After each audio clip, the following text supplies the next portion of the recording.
His world was without light. Many others could claim something similar about their own lives. After all, the life of a ninja often lent itself to an existence of darkness and solitude, of death and gloom. Though in Naruto's case, these words were far more literal.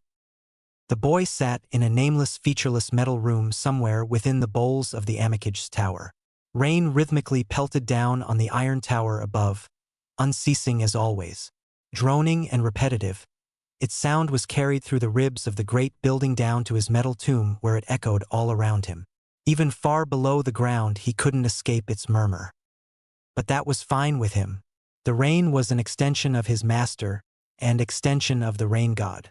It surrounded him always, just as it always had, just as it always would. The rain was a watchful tiger that cared for its young with nothing less than the utmost diligence. It was a part of him, just as it was a part of every citizen of Amigakure.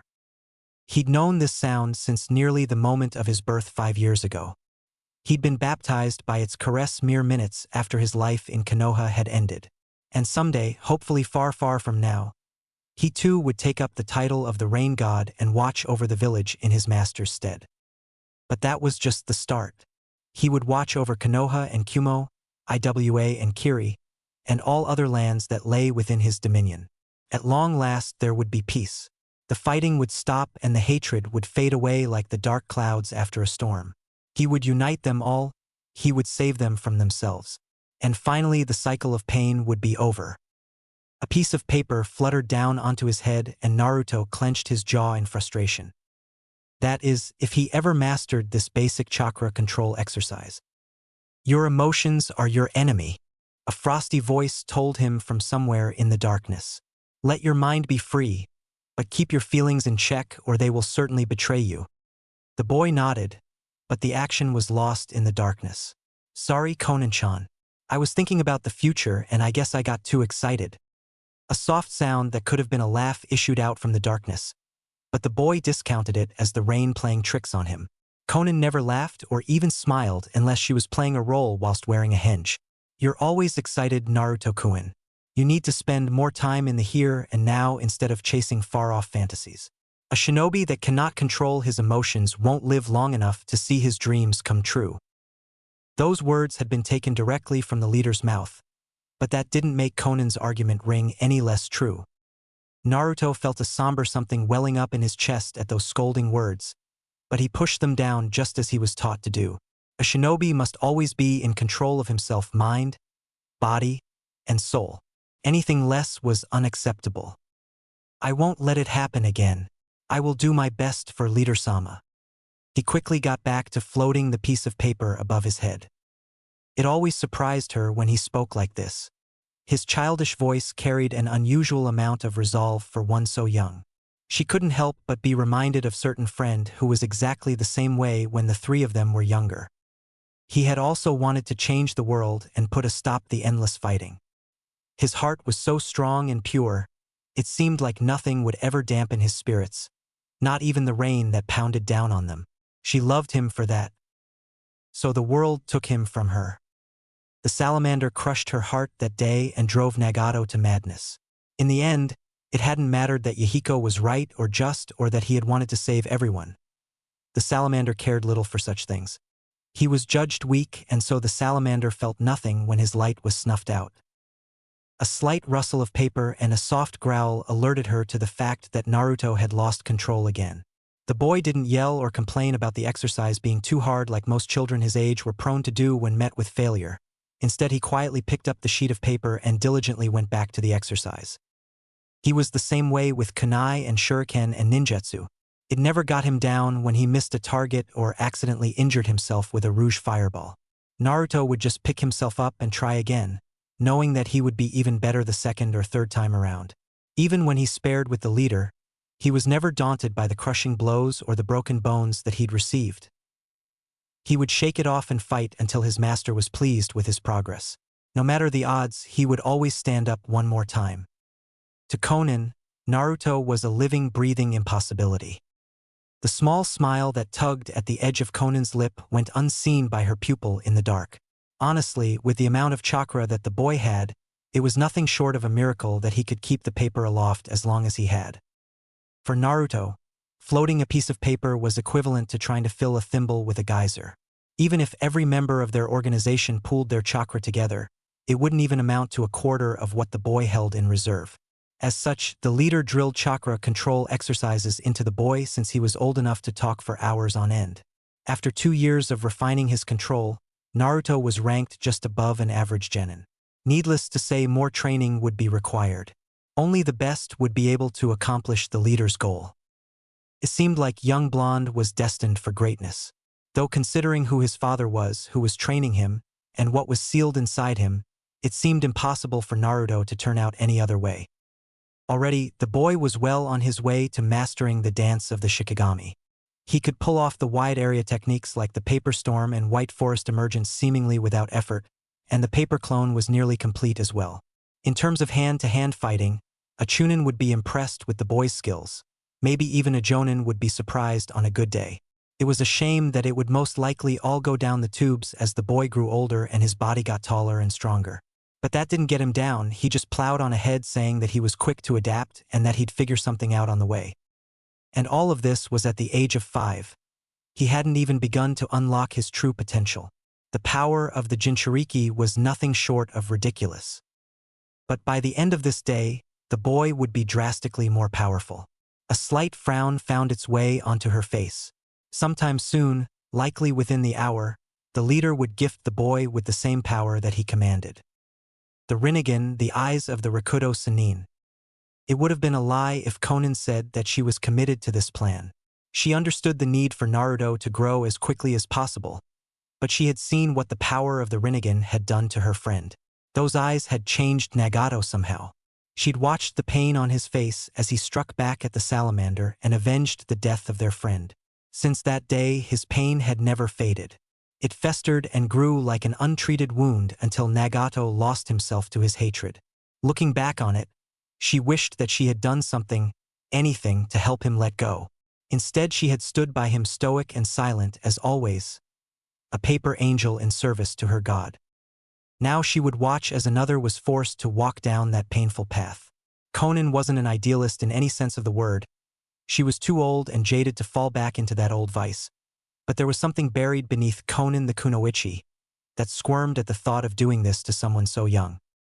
He wasn't ready, neither mentally nor physically. True, Naruto had been conditioned to be a perfect shinobi from the moment he was able to walk. He was frighteningly mature for his age, even if he did get a little overexcited every once in a while. But that was only when he was with her. Whenever he was in front of the leader, he transformed himself into the stoic weapon of peace that he was expected to be. That childish side was beaten out of him long ago until only a soldier remained. Yes, he had known pain. He'd been flogged and beaten on more than one occasion for acting insubordinate in the leader's presence. But the pain that he would experience today would go far beyond anything that he'd ever felt before. Those bright, soulful blue eyes would be replaced by the cold, calculating lavender steel of the Rinnegan, and his body would find itself home to an array of hard ebon rods. And all of this would happen when he was awake. Pain was the key to unlocking the power of the Rinnegan. He would feel every inch of the steel scalpel blade as his eyes were cut from his head and hear every snap as his bones gave way beneath the chakra transmitters. When the leader had told the boy of his plan, to perform the surgery with Naruto conscious, Konan had wanted to object, but the boy had answered too quickly. With a swift, "Hi, Leader-sama," the boy had resigned himself to endure an agony that few could ever comprehend. He never faltered in his choice either, never regretted that he had chosen the more difficult path. "They're all counting on me," he'd replied when she'd asked him if he was sure. Not just the villagers or the ninja, but everyone. Akatsuki, the leader, and of course you too, Konan-chan. I have to help everyone. To protect what is precious to me, I will suffer any amount of pain. He said it so earnestly. For a few seconds, Konan felt that one human emotion that she thought had died with Yahiko. She'd schooled her features and turned from the boy. After that, the pair went along with their business as usual. The subject was dropped. But even now, she felt so proud of him. Konan idly wondered if this was how a parent felt. She quashed the feeling and scolded herself for thinking such a thought. It was unbefitting for a kunoichi and unbefitting of a teacher. Naruto, a 5-year-old boy, was going above and beyond the call of duty to service the leader. There was no excuse for her to not do the same. There was a loud bang and suddenly the room filled with light. The leader stood with his hand on the heavy iron door flanked by his entourage of 5 figures. His face was calm and collected like always. "It's time, Naruto." The boy barked out a quick, "Hi, Leader-sama," and rose to his feet. Conan mimicked him and the group left the room. Only the sound of footfalls on metal and the ever-present drone of the rain were heard as the 6 paths escorted the young Jinchuriki and his sensei through the winding halls of the tower to the operating room. Again the leader opened the door and nodded for Naruto to cross the threshold. He was greeted by the sight of a large stainless steel metal table covered with leather restraints. A large surgical lamp cast its glow downward on the table, which caused it to appear to be the only thing in the room. Ominous and inescapable. Upon looking further, Naruto was able to see the display of surgical equipment and medical supplies. He couldn't help but notice the large number of blood bags that were kept on hand for the occasion, and he felt his courage begin to wilt. As if to drive these feelings home with a sledgehammer, the boy locked eyes with the Rinnegan eyes suspended in a jar of opaque yellow fluid. He hoped that the leader wouldn't notice the shiver that ran down his spine. Apparently he'd failed. "There is no time for second thoughts now, Naruto. You chose this path and now you must walk it. A true shinobi stands by his convictions." "I know, Leader-sama. I will always stand by what I say. That is my ninja way." His voice faltered just a bit. But I can't help but be afraid. Is it okay if Konan-san stays with me?" The man turned his eyes toward the blue-haired woman who stood quietly behind them. He then let them resettle on his apprentice. The Akatsuki doesn't tolerate weakness from any of its members. Naruto's eyes fell before he quickly retrained his features. He didn't want to disappoint his master. That thought caused the leader's mouth turned up in a barely perceptible smirk. "However, in light of the circumstances, I will allow an exception to this rule just this once. Conan, please enter." "Aye, Leader-sama." The door swung shut behind them. The 6 paths wasted no time in fanning out to their positions around the operating table. Naruto turned to give Conan a quick smile before dutifully stripping down out of his black ninja garb and lying down on the table. Leather straps closed down on his arms, wrists, legs, and neck, effectively pinning him to the cold metal surface. 3 more straps were tightened around his torso, and something that appeared to be little more than a vice was placed around his head to lock it in place. Conan wished a lot of things at this point. She wished that Naruto had been strong enough to bear this burden without her presence. She didn't think that she would have the heart to hear the sounds of his screams. Her heart was hard, but this was different from interrogating an enemy. He was her student. It felt like she was betraying him if she let this happen. She wished that she could free him from his word, or that she could convince the leader to let the boy be unconscious for this. But more than all of these things, she wished that she had returned the boy's smile. Naruto let out a calming breath. "I'm ready." The Azura Path stepped forward and tested a metal needle that quickly extended and retracted from his finger, similar to a sewing machine. "Remember to breathe." He placed the device against Naruto's left ear and began to work. A sharp pain shot through the boy's ear as the Azura Path quickly and mechanically pierced it up and down in rapid succession. No sooner had he finished the left ear did he move on to the right, littering it with holes just as quickly. As if on command, 2 other paths began to loop small black rings through the holes. "Are you still okay?" Tears began to prickle at Naruto's eyes at the throbbing sensation that now coursed through his ears, but other than that and a slight grimace, he remained undaunted. In about 30 seconds, Naruto had received no less than 12 piercings. Most grown men wouldn't be fine after something like that. "I'm fine." He then moved on to pierce the bridge of the boy's nose. This time the boy had a much more verbal reaction, especially after the last piercing in the series of 3 went through the thin bone that made up the bridge of his nose. Just as quickly as before, the other paths moved to place the chakra receivers through the wounds. This was the least of it. "Are you still okay?" Naruto panted, gritting his teeth at the sensation of the foreign metal and chakra being placed within his body. Unlike the ears, the human nose is quite sensitive and quite vascular. At least it is when the piercing goes all the way through it. Blood was steadily trickling down the boy's face from the wounds, which prompted one of the paths to insert an 4 into his arm. He wasn't okay. His face hurt badly and he felt sick as his master's chakra began to invade his body. But he couldn't give up. He'd had worse than this before. He just had to tough it out a bit longer. Yemme fine. The piercings on the underside of his lips came next. Those were substantially less painful than the 3 that came before it. But now here came the worst of it. It hadn't been a joke when the Azuropath had said that this was the easy part. The Azuropath placed a thick coil of rope in the boy's mouth. This will hurt. Bite down on the rope and focus on breathing. Just remember, it's not as bad as it appears. The QB will fix the damage to your body quickly. Naruto knew what was coming and nodded as his jaw clamped down on the rope. A blood-curdling scream was ripped from the boy's throat as all 6 paths drove the inch-long chakra blades through his arms and shoulders. The blades were driven right to the bone and then through it, shattering the brittle structure. Naruto's eyes rolled back in his head as he continued to scream, thrashing uselessly side to side against the restraints.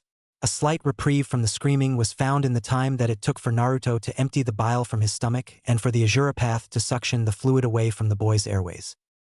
He lay on that table with his eyes screwed shut, shuddering as the agonizing pain of 6 broken bones assaulted his senses.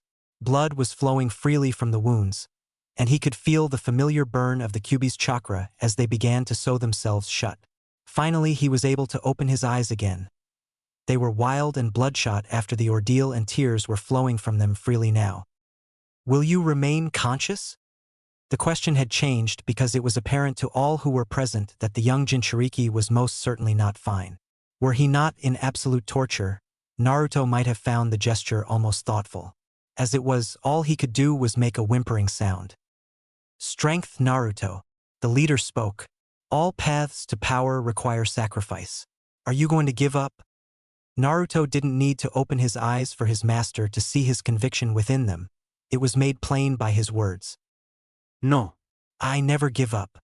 The leader nodded and placed a new length of rope in the boy's mouth.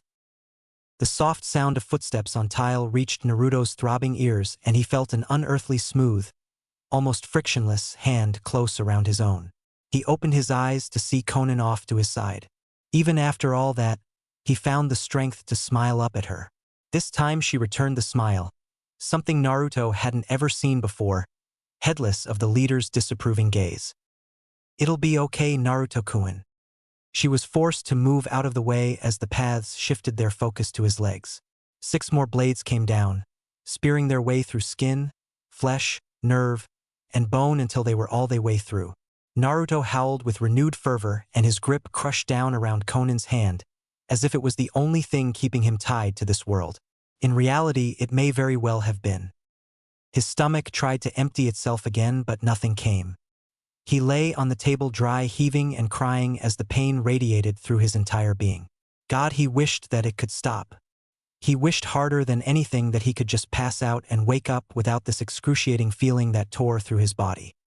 He felt Konan rubbing her thumb across the back of his hand, but he couldn't find the strength to reciprocate the gesture. He just wanted the pain to end. "Will you remain conscious?" Naruto could only grunt in agreement, his shredded vocal cords protesting at the possibility of continued use. "Stay strong, Naruto-kun." They were moving again, aligning the blades with his stomach and chest. This would be the worst of them all. The blades came down. He was right. The receivers bit deep into his body. He could feel them, cold and foreign, in his lungs and abdomen. Naruto would have screamed if he had the strength left to do so, but his energy was entirely spent. All he could do was focus on breathing. It wasn't nearly as easy as it used to be with the pair of rods now inhabiting his lungs. Every breath burned like nothing else, and the merest movement of his body would send pain rocketing through his whole body. "Ruto," the voice sounded far off, like he was underwater. "Naruto-kun." It was Konan. That's strange, Konan never raised her voice. His eyes cracked open. Naruto could see the look in her eyes. She was worried about him. It was rare to see such a thing from God's angel, but it made him feel warm and strong. Even though he didn't entirely understand why he felt this way, He was thankful that she was here to rekindle the flame of his courage. Her presence gave him focus and purpose. He had to remember he was doing this for her. And not just for her but for everyone in the entire world. This was his burden to bear and no one else's. Under the insurmountable weight of his destiny, all others would fail if they tried to take up its mantle. He, and he alone, was the only one strong enough to suffer for the world. Pain. That was the price to pay for peace. The sound of a jar being unscrewed reached his ears. Naruto let his tired gaze rest on Conan's face one last time, and with a sort of surreal realization he understood that this would be the last time that he ever looked upon her through his own eyes. He let his eyes slip closed as a new and different pain began to blossom within his chest. It was like his stomach was replaced with a cold heavy weight, and try though he might, Naruto was unable to shake the feeling away.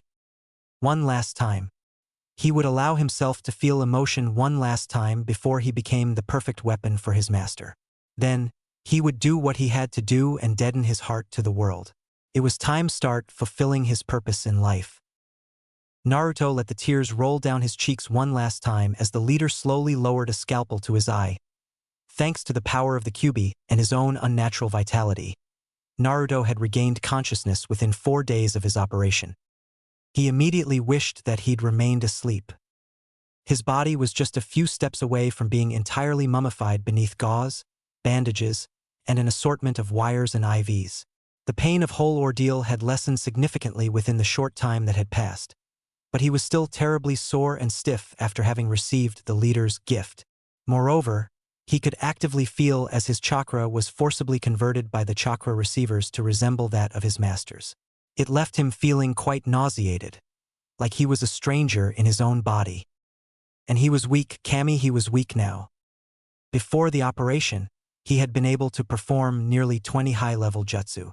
As it was, he would have been surprised if he was still able to mold his chakra.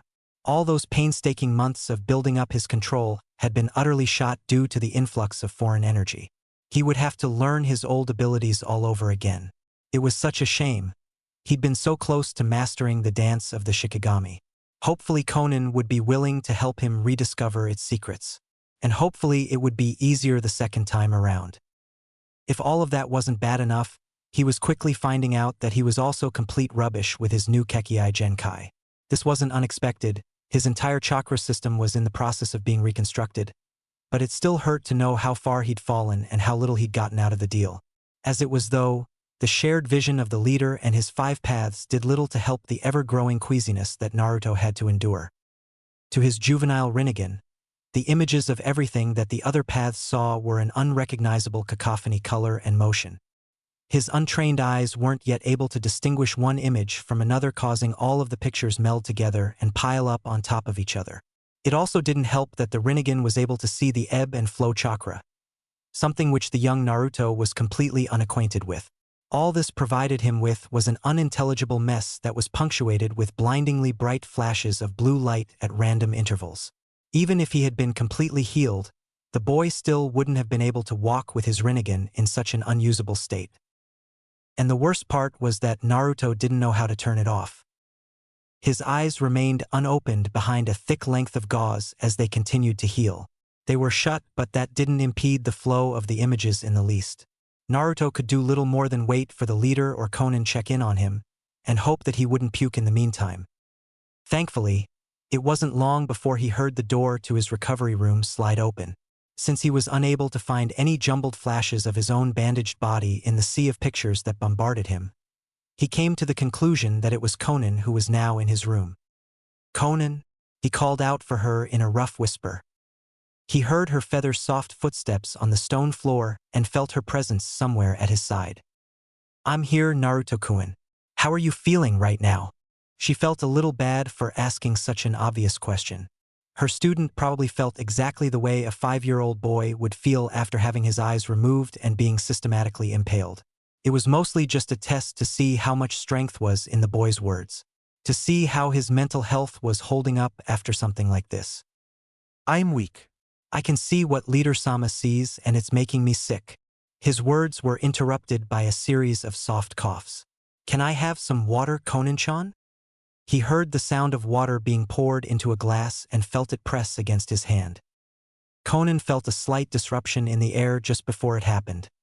Years of training took over and she instinctively performed a substitution.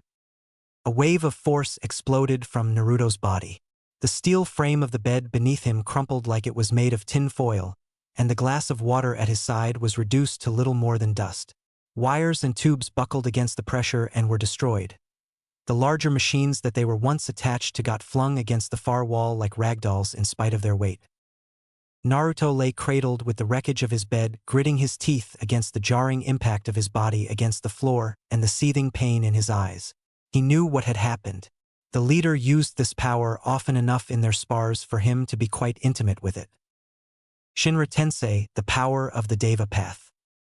Somehow, his body had reacted automatically to the threatening presence, and had tried to get rid of it. At least that was Naruto's best guess. He didn't even really know how he had done it. One second he was lying there, and the next second his ears were filled with the sound of things being broken, and he was on his back in a crater. A horrible thought suddenly occurred to him. What if he'd hurt Conan?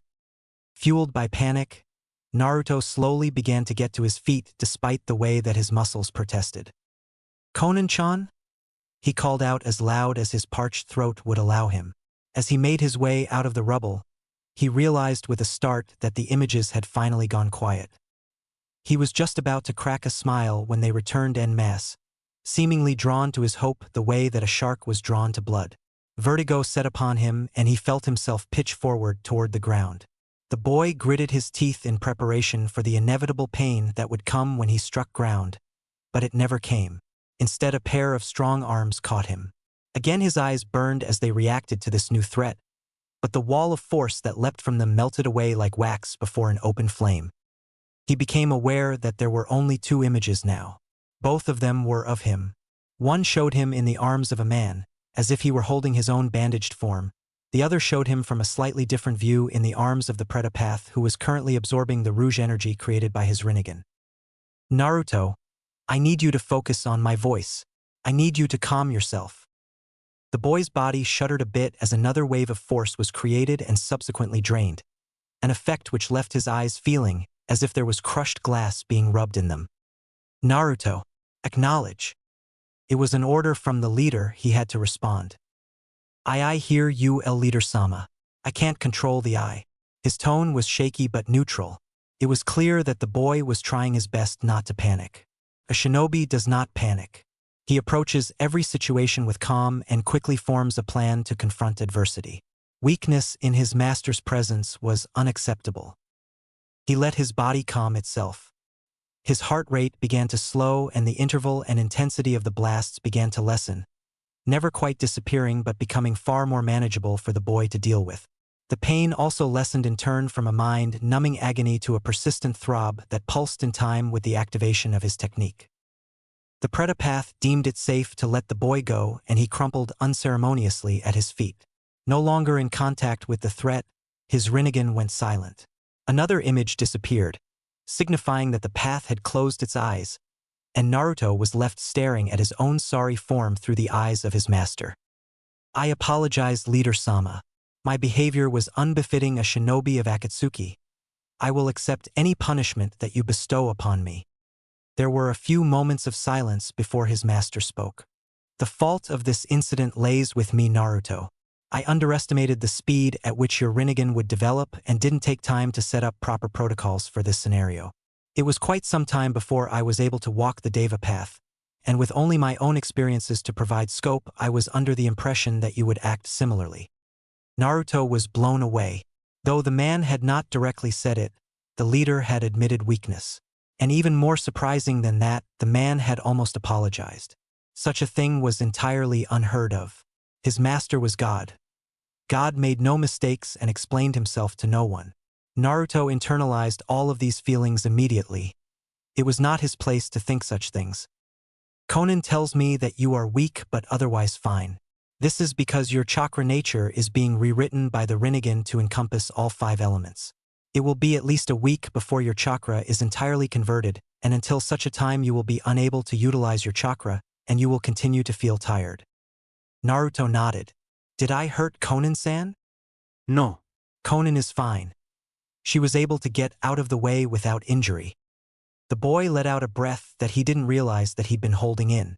He didn't know what he would do if he'd actually managed to hurt Konan-chan. Naruto realized the nature of his thoughts and pushed them aside. There were more important matters to attend to. What am I to do while I wait, Leader-sama? A weapon is of no use when left to inaction. A small smirk spread across the leader's face. The tenacity of this boy and his eagerness to be of use was surprising.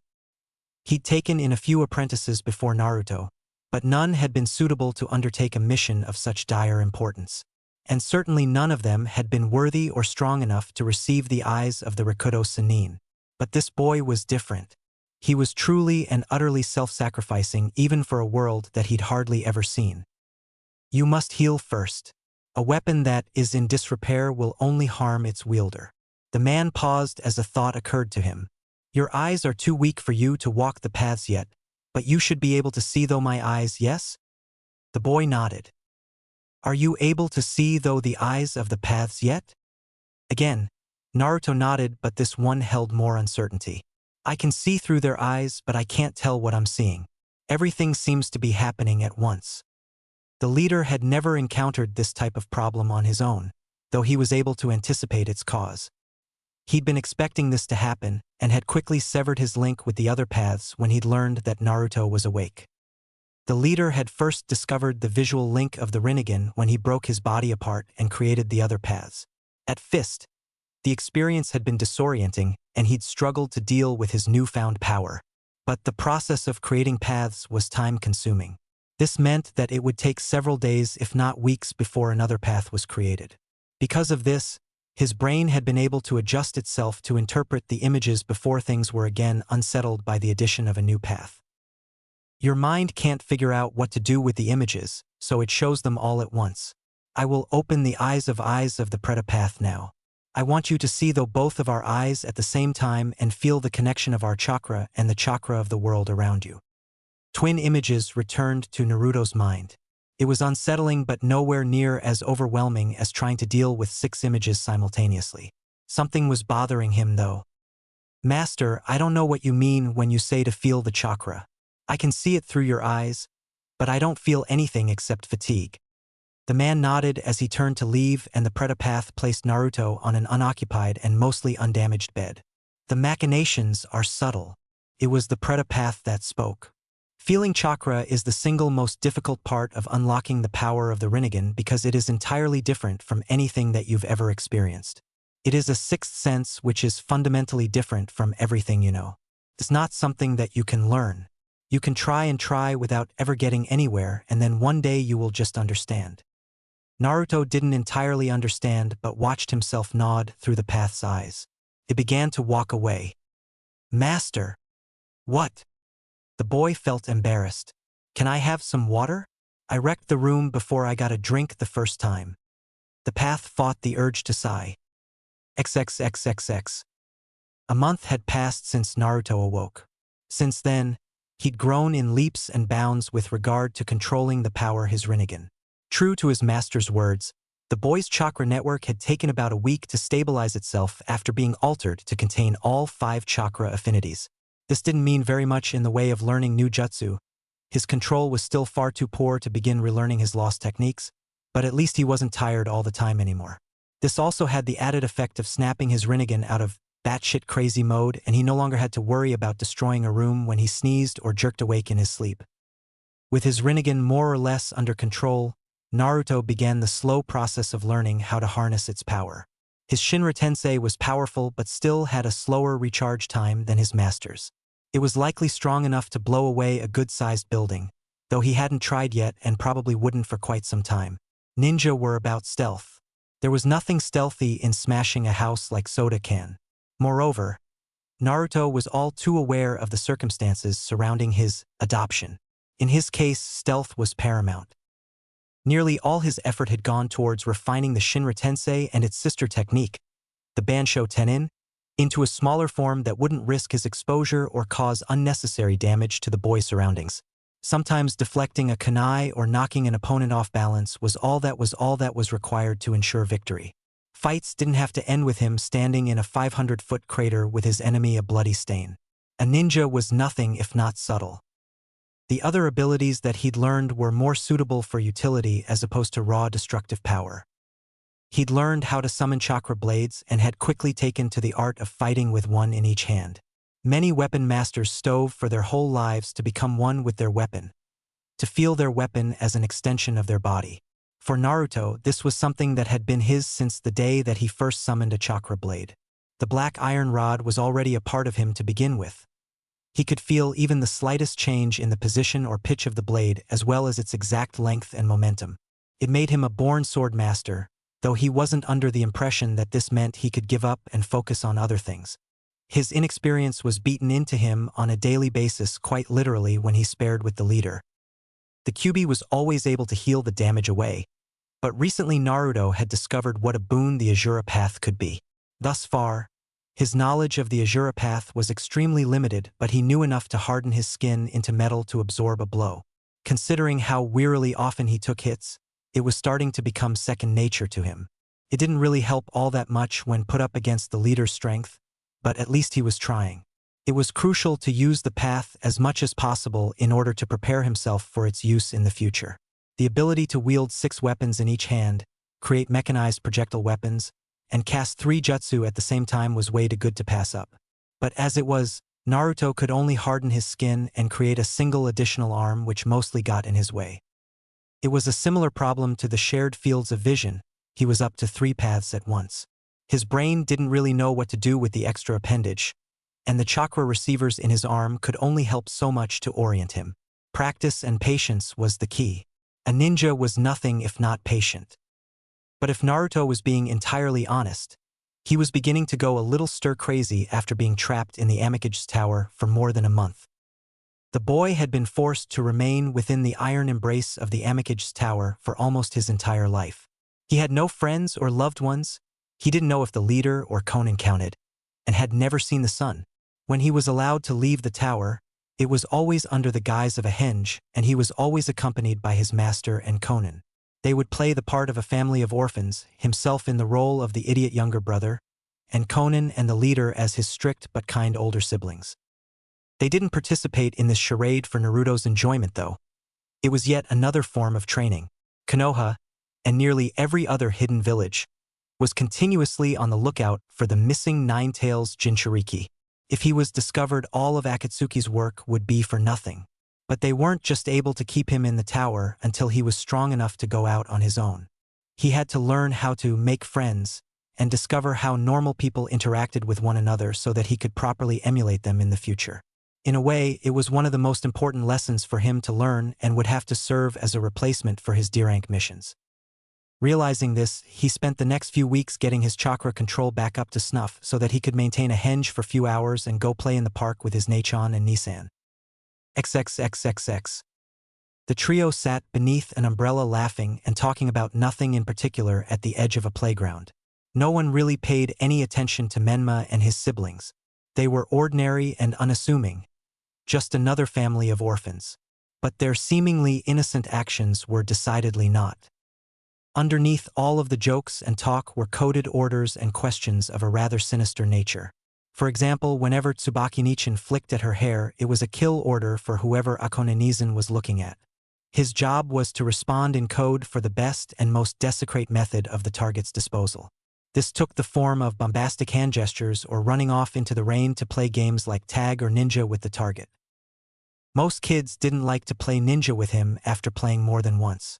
Menma cheated a lot and was unusually good at throwing toy kunai knives into the other children's blind spots. And it was really hard to hit him, almost like he had an invisible force field or something. As it was, Menma would only play a few games and then leave to talk with his brother and sister.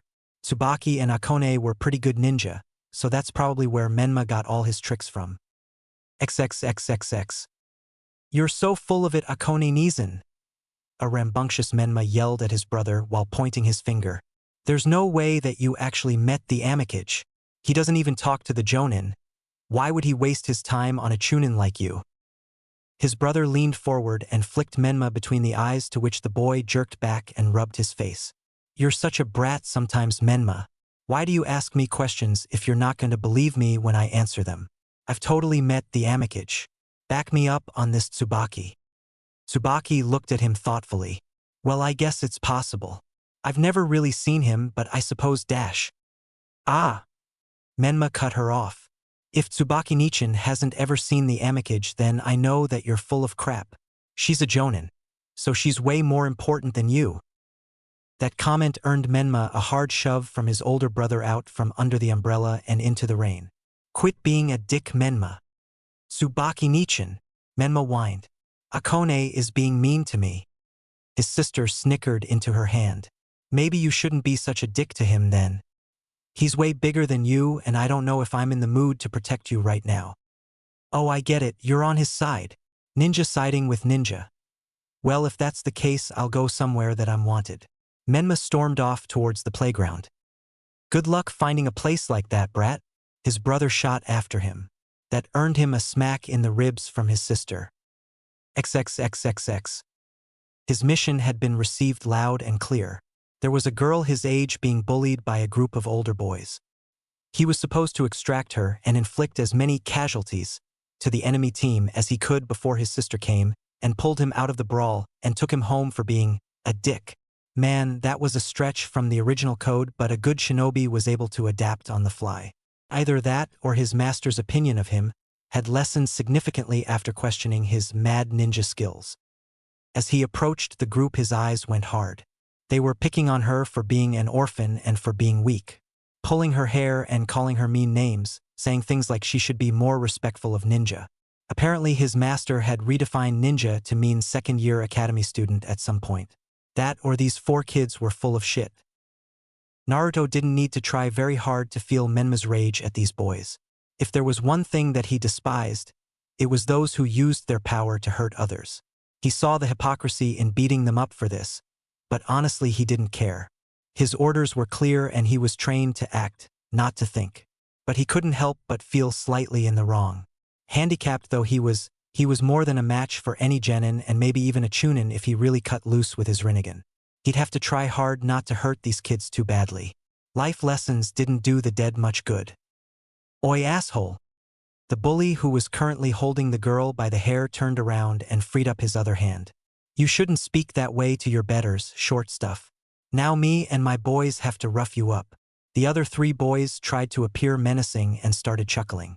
If you lick my shoes, I might just leave enough of your face to left to play kissy-kissy with your girlfriend here. The boys surrounded him, an action that just begged for a Shinra Tensei fired off at head level. Menma wasn't afraid though, and that irritated the older boy. The bully got right in his face. What are you gonna do, you piece of trash? Naruto responded with vicious headbutt. The bully went down like a sack of bricks, unconscious with his head split open. Naruto's eyes widened just a bit in alarm. His Rinnegan had reacted instinctively to the pressure and had hardened the skin to metal at the point of impact with the Azura path. He had to focus more or else these boys would end up dead or in the hospital. A pair of hands moved to grab him from behind. Naruto let them, judging Menma to be only slightly above average in terms of taijutsu, and forcibly suppressed the pressure wave that was building behind his eyes. Another boy hit him in the face, though Naruto made sure that the blow would miss his piercings. Normally people didn't get their hands slashed open after punching someone in the face. It would look even stranger if it happened in a playground fight. The bully cocked his fist back to deliver another punch to his face. Naruto decided that Menma had taken harder hits from his brother, and it would take more than that to daze him. He hauled off and kicked the boy in the chest with both legs, sending him to ground wheezing.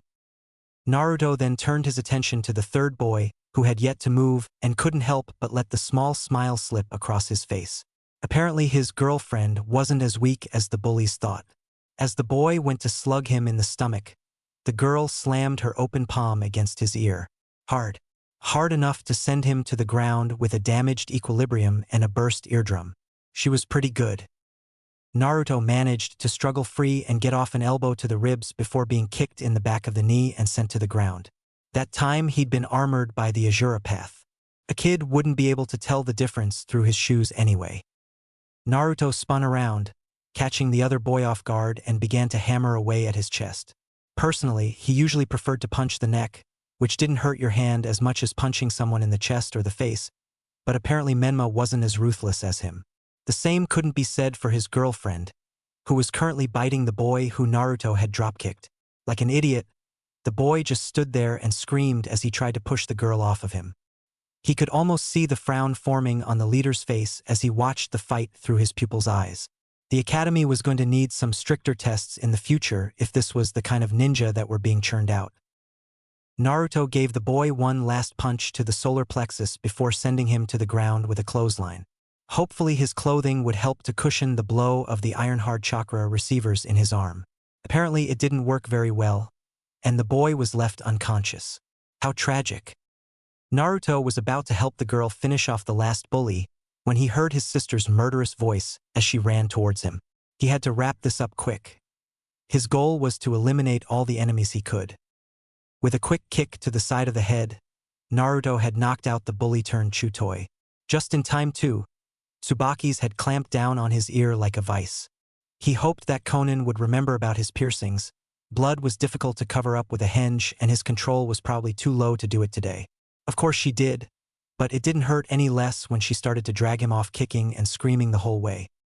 He caught the girl looking at him out of the corner of his eye and turned his head to face her as best he could.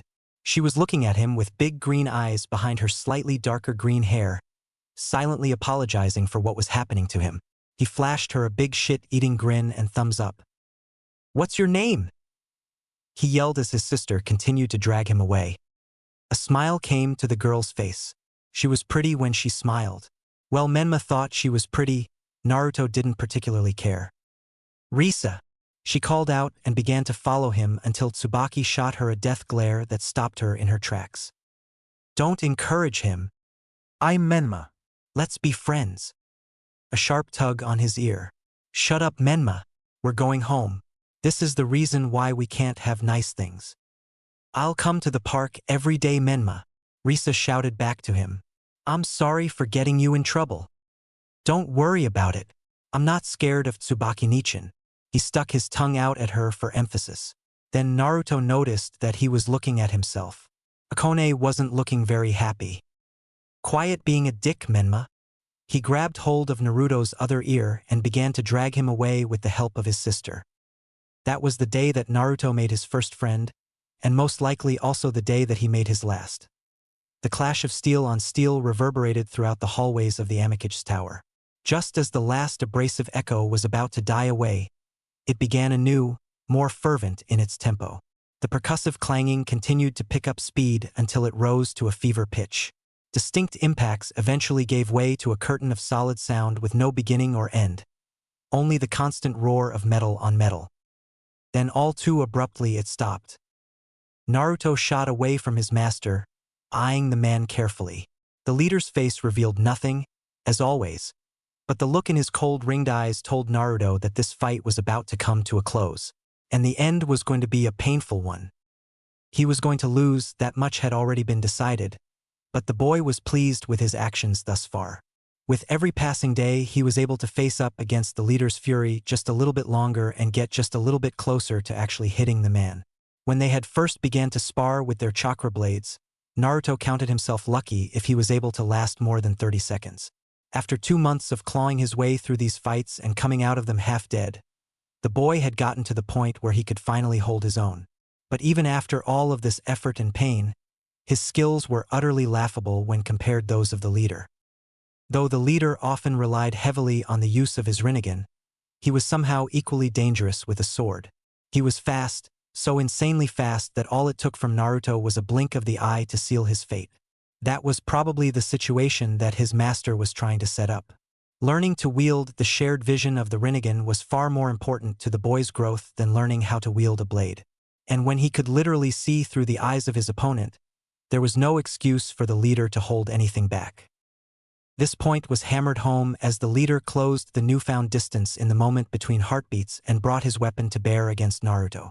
It was met with an explosion of force which sent the man sailing backward, momentarily deterred in his assault but uninjured. With his Rinnegan, Naruto could see what had happened. Before impact, the leader had allowed his own Shinra Tensei to manifest itself. Though powerful in its own right, his technique stood no chance of overpowering his master's. Naruto fought the urge to cringe as he saw a barely perceptible smirk form on the leader's face. He should have just taken the hit. As a general rule, Naruto was the one who set the pace of their spars. If he used jutsu, the leader could use jutsu. If he used the Azura path, then the Azura path would join the fray.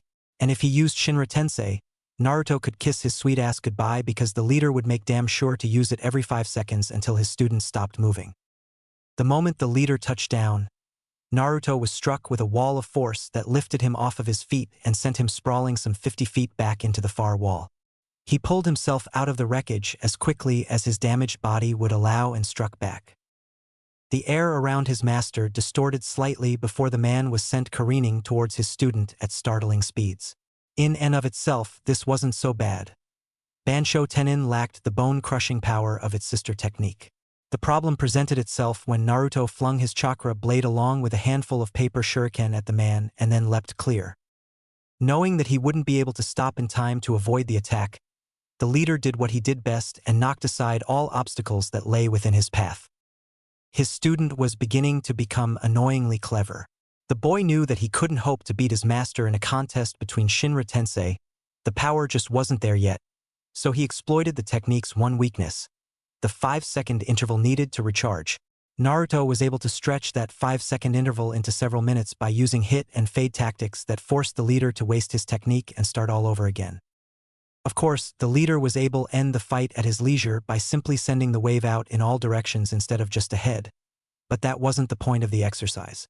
The point was to familiarize Naruto with his powers, and to allow the boy to come up with creative ways to combat a more powerful foe. It was a subtle type of mental conditioning that seemed to be falling out of practice in ninja world these days. Tunnel vision became a serious problem for young ninja after they learned their first jutsu. If you taught a genin how to shoot a fireball from his mouth, then that's how the genin would go about trying to solve all of his problems. It didn't matter that the same technique could also be used to limit mobility or to sow confusion amongst the enemy. That genin would keep blowing fireballs until he was blue in the face or until he landed a direct hit on an opponent. For Naruto, this mentality could become a real problem if wasn't addressed quickly. The leader knew firsthand just how addictive the power of the Shinra Tensei could be. Simply flick your hand and everything in front of you shatters like glass. But the true strength of Rinnegan only revealed itself when the paths were balanced. The eye was far more than just a hammer waiting to fall every 5 seconds. Its potential was almost limitless. Even on their own, the individual paths contained a multitude of abilities. But what if they were combined with ninjutsu, taijutsu, or genjutsu? The leader could try to answer that question for a lifetime and still not even scratch the surface. He watched as Naruto began to wind down, his seemingly limitless stamina spent. He'd been flying around the dojo throwing paper shuriken and chakra blades like a child possessed as his master brought the world down around his ears. But now there was nothing left. Naruto fell to his knees panting. A peaceful smile had found its way onto the boy's face. Half an hour. That's how long he could survive in a fight against God. The leader looked at his student and felt a sudden pang of jealousy. Last time he was able to smile like that was before Yahiko's death. He let the feeling die in his chest. He'd been a ninja for far too long to let something so simple get to him. You have done well today, Naruto. Someday you will be able to defeat me, but that day will only come when your pain is equal to my own. He stretched out his hand. Shinra Tensei. Naruto's eyes flashed open. Shinra Tensei.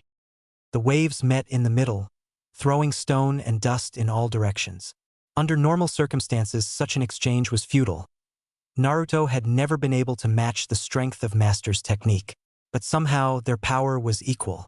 The leader watched in mild interest as the energy dissipated, leaving his student unscathed. Although he was holding back a substantial amount of his power, it was still quite miraculous that the boy could match his strength after only having the Rinnegan for 2 months. Perhaps pain really was the key to unlocking the Rinnegan. Such a thing wasn't unheard of. After all, when an Uchiha kills the person closest to them, they unlock the Mangekyo Sharingan. Could there be a Mangekyo Rinnegan? Only time would tell. Naruto's 5 seconds were up. Unless he had another card to play, or had cut his recharge time in half, this was the end. Shinra Tensei. The leader was mildly disappointed when he heard Naruto's body strike the ground. XXXXX. It was Naruto's downtime. Well, not exactly, but it was the closest thing that the boy got to downtime without being in the infirmary or unconscious. He had been given the opportunity to train himself on his own initiative for a few hours every day. At first, Naruto had taken it as a sign of the leader's trust. But eventually the truth of the matter had come out, and he was left disappointed. Mostly with himself for being foolish enough to let emotion cloud his perception. His master was a great and powerful man, but he was still a Kage and shadow clones only went so far. Even God still had to do paperwork. It had gotten to that point where the Amikage Tower was beginning to feel cramped again. So Naruto put on his Menma disguise and headed over to the park. His infiltration skills could always use some work. Naruto found it slightly unusual for the leader to allow him out of the tower without either himself or Konan present. But eventually Naruto would have to learn things on his own. Better to do it here in a controlled environment than to turn him loose without the watchful eyes of the paths to keep track of him. If he really found himself in dire straits, it only took a few hand signs from the animal path to whisk him away to safety via summoning. "Hey, Menma!" A flash of green over by the swings caught his eye and he waved before rushing over to see Risa. Hopefully he didn't look too different from the last time she saw him. The bandages on his cracked jaw bone from earlier this morning were difficult to conceal. Apparently his henge was good enough to fool the girl. She bounded over to meet him with a big smile on her face which he tried to return. Again, she didn't seem to notice anything strange. "I was starting to think that you forgot about me. Where have you been for the past few weeks?" "In a place that doesn't exist, having a fist fight with God. How about you?" Menma growled in irritation and mumbled something. "What did you say?" He sighed. "I said I was grounded, okay? Tsubaki Nichin grounded me for getting into a fight again." The girl snickered a little but hid her smile behind her hands when Menma glared at her. "It sounds like this kind of thing happens a lot to you. Don't feel bad though. I get into fights all the time too." Menma raised an eyebrow at her. "Don't your parents get mad at you?" Naruto felt a little guilty for asking that question. Of course he knew that the girl was an orphan, but Menma didn't. Menma was kind of an idiot. Risa's eyes fell and her smile disappeared. "No. I'm an orphan like you. My parents have been dead for 3 years and I don't have any siblings to take care of me." "Oh, I'm sorry. I shouldn't have brought it up." She smiled but it didn't really reach her eyes. "It's okay. It doesn't really bother me that much anymore." As a person who excelled in faking emotion, Naruto could spot the lack of sincerity from a mile away. The right thing to do was to comfort the girl, but Menma the idiot didn't understand subtext. "So if you don't have any parents, who takes care of you?" This time Risa actually did smile for real. "Masaki-sensei takes care of us. He's a teacher from the Ninja Academy and he's really cool. Well, actually it's his uncle Sachio who's the real owner of the orphanage, but he's usually asleep. He drinks this stuff that makes him act really silly and then he goes to bed so Masaki-sensei visits us, tries to keep things under control." "What was that drink called again?" "Shaky? Stocky? Sake. Oh yeah, that's what it was called. You're pretty smart, Menma." "Oh good. The owner of the orphanage is a drunk." "So are Masaki-san and Sachio-san nice to you?" Risa had started to wander around, apparently getting bored with talking. He forgot that he was an unusual child when it came to sitting still and doing what he was told. Her voice floated over to him from the monkey bars. "Yeah, they're nice. Since Sachio is asleep all the time, me and the other kids can get into all sorts of trouble without getting caught. He hides his old ninja gear all over the place so we can get our hands on smoke bombs and flares and stuff." She pouted. "But Masaki-sensei usually takes it all away from us before we can figure out anything cool to do with it." "Well, at least he's not cruel. Just neglectful and stupid." "You guys get to mess around with ninja stuff? That's so cool. I only get to use ninja stuff when my brother or sister is watching me." He sighed. "But they never let me have any fun." Risa stopped swinging and looked at him with her mouth agape. "Your brother and sister are ninja? You're so lucky. Did they teach you any jutsu? Can you shoot fireballs?"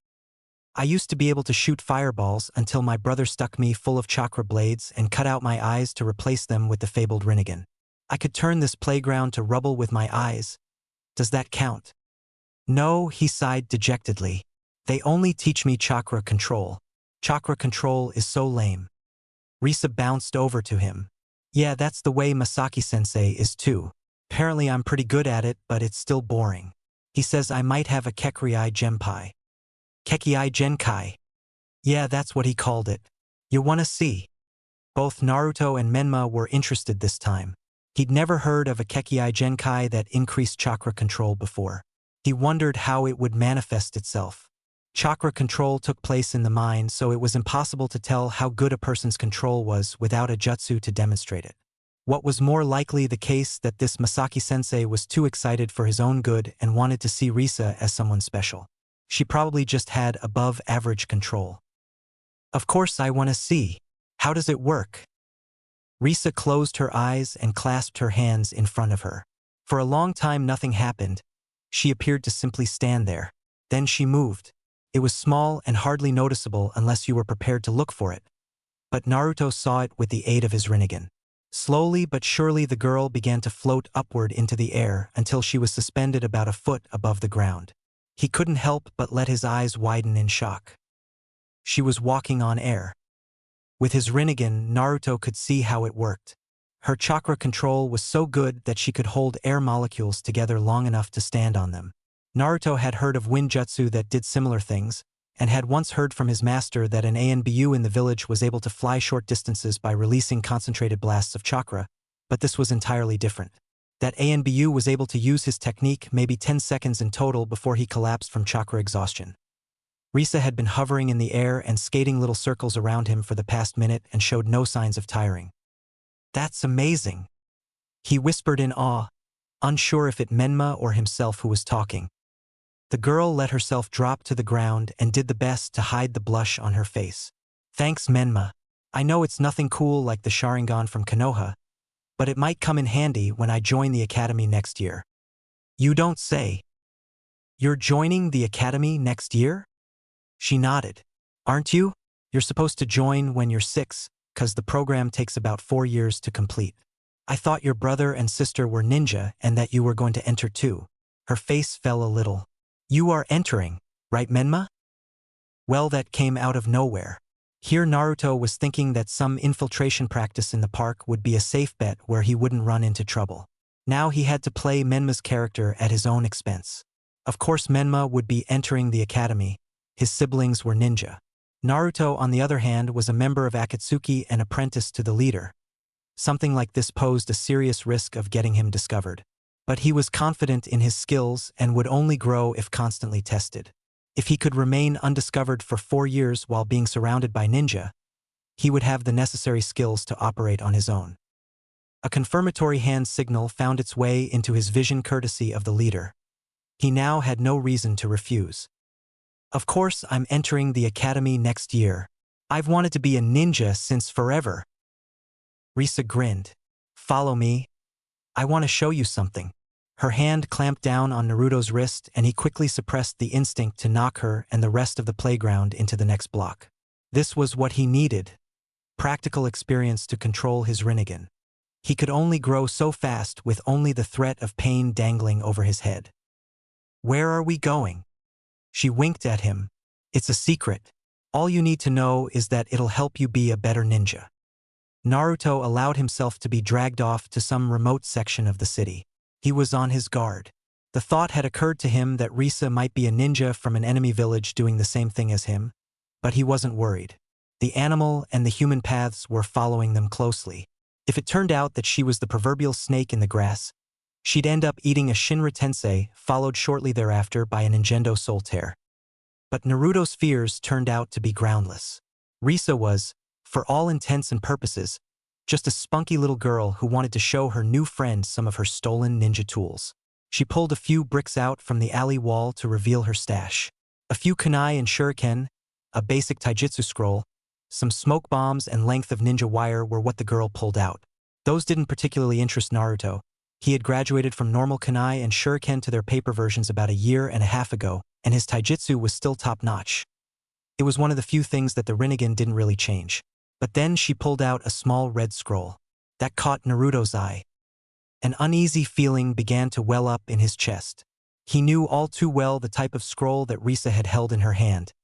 It was one of the few sealing techniques that he was actually able to use.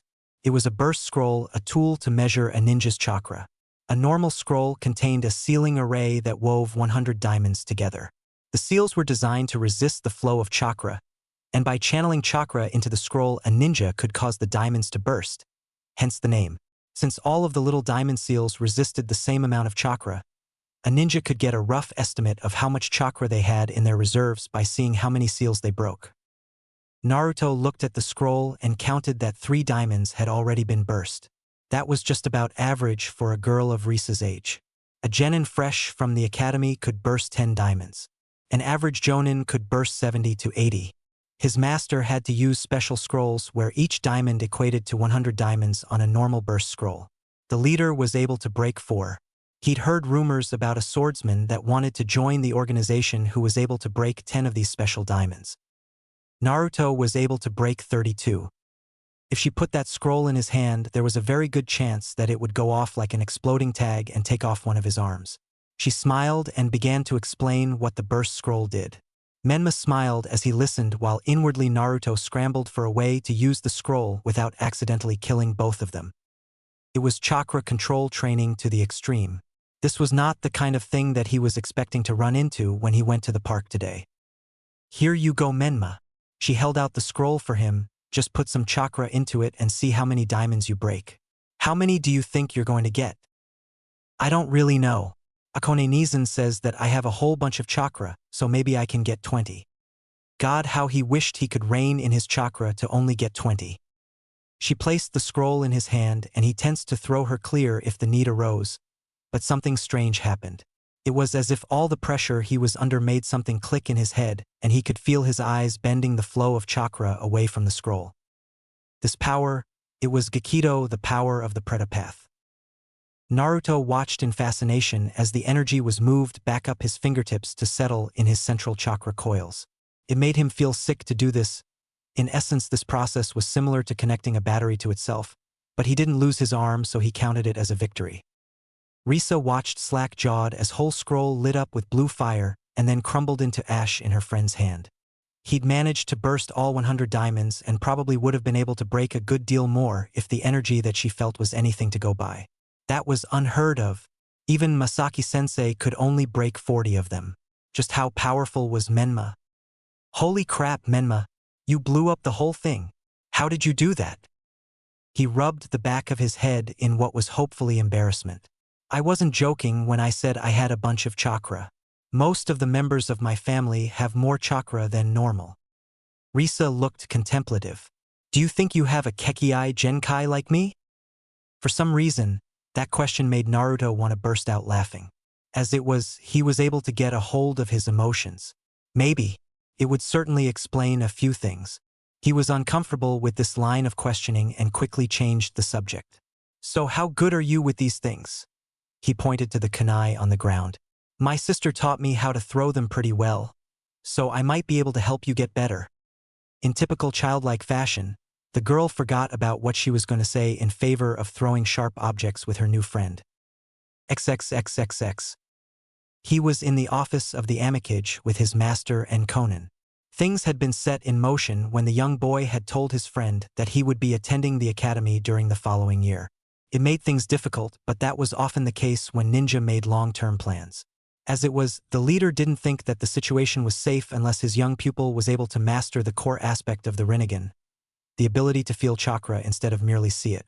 With that out of the way, Naruto's lack of control would become a far simpler issue to deal with, and he wouldn't have to worry about accidentally loosing his henge in the middle of class.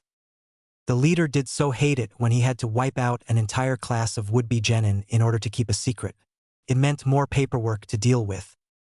As always, secrecy is of the utmost importance. I have decided that Konan shall attend the academy alongside you. The man's eyes went hard. Do not give her a reason to fulfill her role as your bodyguard. I will remain as discreet as my cover identity allows me to, Leader Sama. The leader knew all too well how bombastic Menma could be. This was why he always chose a quiet cover identity. It was easier to play the role in unexpected situations. Hopefully Naruto now understood this lesson. Very well. The man leaned in close to his student to get a better look at the boy's ringed eyes. I see that you now walk the Preta path. Your progression with the Rinnegan continues to astound me, Naruto. Thank you, Master. But you aren't yet able to feel the chakra. A small frown appeared on Naruto's face. That is correct, Master. I have done all I can to help you with this ability. Perhaps another teacher will be able to show you something that I couldn't. Go to the library in the basement. He is waiting for you there. Ai, Leader-sama. And with that, Naruto turned and left. Conan turned to the leader. Shall I accompany Naruto? I don't trust that man. He doesn't respect you or the organization, and sees all of us as pawns in his little game. No. We will continue to let him think that his plans are unknown to us. It's not the time to strike yet. The woman merely nodded. She hoped that the leader was right. XXXXX. Naruto pushed open the heavy iron door which sealed the library and used a small fire jutsu to light a nearby candle. Though he wasn't able to use Gekido often without feeling ill, it did wonders for his control. He might even be able to work some of his old jutsu now. That thought brought a small smile to his face. As he walked into the room, he was immediately hit with the smell of mold and musty books. He found it rather pleasant in a strange way and allowed himself a few moments of relaxation as he began to aimlessly peruse the maze of shelves. All at once, he felt the man's presence at his back and the cold point of a kunai against his neck. Through indomitable strength of will, the boy kept himself from leveling the library. Shinra Tensei was useless against this opponent anyway. You're getting careless, Naruto. What if I was an enemy? If you were my enemy, then you would be dead by your own hand. Kill the jailer and the prisoner roams free. And the fox seems to be quite eager for a rematch with you. A chuckle came from behind him and the kunai withdrew itself from his skin. I'm sure it would be. It's been a while, Naruto. How are you? The boy turned and locked his ringed eyes with that of the masked man's slowly spinning Sharingan. I have been well, Madara-sama. Let us get down to business. Naruto had never been one for reading, not for its own sake anyway. Building up his skills as a ninja had been his one and only priority since the day he was old enough to throw a kunai and mold chakra. The only time he read, if you could even call it that, was when learned a new technique from a jutsu scroll. And even then, those scrolls were more like a mixture of pictographs and equations than actual words. They were just another ninja tool, and like any good tool, the scrolls did their best to impart the knowledge that they contained as quickly as possible. Reading one was regimented, mechanical, and wholly unpleasurable for the young boy. It was just another means to an end. Needless to say, Naruto was less than thrilled when he learned that this study session between himself and the great ghost of the Uchiha would likely last several days. His spirits fell when the masked man shucked a large bag stuffed to the brim with books and scrolls from his shoulder. It fell to the floor with a decisive thud, causing a small snowstorm of library dust to flutter down onto the pair. For Naruto, it sounded like a coffin lid slamming shut. For whatever reason, no matter how hard he tried, he could never bring himself to sit still. In a way, the anticipation of this crippling boredom that he would have to endure was worse than the physical pain that his master's lessons inflicted upon him. Physical pain was easy to deal with. It was easy to measure and gauge, and things could be done to combat it. But this feeling was something else entirely. Felt like he was doing something taboo. A ninja is decisive and proactive. Sitting here in this grungy room reading books was neither of these things. Naruto felt this odd sensation like he was betraying his master's trust by seemingly doing nothing. Hopefully it would be worth it in the end. You seem unhappy, Naruto. Don't tell me the fabled Rinnegan isn't up to task of a little light reading. Naruto didn't miss the slight tremor of loathing in the man's voice when his jujutsu was brought up, but he chose not to comment on it. It was strange though. The Rinnegan was the tool of the Rakudo Sannin, a tool of peace. Madara held the same goal as the leader, so then why did he hate the power of the Rinnegan? I am fine, Madara-sama. You've gone to great lengths to gather these materials, and I've appeared ungrateful. I apologize for my actions and thank you for your help. The man's eye softened a bit. It is the duty of the Uchiha to help those who are weaker than them. My knowledge. He then gestured to the bag of literature. And the knowledge of my clan is at your disposal. The Hyuga have also seen fit to loan us a few of their writings on the Byakugan. Perhaps it will help you find what you're looking for." Naruto gave a respectful bow before picking up the bag and turning to find a place to study its contents. The masked man waited until the boy was just far enough away to be inconvenienced before speaking again. "Naruto, it seems that I forgot to give you something." He withdrew an unbound stack of parchment from his cloak. "I'm sorry for the mistake." The boy knew that he wasn't, but it didn't particularly bother him. Madara always had to remind people that they were beneath him. It was a trait that he shared with the leader. However, Madara liked to resort to petty annoyances and snide comments to put people in their place. Naruto found his way far easier to deal with when compared to his master's beatings. His hands full with the bag, Naruto called on the power of the Azura Path to create a much-needed third arm. The way Madara's eye narrowed was almost enough to make him smirk. Someone had a case of Jujutsu envy, it seemed. He placed the papers in Naruto's hand and vanished from the room. No doubt he would return in a few days to check on the boy and answer any questions that he had in that condescending tone of his. Naruto placed his study material on the desk and frowned at its size. Madara wasn't his favorite person at the moment. XXXXX. Madara was his favorite person at the moment. True to his predictions, it took Naruto about a week to read through all of the material.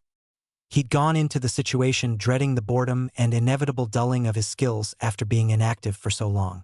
And for once in his life, Naruto had been pleasantly surprised. These scrolls were unlike anything that he'd ever read before. They were interesting and thought-provoking. It seemed like the problem that he'd run into with trying to learn from his master's experiences was incredibly common among Jujutsu wielders. Just like fingerprints, no two Sharingan or Byakugan were exactly the same. The method of activating and honing the skills of the eyes varied so widely from person to person that it was almost impossible to predict what would cause them to awaken. In most cases, though, the act of battle seemed to play some sort of role. That was curious. He spared with the leader all the time. In that case, why was his Rinnegan not growing progressively stronger? He set the thought aside and began to read again. It was almost like an addiction. Not only were the texts helpful, they were surprisingly fun to read. Most of the accounts of the Sharingan read like a tragic drama. The fervor of battle, unlocking an Uchiha's untapped potential and catapulting him to the heights of greatness was a common start to these stories. They often ended with the same man going mad and committing suicide after failing to protect his loved ones or village or something to that effect. Or going mad on his quest to obtain more power and becoming the very threat that he'd sworn to destroy. It was sort of disturbingly romantic, and it kept Naruto hungry for more.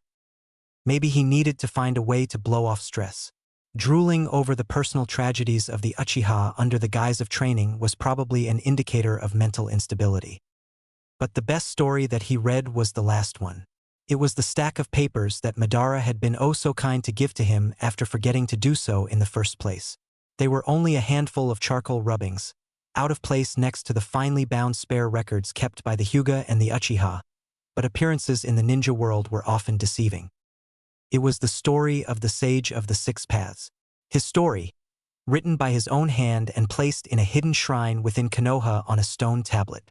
It talked about his awakening of the Rinnegan after losing all that he loved to war and hatred.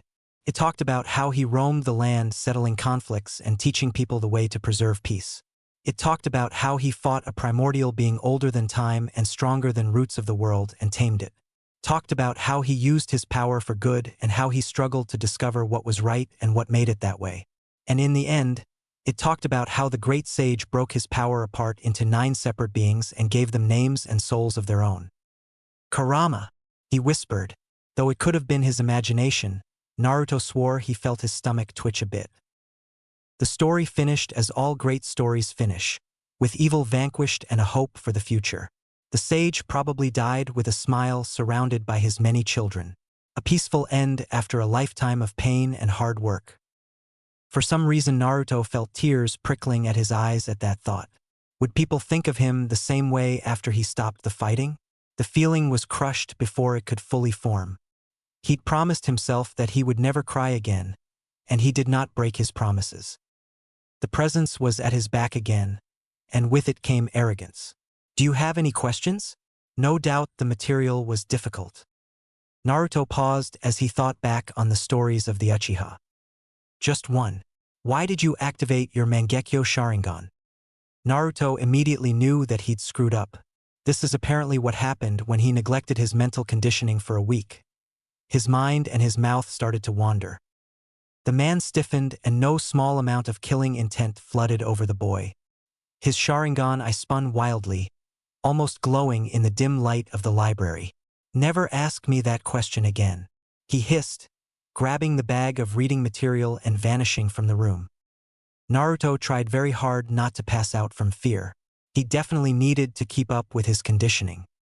XXXXX. Naruto and his master stood atop the roof of the Amikage's tower. From this place, the entirety of the village hidden in the rain stretched out before them like a great iron serpent of pipes and spires that twisted back in on itself in a strange semblance of perfectly organized chaos. Meditate on your learnings in the library this week. The taller man spoke without turning his gaze to his student. There is a lesson to be learned from the other Jujutsu. You use your Rinnegan to see chakra. True, this is one of the abilities that the eye grants you, but it is not the one that you should be focused on. It's more subtle than that. With our eyes, chakra is felt. Look upon the village. Feel the ebb and flow of the energy around you. Your mistake should become apparent to you. I will return at dusk, and I expect results. As you will it, Leader Sama. The boy replied to his master's retreating form. I will not fail you again. The difficulty of this exercise was not lost on him, nor was it likely lost on his master. He'd essentially been ordered to develop a sixth sense that would drastically change the way he looked at the world in the span of about 6 hours. But he was nothing if not committed and resourceful. If all else failed, he could try questioning Kurama. It was usually willing to sell him secrets at an exorbitant price if he asked nicely enough. But that was only to be used as an absolute last resort. Hopefully it wouldn't come to that. He walked over to the edge of the tower and knelt as he looked out over the village. If a normal person was looking down on the village from this vantage point, they would be able to do little more than wonder what kind of sadistic architect had constructed this mess. The long, narrow alleyways coupled with multi-layered maze of pipes, cables, and other nameless metal protrusions that weaved their way through the village were a security nightmare. By getting onto a roof or cable or the like, an enemy shinobi would have quick and easy access to nearly every part of the city. Of course, this worked both ways. Rain ANBU could travel from location to location rapidly without ever setting foot on the ground. But it opened up far too many escape routes and points of infiltration for a normal ninja to feel safe. But the leader and his pupil were decidedly not normal. Amigakure was tailor-made to fit the strengths of their Rinnegan. Through the eyes of a Rinnegan wielder, the whole city appeared to be interwoven in strands of soft blue light. For a long while he simply studied the way that the ribbons of chakra snaked their way through the village. He knew that this was his mistake, seeing the chakra that is, but it was the only leaping-off point that he had. He would have to rely on the information that he'd gathered on the other Jujutsu to draw out the intricate machinations of his Kekkei Genkai. He'd start with the basics and build from there. The ability to let the user see chakra was a common trait shared between the three great Jujutsu. How they allowed the user to see chakra was a vastly different matter. The Byakugan exemplified this commonality. In fact, this was the only thing that the Byakugan could do.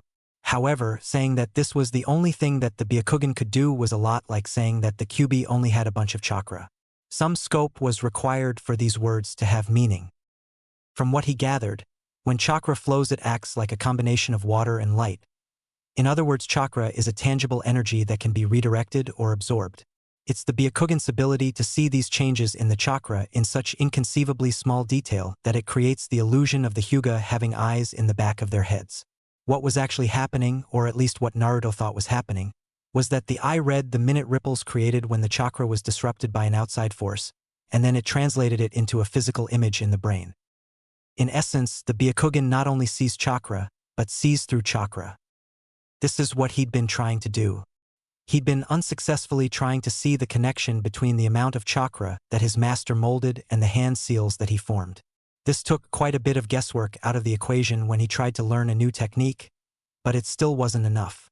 A fully realized Rinnegan, like his master's, allowed its wielder to learn a new jutsu almost instantly. Only a few botched attempts were required to get the chakra balance correct. More importantly than this though, The jutsu in question only had to be seen once or twice for the user to understand the fundamentals behind the technique. The feel of the chakra was remembered by the brain. After that, a Rinnegan wielder could learn the jutsu at their leisure. The Byakugan was a dead end. It only reaffirmed that he was mistaken in his approach to emulate it. From there, he began to draw comparisons between his eye and the Sharingan. Unlike its pale cousin, the Sharingan lacked the optical power to read the waves to the same extent. Only when large amounts of chakra are expended, commonly in the form of a jutsu, or when the disruptions are relatively close, can the copy eye pick up on the vibrations in the same way that the Byakugan does. At this point, the retina of the Sharingan acts like photographic film, and the image or flow pattern that it sees is perfectly recorded. Like eidetic memory but for chakra. Naruto paused in his thoughts. Maybe it's simpler than that. The wave isn't seen by the Sharingan but is instead felt by it. Felt by it so strongly that the wave is imprinted perfectly on the brain of the host. Naruto's multi-ringed eyes widened a small bit as that thought hit him. It's felt directly by the brain without any other sensory input. Instinctively felt, the same way that a person instinctively feels pain. It was almost as if the Sharingan behaved less like an eye and more like a nerve, actively conducting chakra to the brain. His mouth twitched downward into the ghost of a frown. Something subtle was still eluding him. Perhaps his master's teachings would make more sense with these new thoughts to frame them. The Rinnegan did both of these things, but not to the same extent of the other Jujutsu. Like the Byakugan, the Rinnegan was sensitive enough to pick large chakra signatures out of the background noise created by naturally occurring chakra, namely people and animals. But it wasn't able to see the ultra-weak ripples that flowed through the natural chakra, and thus didn't have the long-range 360 degrees vision or the precision to see a person's tenketsu. At that moment, Naruto realized that part of the answer was literally right in front of him. The leader was quite ingenious when he wanted to be. If an area was devoid of natural chakra, like if you were to create an entire city made out of metal, and if the waves weren't able to move freely, like if you were to limit the walkways to long linear paths, it became almost trivial to locate someone by tracing the bouncing path of their chakra wave. And if one were to become intimately familiar with the layout of the village and the chakra signatures that it held, it became closer to feeling the chakra flow. The Rinnegan only needed to trace the wave for small time before the eye itself took over automatically, calculated the location of the source by feeling the intensity of the chakra, and transmitted the data to the brain. Even now, Naruto could feel his gaze being tugged in multiple directions by the chakra. Rinnegan, also known in Amigakure as Byakugan light. Below him, about a half-mile away, were 4 signatures. The pull to follow them was stronger than normal, which signified they were ninja, probably a Genin team with their Jonin teacher. He paused. The Jonin's chakra felt familiar. Felt safe? His eyebrows raised a bit as he put the pieces together. It was Konin's chakra. For some reason his Rinnegan had seen fit to latch onto the familiar presence. It was strange for her to be out and even stranger for her to be with a group of Genin. He concentrated on feeling of her chakra and noticed something slightly off about it, though he didn't really know why it felt off to him. There was an extra something thrown into it, an erratic wave that just barely disrupted her normal chakra signature. Now he understood. She was hinged. Apparently Tsubaki Nichin had a team. Why she had a team remained a mystery to him, but if he had to guess, it probably had something to do with Menma's fate after graduation. If it became important for him to know, the leader would tell him so. Right now, she only served to distract him from his original purpose. The more that Naruto thought about it, the more he realized that the Rinnegan behaved similarly to its daughter Kekkei Genkai, the Sharingan. Both eyes could feel the flow of chakra, but in this respect the Sharingan was clearly superior. A ninja with the Rinnegan learned new jutsu very quickly. A ninja with the Sharingan learned new jutsu instantly. But for the ninja with the Rinnegan, this accelerated learning rate was a fringe benefit, not the be-all and end-all of his jujitsu. Where the Rinnegan truly shined was in its ability to generate chakra waves. A thought hit him out of the blue, and it was almost enough to bring a smirk to his lips. He was getting close. He could feel it, both literally and figuratively, as the storm above seemed to pick up tempo and his eyes began to freely comb through the web of chakra. This was what his master had described when asked about his own discovery of the Rinnegan's powers. Nothing, and then bam! Epiphany. Suddenly everything hit you at once and you couldn't, for the life of you, tell why you weren't able to figure it out before. The fabled genjutsu death stare that the Sharingan was able to inflict on a person was likely the last remnant of its precursor's trademark ability. It only manipulated already existing chakra within the opponent's mind to trap them in an illusion. And even so, it could only manipulate one part of the whole. It could only manipulate the yang chakra which governed physical existence. Shinra Tensei, Bansho Tenin, the weapons of the Azura Path, and even his chakra rods, all of these powers were created through the manipulation of yang chakra. They were considered by his master to be the easiest to learn. In fact, many ninja used yang-natured chakra without ever even realizing it. The very same chakra was used in the creation of genjutsu, hence Naruto's theories on the Sharingan stare of death. Perhaps the Rinnegan could do something similar. He'd make a note to ask the leader later. Or better yet, he could ask Madara. Though probably not anytime soon. He was nearly there. All the pieces were laid out before him, now he just had to put them all together. The Deva Path and the Azura Path were already open to him even though he couldn't use them to their fullest extent yet. Why were they open? Because they were governed by yang release and his Rinnegan was unusually powerful when it came to generating yang chakra. Perhaps it had something to do with the demon sealed inside him. Or maybe it was because of the pain that he felt during the operation. Physical pain awakens physical energy? It was certainly a thought worth entertaining. The writings of the sage could have been speaking about this, but most of his discoveries were couched in mystic symbolism. It was just as likely that the man could have been trying to teach a philosophical lesson. But there was one thing that the sage had stated directly. All of the Rinnegan's abilities stemmed from the manipulation of yin, yang, or a combination of the two. The trick was in figuring out how to create the proper balance. From what he had read and what his master had told him, the human and Naraka paths manipulated yin. The former removed it from a living creature and the latter injected it into something that was previously dead. Since he first had to feel the nature of yang chakra before his eyes could create it, he would only be physically able to use the human path initially. At least, that's what the sage wrote. Not all Dojutsu behaved alike after all. But if Naruto was indeed similar to the sage, it meant that the Preta and the animal paths acted the same way. Both used yin and yang simultaneously to create living beings from nothing, in the case of the animal path, and to remove corporeal substance from existence, in the case of the Preta path. Again, he would have to feel the yin and yang simultaneously though the Preta path before he could create it in the animal path. He stood as his master approached, having long since felt his massive chakra wavelength before the man had a chance to reach the top of the tower. He relaxed and allowed his eyes to link with that of his master and the other paths. Before, the jumble of information and visuals that assaulted his senses would have left him dizzy and helpless. Now he understood so clearly what he had been doing wrong. Seeing but not feeling. The visual link was a radar sense. You felt the wavelengths that the other paths felt and bounced the signal between one another like a relay station. Like a nerve. The differing perspectives of the same wave were used for triangulation when at rest, and for prediction during the heat of battle when an opponent's chakra flow was strong enough to overcome the background noise. He watched through his master's eyes as the door to the roof swung open. "You seem to have made some progress." Naruto gave a curt nod, still looking out on the village as he did so. "Watch my hands and feel my chakra. Your control should be far greater than before if you truly understand the Rinnegan, so failure is unacceptable. I will give you 3 tries, but you should only need one." The leader spread his hands to the sky and let the rain beat down upon him.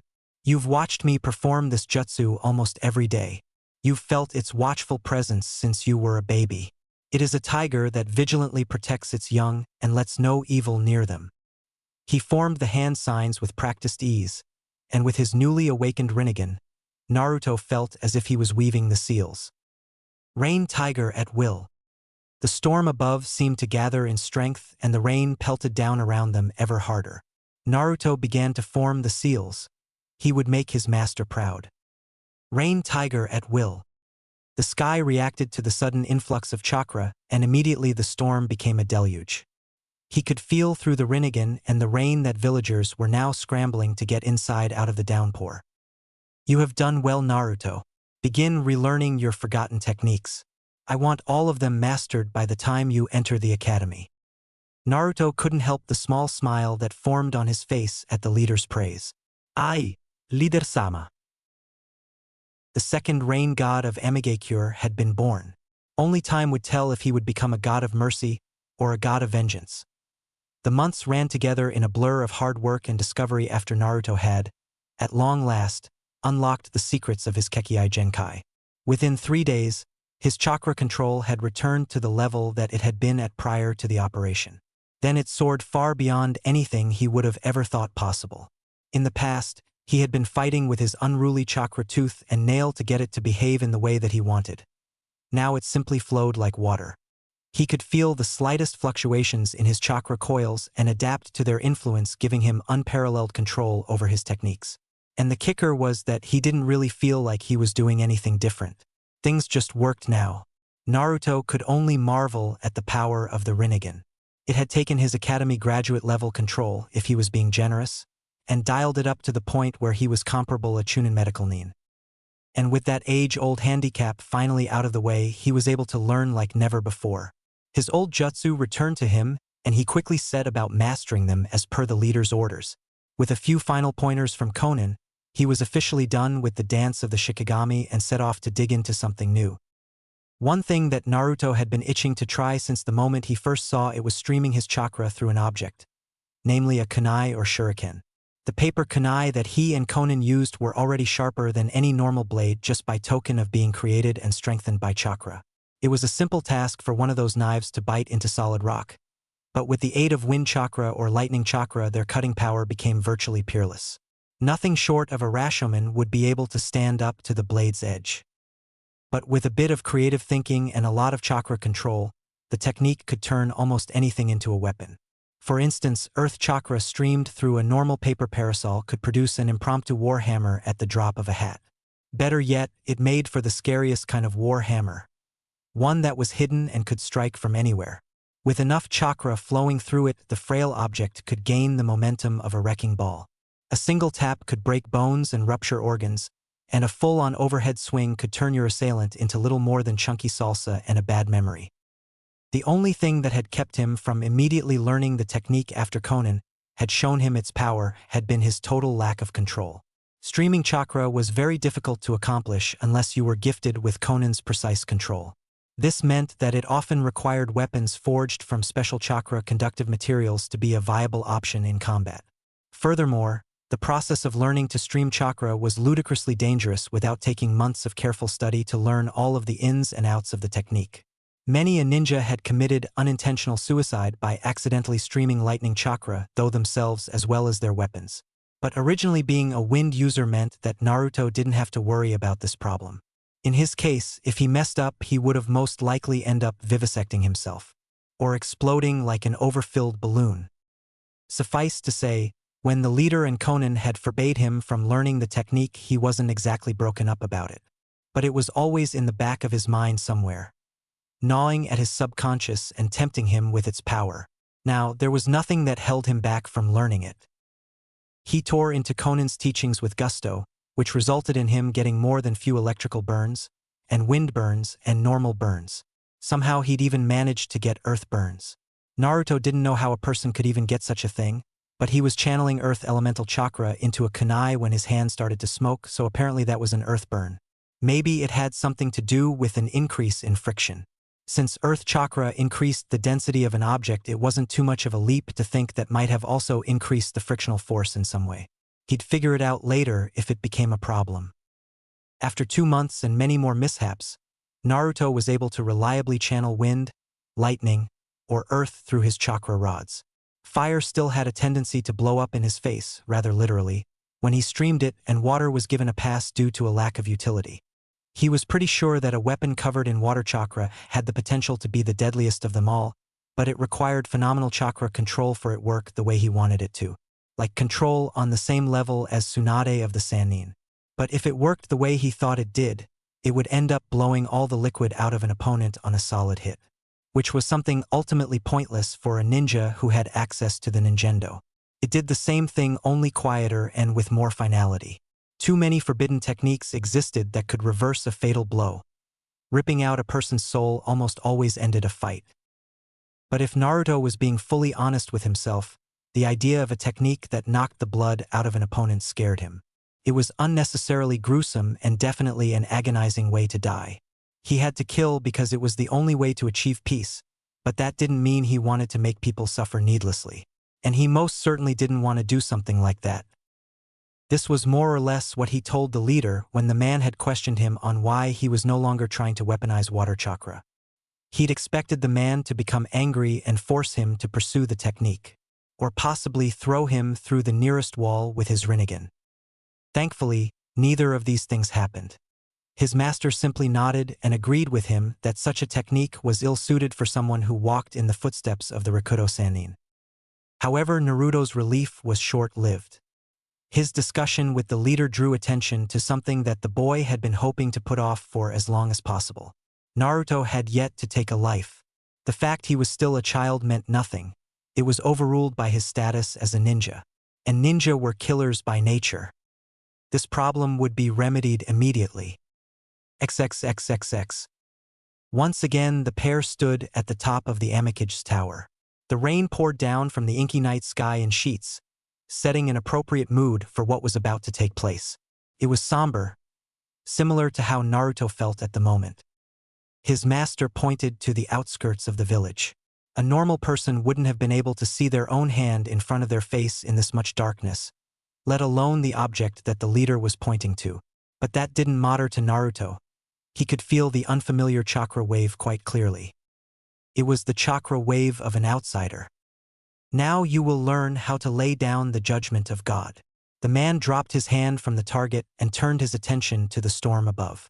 You have seen me perform this jutsu before, so I don't need to stress what's at stake should you fail. A nod. It is dangerous and powerful, and must therefore be tempered by caution and patience. Moreover, it is purely controlled through the feel of the chakra.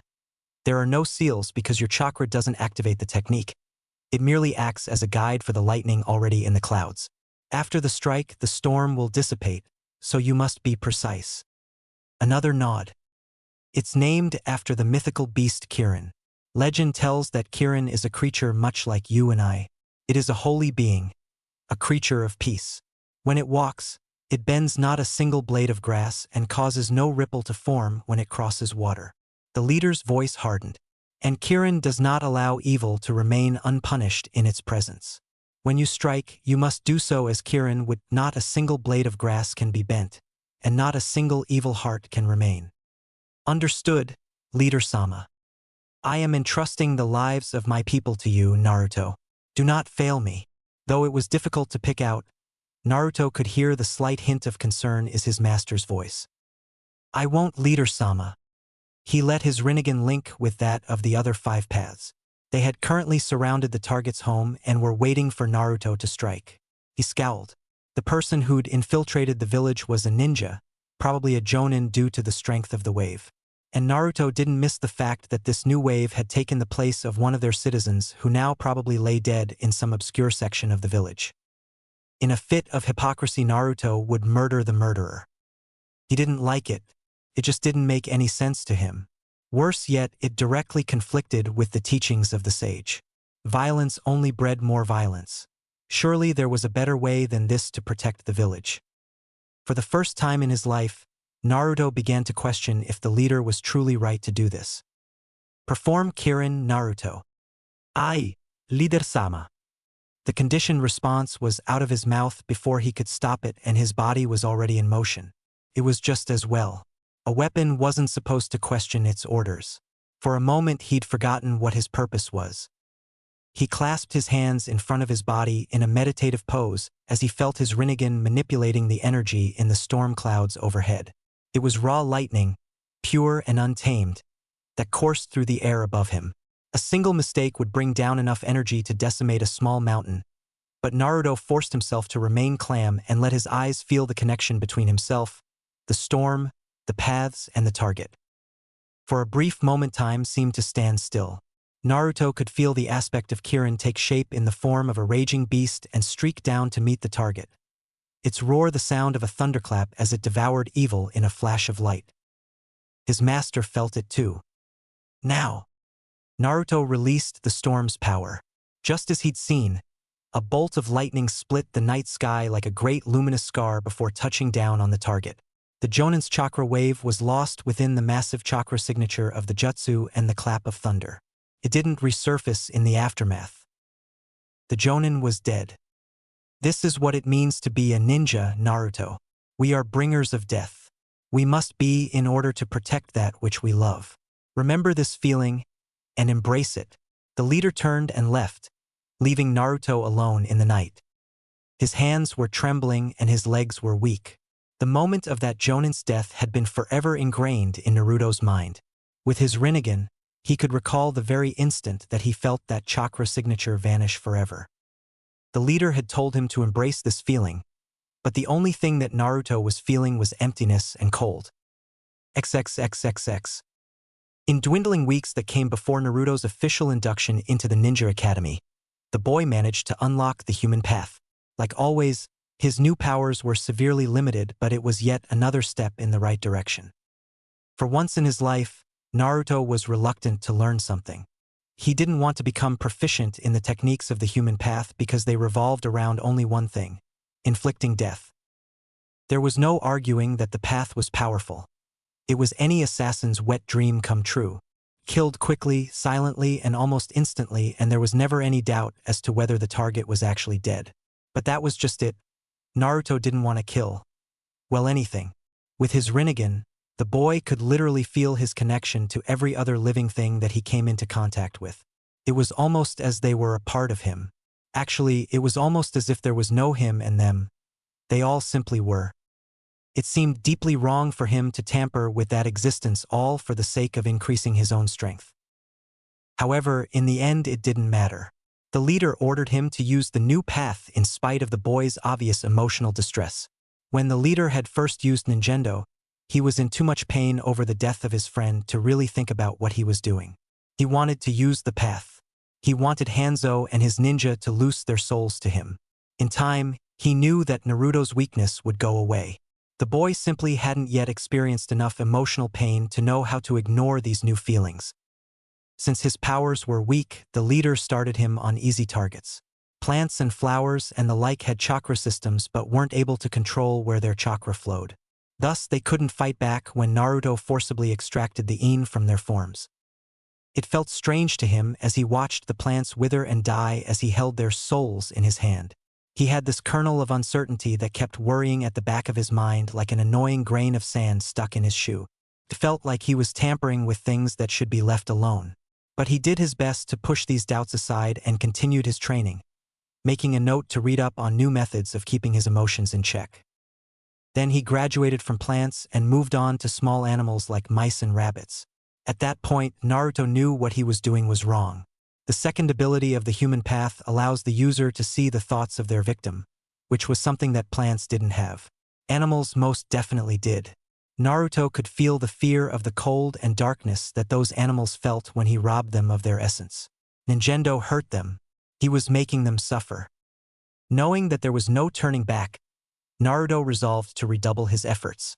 When he utilized Ninjendo, he would make sure that the victim's end was quick and as painless as possible. But as he continued to train his Rinnegan, his mind began to suffer the consequences. Nightmares plagued him nearly every time he slept. Visions of people's faces twisted in wordless agony as he ripped the spark of life from their bodies danced behind his eyelids. More than a few times, he saw himself doing these things to Risa or, worse yet, Konan-chan. The frosty kunoichi was the closest thing that he had to mother or a sister, and though he found Risa to be a little annoying, she was a good person with a kind heart. Naruto didn't wish this fate on anyone, least of all them. Except for that man. Naruto was willing to make an exception for him. When he first dreamed about killing the leader, Naruto was appalled with himself. Not only did it go against everything that he'd been taught, but he was wishing to inflict harm on a good man. Wishing to harm God himself because of his own shortcomings. The leader was only doing what was necessary to bring peace to the world. Though he was almost tyrannical in his teachings, it was only because he was trying to unlock his students' true potential. He didn't want to make his pupils suffer, right? Naruto had remembered the barest hints of a smile on the man's face as he watched his student tear the soul from another living being. Naruto could tell that the leader's gaze was focused solely on anguish in his eyes. He wasn't smiling because his student was learning. He was smiling at the boy's pain. Doubt had begun to worm its way into the boy's mind, and slowly, he became paranoid and angry. He now got far too much pleasure from his dreams where he watched the light fade from his master's eyes. Of course, he told no one about these dreams and continued with his training as normal. They would only lead to more trouble. He did what any good ninja would do, and bottled them up in some dark corner of his mind.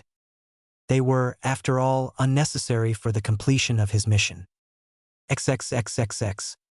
When Naruto finally began to attend the academy, he quickly realized that it was going to be far more difficult to stay under the radar than he'd originally hoped.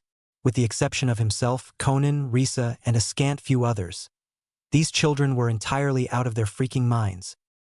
The first thing he'd witnessed upon reaching the academy with Risa was a pair of third years having a knife fight on the jungle gym. And nobody seemed to care. One of the teachers was keeping a lazy eye on the altercation to make sure no one got hurt too badly. But other than that, it was business as usual. Even Risa seemed only slightly perturbed by the scene, but probably just because she didn't want to catch a stray kunai. She didn't care what happened to these boys in the slightest. As long as they kept it to themselves, they could go at it to their heart's content. When he'd asked her about it, she just looked at him like he'd grown a second head. He'd quickly explained that he and his siblings lived in one of the richer districts of the village, and they had only warned him to stay alert when he went to the academy. She explained that most of these kids, herself included, were orphans, and that very few people cared what happened to them as long as they didn't actually kill each other. And even then, it wasn't a rule that was strictly enforced. The Amikage had his ninja out on missions almost constantly, and the civilian police only dealt with civilian matters. The orphans were just sucking money out of the village's pockets. It was in the village's interest to let them handle their own business. Out on the streets, it was dog eat dog. Naruto was blown away. The leader never told him about these kinds of things. He knew that there was a similar situation happening in Kiri with their civil war and all, but he thought that that was an isolated incident. His faith in the leader was soundly shaken. And from there things only got stranger, more surreal. Sometime during the second week of class, Naruto had managed to get on the bad side of the class bully, Junpei, by walking dumb. The boy was a second year who got held back for remedial courses due to a seriously bad attitude, like had no qualms about breaking your arms for the fun of it bad. That was unbefitting of a ninja. To him, everyone else was weak, so he could do as he pleased. He was the best taijutsu user of his old class after all, and he was itching to try out some of his moves on the baby genin. Junpei was right. Any first year would be decimated in a fight against him. The problem was that he wasn't fighting a genin. He was fighting one of the Akatsuki. And it was a short fight. Naruto had tried his best to defuse the situation non-violently. He'd simply tried to walk away. Seeing this as a sign of weakness, Junpei had grabbed him by the arm and started squeezing, hoping that the baby genin would start crying. The boy had just looked at him with these creepy cold dead eyes and said nothing. That made him angry. Who was this little bastard to think that he was better him? He'd cocked back a fist to break the boy's nose only to receive a punch in the throat. Hard. When he staggered back coughing, the other boy had simply kicked him aside, like he was dealing with a piece of trash. "Please don't bully your peers," he'd said in overly polite tone. "We're all trying to become ninja together. That makes us comrades. We should look out for one another instead of fighting." Then he kept walking with his green-haired friend like nothing had even happened. Junpei's blood boiled. No one treated him this way. This kid was definitely going to die. After spending a few days of trailing him, he knew the exact place to enact a little amigacure justice. XXXXX. Bue Menmakun. Risa waved to him as she continued on her way to the orphanage, and he began to head to his home in the rich district. "Bye, Risa-chan. I'll see you tomorrow." He turned and walked for about another half-mile before cutting through an alley. This was about to turn ugly, and he didn't want to deal with the repercussions of being seen by a civilian. With the line of sight broken between him and his pursuer, who was really bad at muffling his footsteps, Naruto quickly signed the situation to the leader and awaited a reply. Through his Rinnegan, he saw the man sign back a capture order. That was odd, but then again the whole day had been odd. Academy students shouldn't be able to get their hands on exploding tags as easily as some of his classmates had been able to. It was his hope that the ceiling would be fixed by the end of the week, The rain made it difficult to take notes. He was pulled out of his musings by the sound of metal being dragged on stone behind him. God, this kid was, without a doubt, the worst ninja ever. This kind of behavior would have never flown if AIM's ninja population wasn't run so horribly thin. Naruto turned around to see Junpei walking toward him with a sadistic smirk and a rather dull kunai being dragged across the brick wall. Instead of running in fear or pleading with him like the other boy had been expecting, Naruto just crossed his arms in front his chest and looked thoroughly unamused, almost bored. "Are you sure you want to do this?" Naruto questioned passively as the boy continued to approach him. "Don't forget that I'm a ninja. We're often prone to defending ourselves if the need arises. You might not like what that entails." Junpei scoffed. "You're not a ninja. You're just a baby genin. I'm a ninja. See my knife." Naruto dragged his gaze lazily to the kunai. "This is going in your gut unless you apologize for what you did to me and beg me for forgiveness." "I'm sure it will." This kid was really starting to piss him off with this cool attitude of his.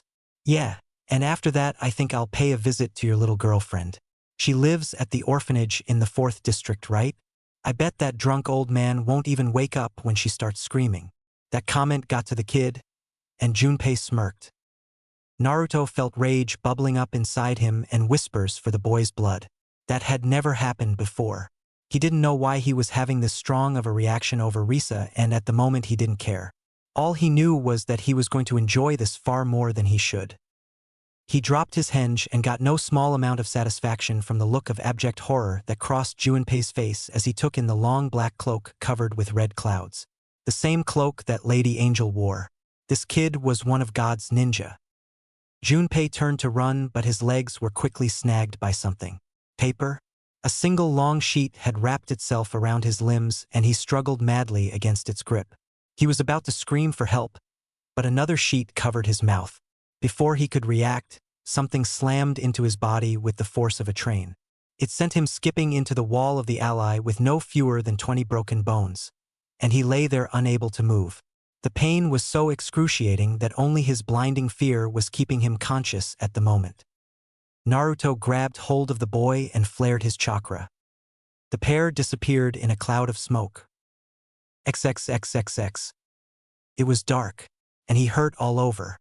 He'd been unceremoniously dumped on the floor after the other boy and grabbed hold of him and somehow teleported them out of the alleyway. He was blubbering rather loudly through his paper gag, but he didn't care. God was going to have him killed. He was going to die. Junpei's mind more or less snapped at that. He began thrashing vigorously only to start howling in agony over his broken bones.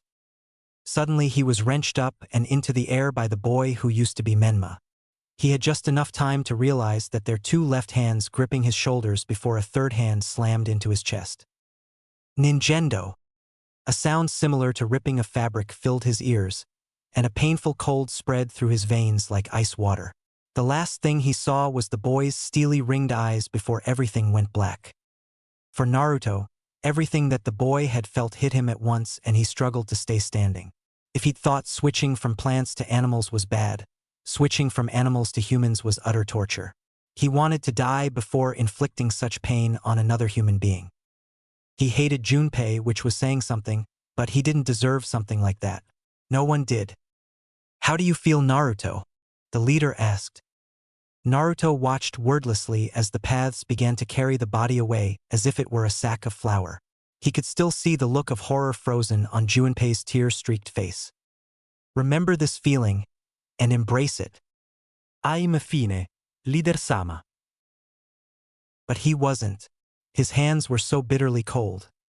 His master signaled the kill order. Ninjendo! The familiar sound of ripping cloth filled the air. If the noise still churned his stomach as it had done in the past, Naruto did a good job of hiding his discomfort behind a veneer of cold indifference. He no longer flinched at its cruel hiss, and didn't pay any mind to the icy rush of pain and fear that flowed through his body. Numbness had set in months ago. The cold bite of death had long since lost its potency after having been subjected to it so many times. Plagued his dreams constantly. His sinister eyes seemed to have a mind of their own, taking sick pleasure in forcing their wielder to relive the death of his victims ad infinitum. He'd lost count of how many people he'd killed, lost count of the number of souls he'd gathered as a steel-eyed Shinigami, and honestly he found it hard to care. Very soon his light would be gone. The Rinnegan was twisting him into something dark, robbing him of his emotions and warmth until he was left with nothing. The human path was leeching away his humanity. What bitter irony. For years, he'd tried unsuccessfully to deaden his emotions and become a weapon for the Akatsuki. Now that his goal was finally within reach, he didn't want it anymore.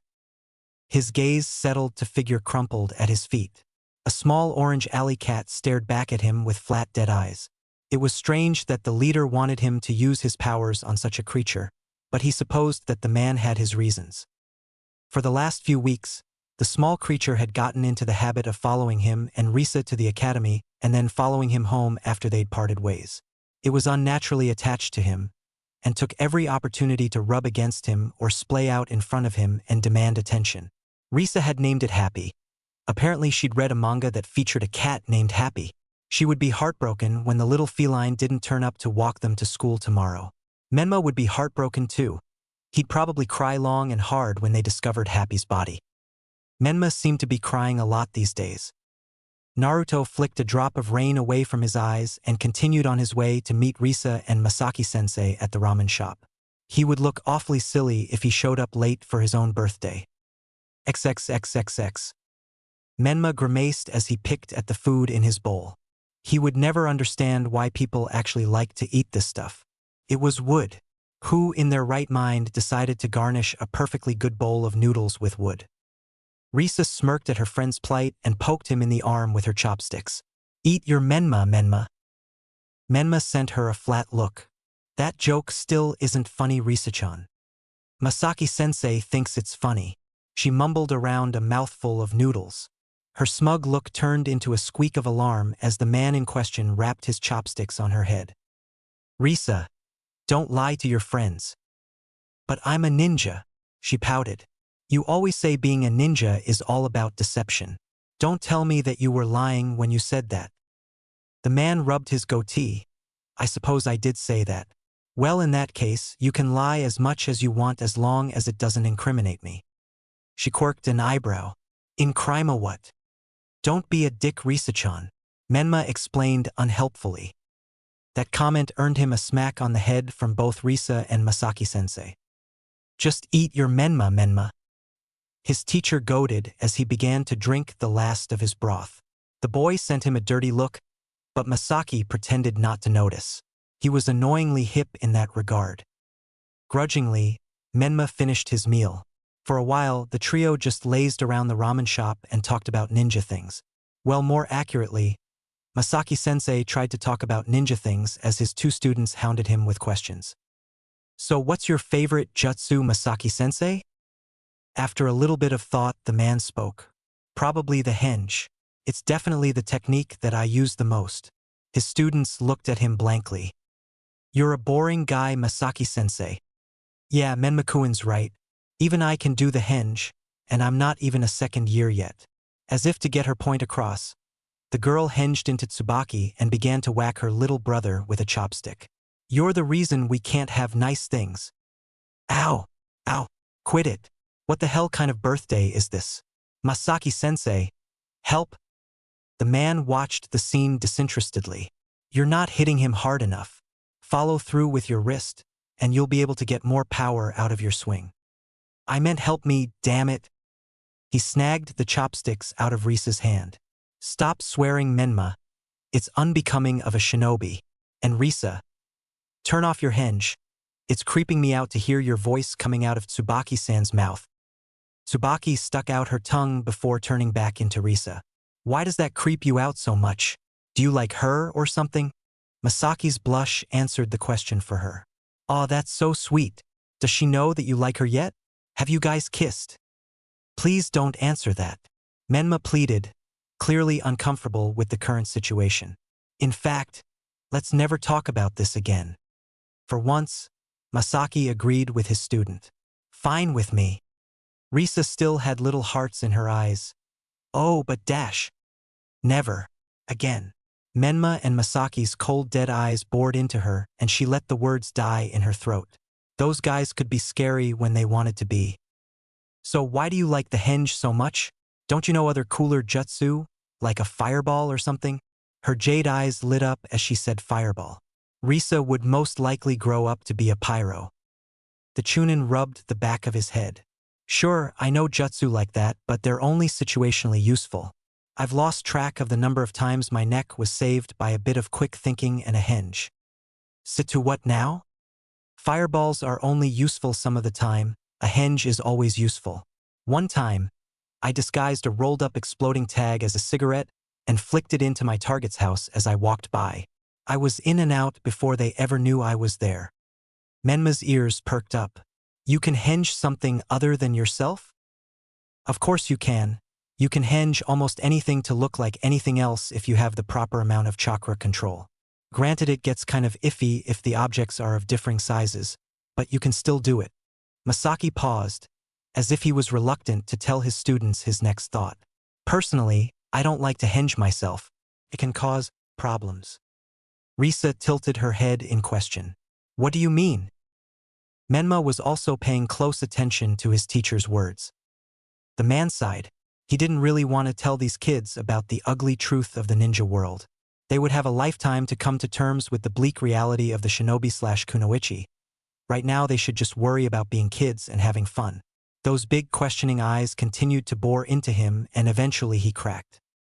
Keep in mind that this only happens some of the time. His students shared a look and then nodded for him to continue. Being a ninja is hard.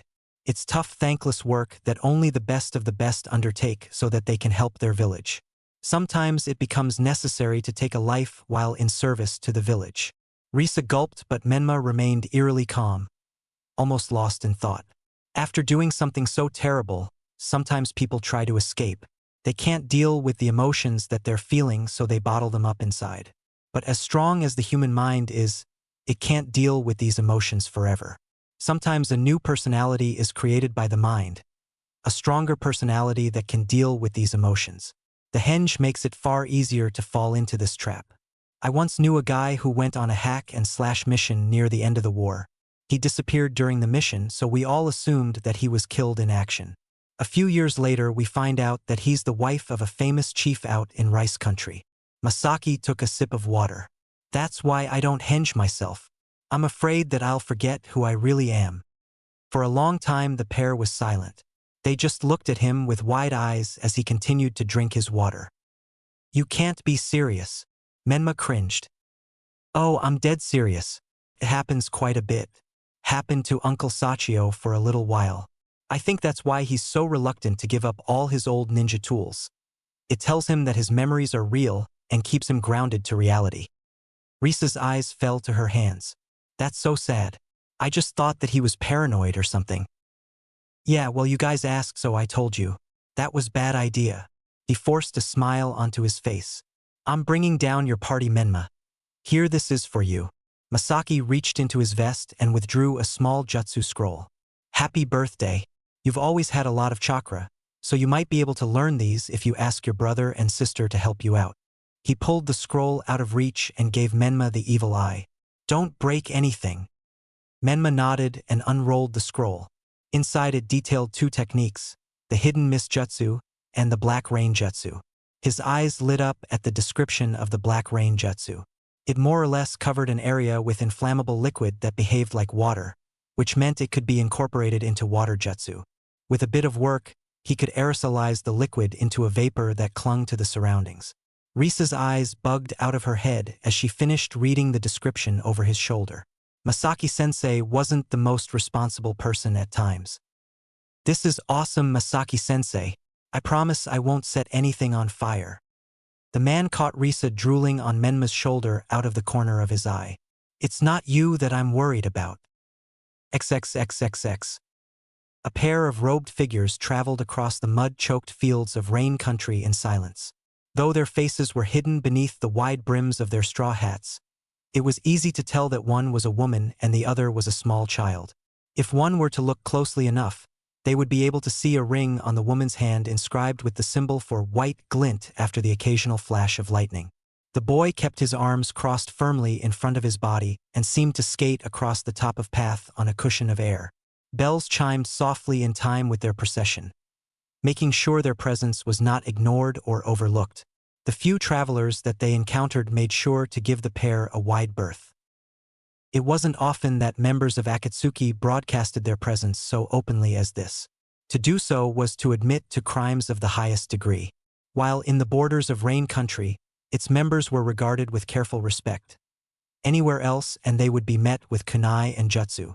Secrecy was one of the biggest concerns for a ninja, but it was the defining trait of the Akatsuki. Only the very best were recruited, which often meant that your head was worth a fortune to the right village.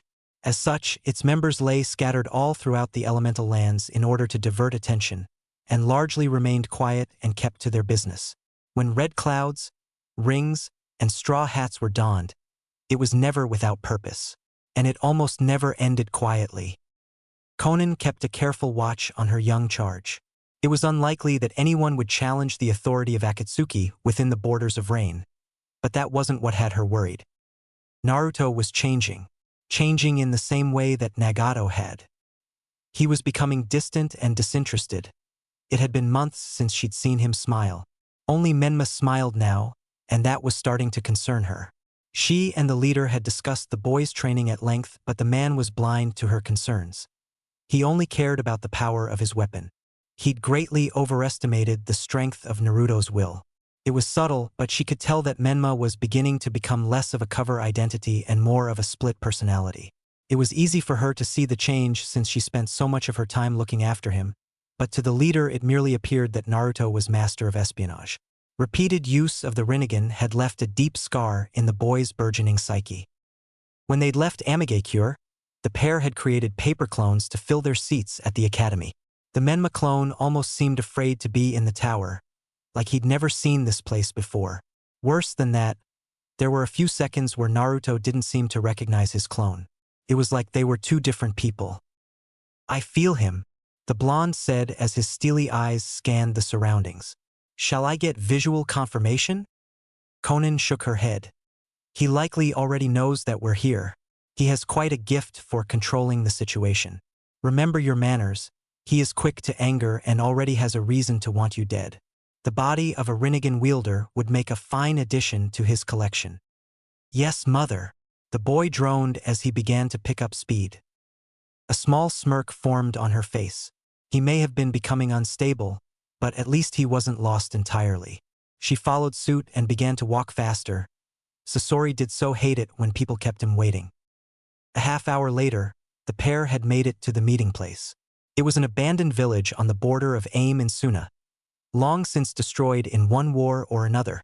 Charred skeletons of houses and shops littered the landscape, and only half of the village wall still stood. Many people believed that this place was haunted. Travelers would go out of their way to avoid the ruins, and even the most gung-ho Nukenin would think twice before coming here. They would be alone in the valley. From what Naruto could feel through his Rain Tiger Jutsu, the puppet master would be with them shortly. Not a minute later, the telltale chirping of a bell met their ears, accompanied by the soft mechanical whirring of the man's footsteps. They stood motionless as the blocky wooden figure walked up to them. "I have kept you waiting, I apologize," the gravelly voice spoke. "No apology is required, Sasori-san. We arrived early. Naruto was uncomfortable flying our colors so close to the border." Sasori's glass eyes settled on the boy. Immediately he took note of the Rinnegan, as well as the array of black rods that dotted the child's flesh. This would be most interesting.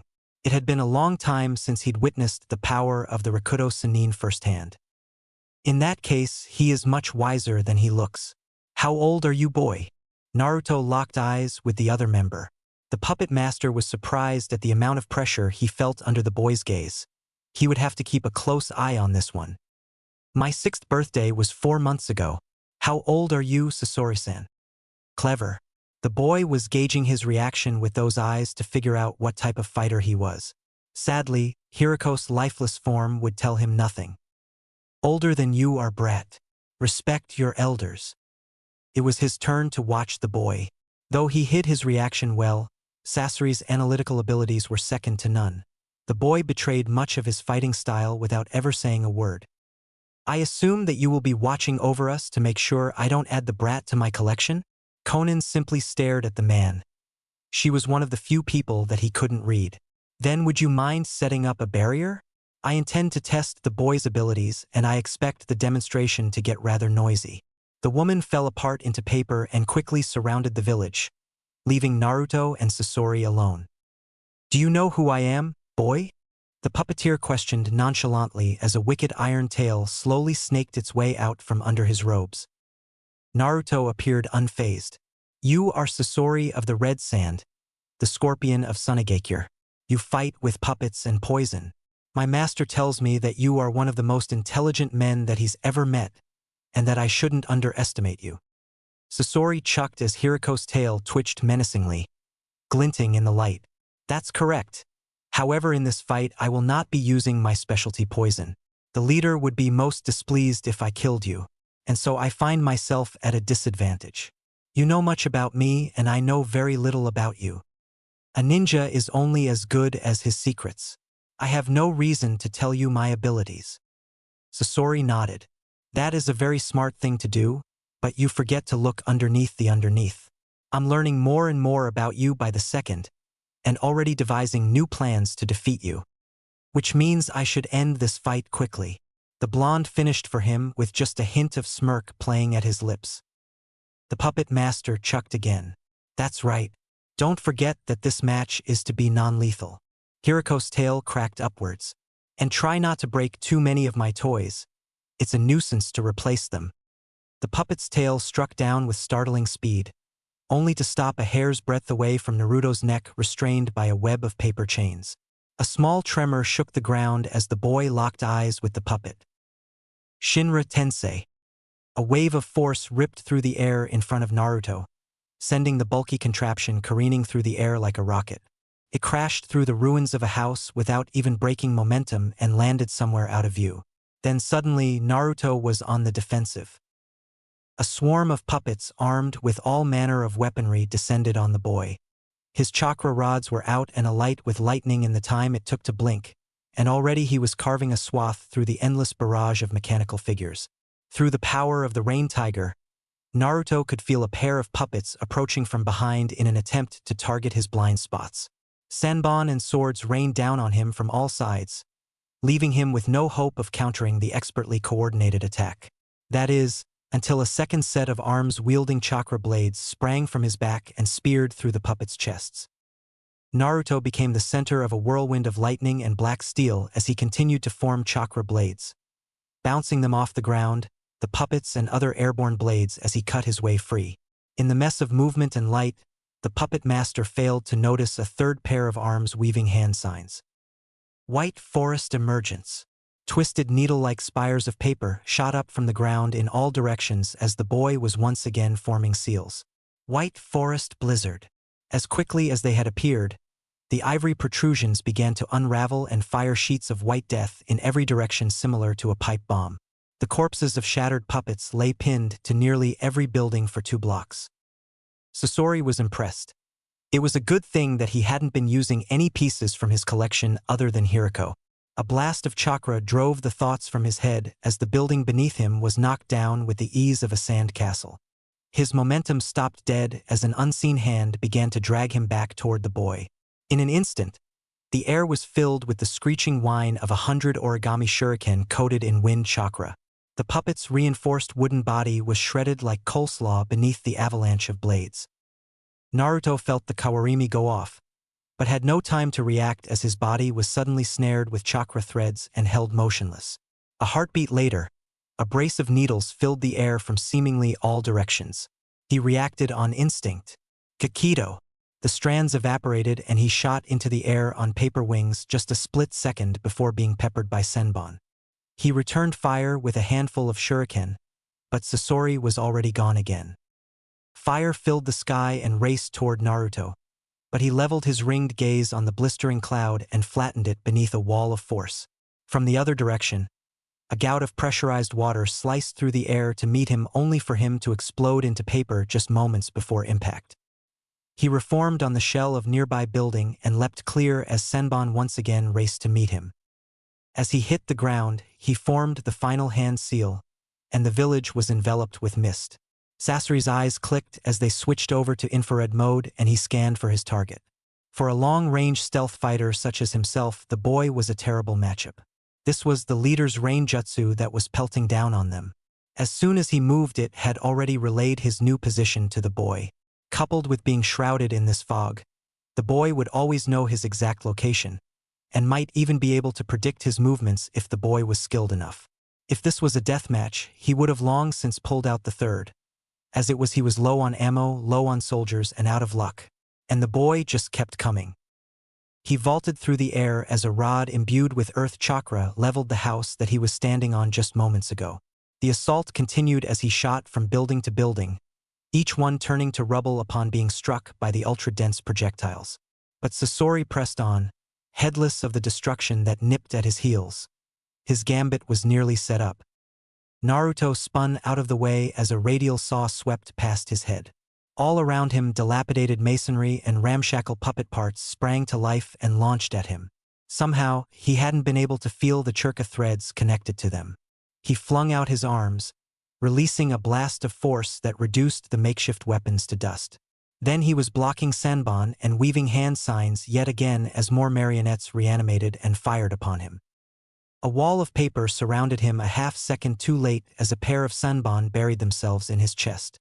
Numbness quickly spread through his body, and soon both the wall and Naruto fell to the ground. He looked to a nearby building at the smirking face of a red-haired puppet. "You gave me quite a run for my money. I didn't think that you would make it past the initial wave, let alone this far. I thought you weren't going to use poison." Sasori crossed his arms.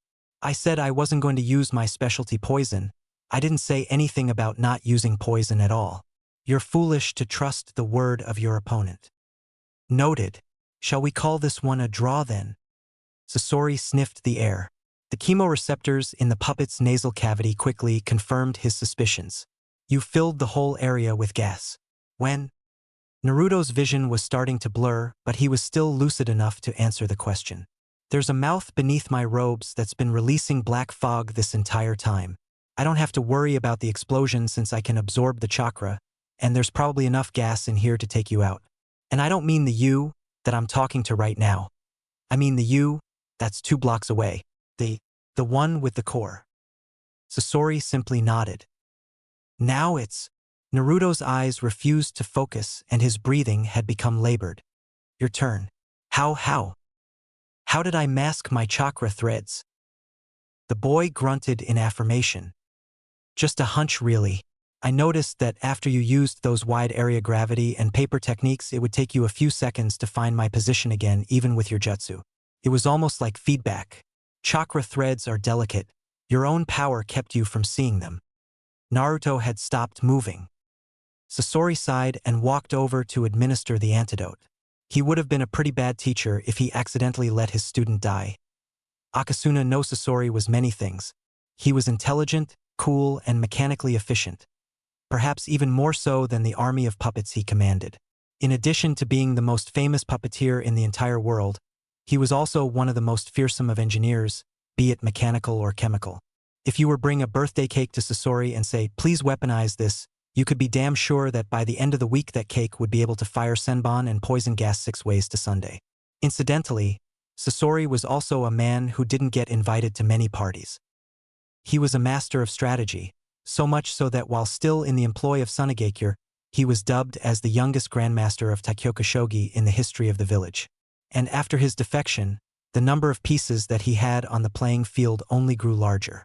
Shadow King Sasori, the man who ruled no fewer than 4 minor villages without ever showing his face, or even letting people realize that he ruled them for that matter.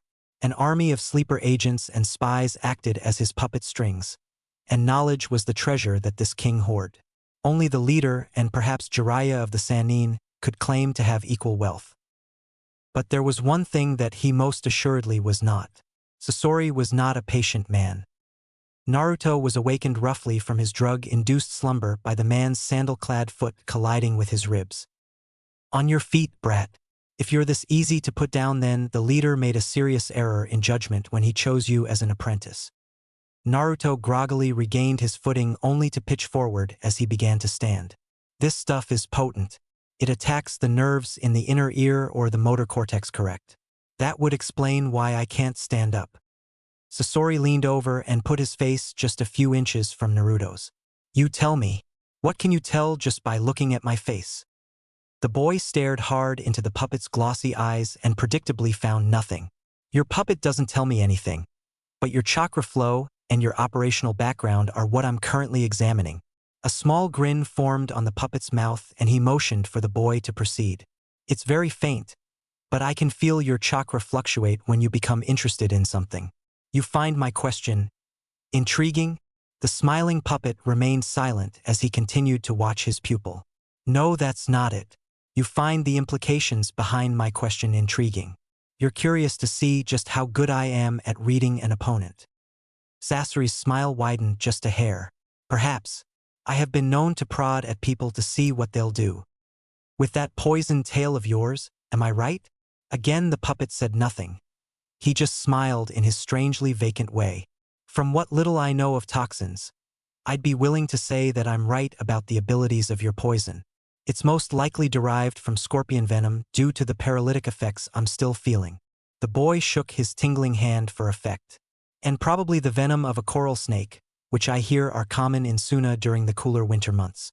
Though I suspect it's been diluted seeing as how I'm still breathing. Well, aren't you the clever one? Sasori tilted his head questioningly. Anything else? Naruto stared at him for a few more seconds before understanding dawned on him. The boy formed a hand sign and, as he'd predicted, nothing to happen. It wrecks its victim's chakra control. Even if I had wanted to kill you, I wouldn't have had the control to spark the air. I was in the palm of your hand the whole time. Sasori scooped the boy up and flung him onto his shoulder like a sack of flour. It's almost as if I had to work to become an S-rank ninja. Isn't it? Welcome to Akatsuki, brat. Now let's see you earn those robes that you're wearing. The puppet master took a sweeping look at the sprawling timber remnants of his backup collection. Let's start with you repairing all the damage that you've caused. A smirk came to his face as he felt the Rinnegan wielder deflate. XXXXX. In the days that followed his tussle with Sasori, Naruto learned much from the man. Everything he did was precise and surgical. No wasted effort would be exerted from the master craftsman. And everything had a purpose. The tedious act of rebuilding upwards of 60 puppets taught the boy about engineering and machines. After his 10th time doing so, Naruto could successfully recreate a standard battle puppet from memory. By the time he was halfway done, the boy was coming up with new ways to modify the contraptions to serve purposes other than battle. Mentally, of course, since Sasori would be furious if he fiddled with his collection. And by the end, his mind was full of ideas for new machines that could serve him in the future. The Senbon launchers were especially fascinating to him due to their inherent usefulness.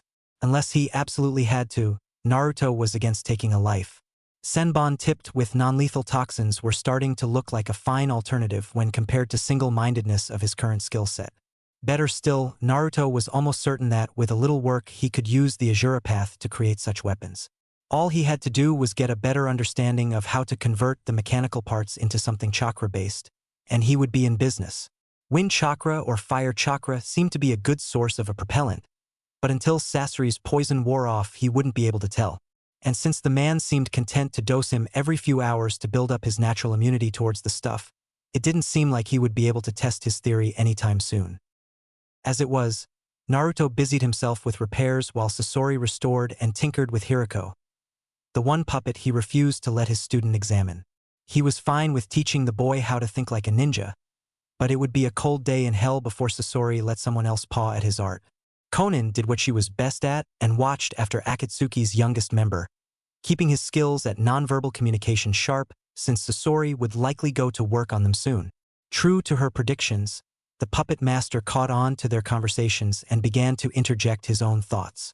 It didn't come as too much of a shock since Sasori was the one who taught herself and the leader how to communicate like this in the first place. Apparently the man had been refining his skills, adding subtle chakra shifts and muscle movements to his repertoire, since Konan had last seen him. With her years of experience, she was able to pick up on the meanings of the gestures quickly. Naruto took quite a bit longer to grasp the nuances of this new silent language, but by the end of the month he was able to understand his teacher's messages. After finishing the puppet repairs and having his work dubbed acceptable, or maybe it was avant-garde, he wasn't able to tell due to his inexperience with the code. Sasori began to teach him how to work a new jutsu. It was a technique that allowed the user to spray poison gas from their mouth. Undoubtedly useful, but not exactly a shock when your teacher is the scorpion of Sunigakure. Normally, learning the new technique would have been as easy as feeling it with his Rinnegan, but his teacher was an avid proponent of learning under pressure. Being poisoned every other hour proved to be quite an adequate handicap in the eyes of the puppet master. XXXXX. Naruto ran though the signs yet again, but the end result was the same as it had been all week. A small plume of violet smoke exited from his mouth and floated a few feet forward before vanishing. This was his chakra control nightmare all over again, but multiplied tenfold.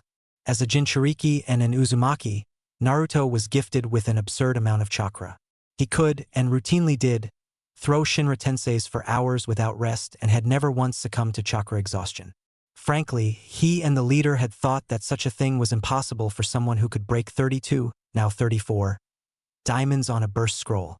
Apparently they had been wrong. The blonde panted with exertion as once again formed the seals and was rewarded with nausea instead of a gout of purple fog. He looked to Sasori, who was fiddling with a large metal contraption packed with black powder inside of his makeshift workshop. The puppet master no doubt knew the boy's question and had already sent him a coded reply, but Naruto was barely able to stay standing, let alone decipher Sasori's non-speech. For a few more seconds Naruto stared at his teacher's head. His gaze was broken when a senbon found its way into his naval courtesy of a detached puppet head. Shinra Tensei hadn't automatically activated as it normally would. He must have really been running on fumes for that to happen. With a twinge of pain, Naruto plucked the needle from his stomach. He was just about to cast it aside when Sasori's message reached him. Now he wanted to bang his head against a wall over the obviousness of the solution. Kurama. No reply. The fox was troublesome like that. It enjoyed watching its host squirm for a bit before helping. Some assistance would be much appreciated, Kurama. The Kyuubi's voice rang out in his mind, deep and commanding. I never part with something for nothing, boy. You should know that by now. What are you willing to give up in exchange for this assistance? The normal fee should be sufficient. Minor control of my emotions and access to my memories for the next 24 hours seems like a far trade. For a while the fox was silent as it pretended to mull over its decision. It was like an annoying child that thoroughly enjoyed taking up the time of others. Perhaps he'd be able to get closer to the fox in the future. At the moment, though, it still seemed a bit miffed that its jailer had stolen the eyes of the sage. The trade is acceptable. Don't spend it all in one place. Crimson chakra surged through Naruto's body, flooding him with energy and strength as it burned away the toxins in his system. His vision ceased to blur, and he couldn't help the feral grin that came to his face as he once again weaved the signs for the poison mist technique.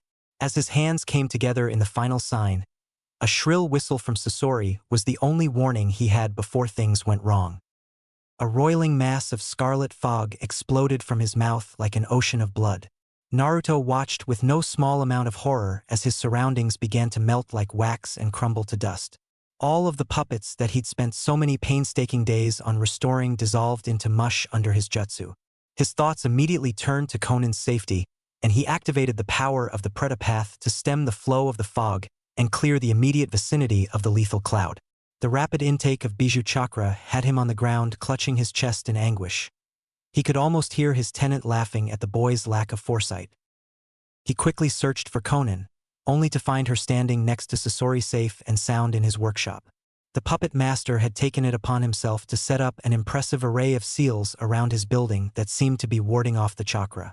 Against anything other than aerosol attacks, the seals would be useless, but right now it was the perfect tool for the job. The puppet master watched a range of emotions flicker across the boy's face when he realized that they were safe. He also didn't miss the way that the boy's gaze softened and hovered on Konan an unusually long time before switching to him. He could feel the woman at his side begin to relax as well, most curious. He'd have to keep a close eye on these two.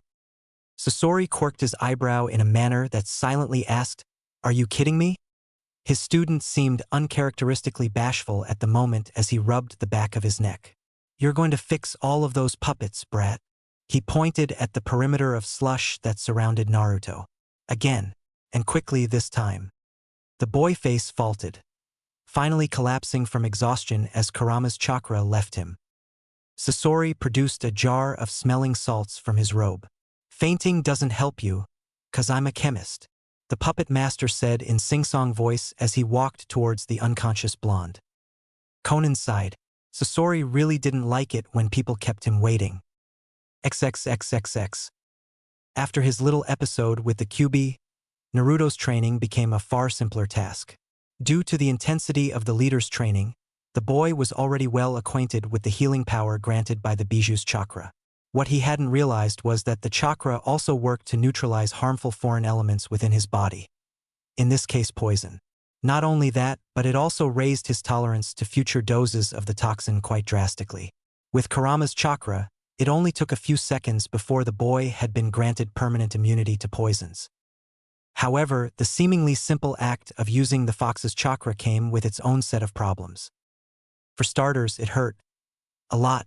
This is coming from a boy who broke his bones on a regular basis and had his eyes cut out while still conscious. Naruto was no stranger to pain.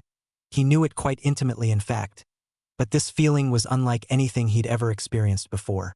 It felt like his entire body, his very soul, was submerged beneath a vat of boiling acid.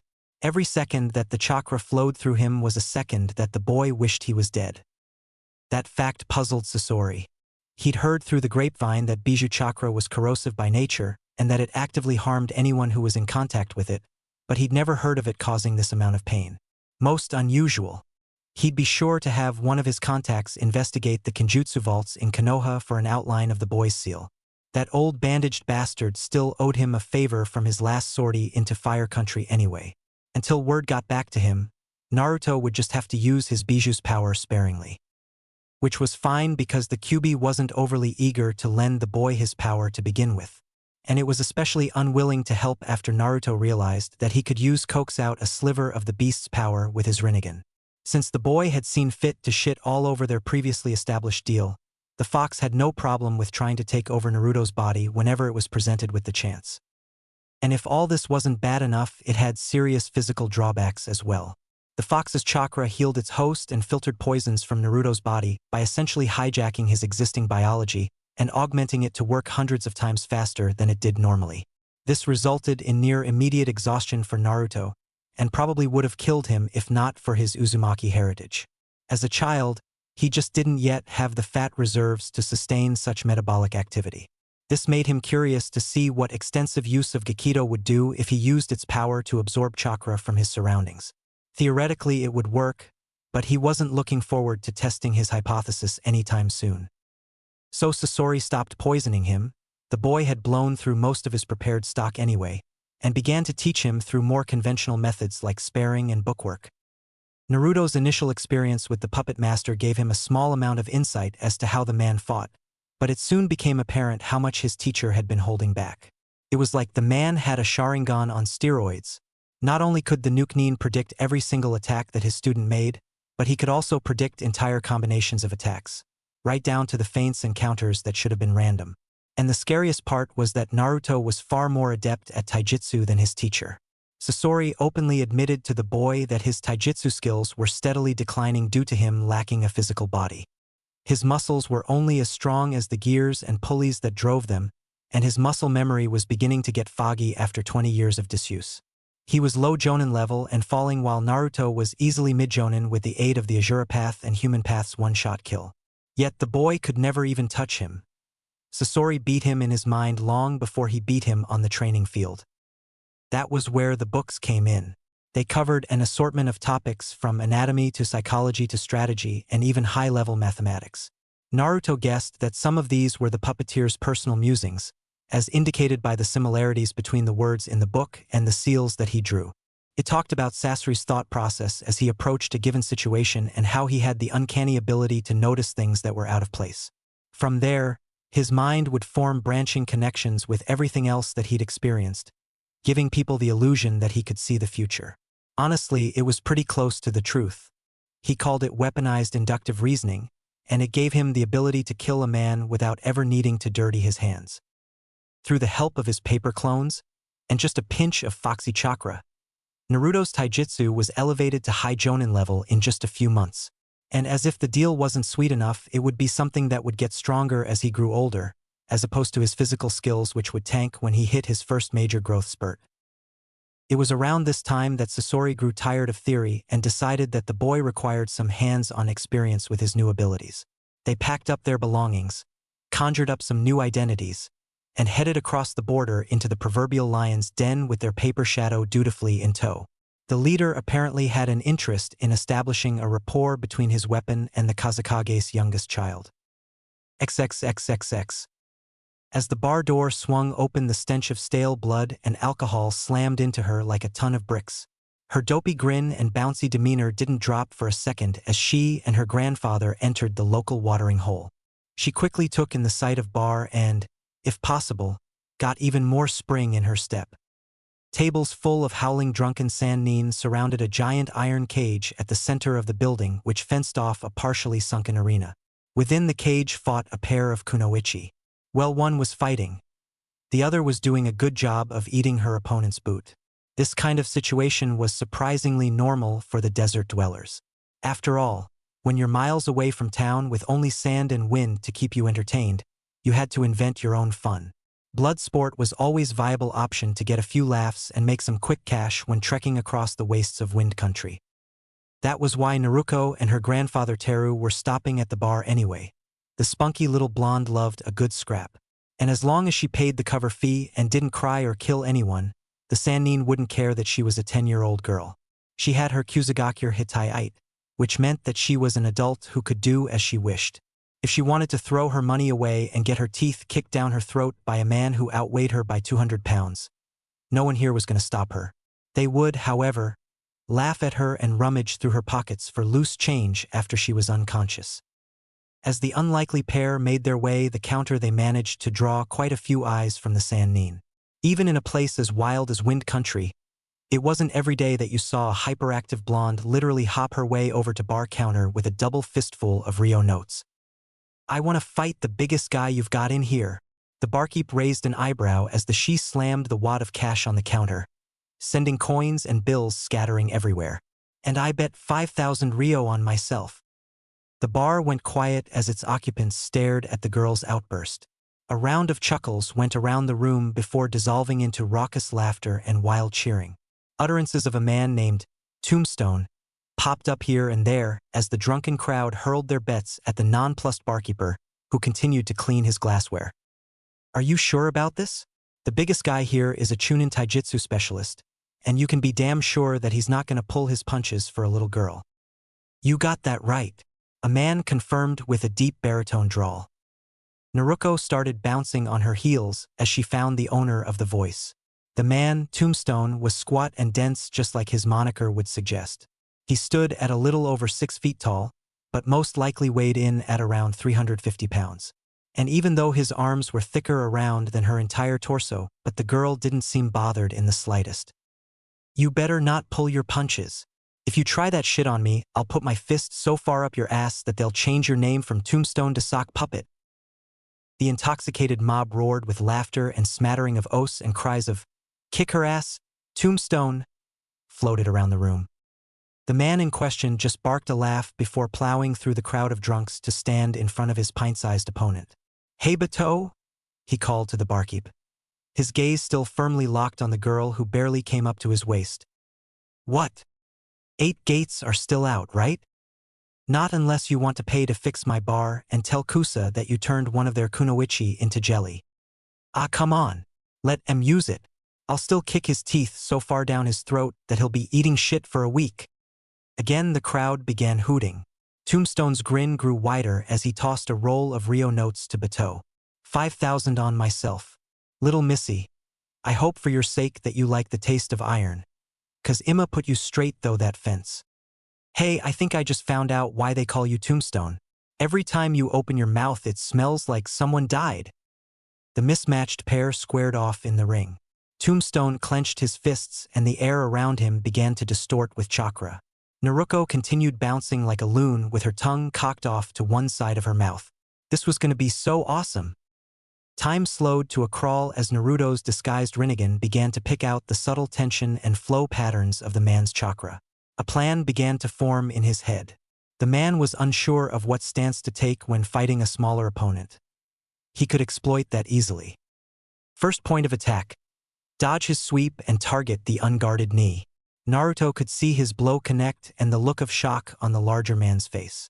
Retaliatory strikes. He brushed aside the blitz of punches and saw his opening. Obviously a heavy drinker. Target liver with a palm strike. His hand connected with the man's exposed midsection, causing him to double over in pain. Reopen window of attack. A vicious spear hand to the man's axillary nerve momentarily paralyzed his arm. Naruto batted it aside without resistance and struck again. Rupture liver. The boy drove his elbow hard into the man's torso and felt the resistance give way. Dodge instinctive uppercut. He bent backwards as the man's fist narrowly missed his head. Weaken ribs. Naruto slammed his foot into the man's midsection before twisting around the next set of attacks. Then break ribs entirely. A wet crunch met his ears as his spinning kick struck home. In shock and off balance. Target injured knee and tear anterior cruciate ligament. Naruto's foot came down on the man's knee, casing it to bend at an awkward angle as the man fell to the ground. His opponent tried to get back up only for Naruto to appear in front of him. Dropkick to neck. His feet plowed into the man's throat, causing his opponent's head to snap back in an unnatural manner. In summary, liver hemorrhaging, 3 cracked ribs, 2 ribs broken, leg unusable, windpipe crushed, hyoid broken, and severe trauma to the cervical spinal column. Recovery without aid. Unlikely. Recovery with medical chakra. 3 to 4 weeks. Full psychological recovery. 3 to 4 months. The fight began and the pair shot towards each other. Nobody could believe their eyes when the little blonde girl began to surgically dismantle the toughest ninja that the bar had to offer. She danced around his blows with practiced ease, almost as if she knew that they were coming. The next second, Tombstone was doubled over in agony as she planted an elbow to his gut. Her opponent was beginning to panic and get sloppy. His blows caught nothing but air and the girl took advantage of the situation to great effect. A pair of well-placed kicks sent him reeling. The follow-up axe kick to his leg put Tombstone on the floor. The medic was already in motion as the girl broke the man's neck with her dropkick, and was over the cage by the time his head hit the ground. "Oh hell yeah!" Naruto screamed as she began to do a victory dance and hurl insults at the slack-jawed patrons who had the misfortune of betting against her. "Your sorry Suna asses are buying me a brand new pair of shoes. Right on time too, since I just lost my previous pair in your ass," she yelled at the thoroughly unconscious Tombstone. Needless to say, all eyes in the bar were on Naruto. No one ever noticed the conversation that took place between her grandfather and a shadowy figure in the corner of the bar. They also failed to see the hooded figure slip her grandfather a plain brown envelope that quickly disappeared into the old man's robes. The wheels in Sasori's plan had begun to turn. With that, their objective was as good as done. Disparity. That was what the land of Suna was. Its very existence a contradiction. Fire and sunlight, a heat-blasted land of burning rays and shifting sands eternally at dance to the breath of the western winds. A barren wasteland to the careless eye, but underneath, life endured. It thrashed and clawed and writhed in revolting beauty within a womb of sandpaper that devoured all but the strong. But it lived, and for the inhabitants of the desert this was enough. But that scene of gritty, savage, wonderful life was not the scene at which Naruto now stared at. No, he was looking at a land of death. Not the destructive kind of death brought about by storm or fire or warfare, but a quiet demise. A peaceful demise where life simply ceased to exist. The moon hung overhead, little more than a hollow corpse when compared to its radiant twin. Cast in frigid ivory, the dunes appeared awash in silicon snowflakes. An ashen tundra of glass and stone, still and silent as the grave. No motion, no sound of any kind. Even the ever-present wind had died in the white-blue void, curling up silently and passing away, forgotten. The cold stung his steely eyes, and the thought of abandoning his empty portrait in favor of the soft warmth of the firelit cave at his back became increasingly appealing with each passing minute. But he couldn't bring himself to leave. It was his masochistic fascination with the moonlit graveyard that kept him anchored to the spot. Something stirred in him as he gazed at that pale sphere, a soft but maddening whisper that tickled the edge of his consciousness.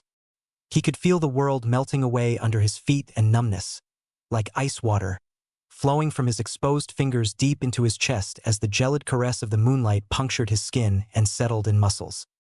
The leader had lied to him. He wasn't strong enough to shoulder the burden of Akatsuki's grand designs. He felt worn and thin, like cloth stretched to the breaking point. Already the seams had begun to burst and madness was creeping in. He knew it, and that thought alone should have been enough to scare the hell out of him. But it didn't. The most he ever felt was a detached sympathy for himself. Honestly, he was too tired to care.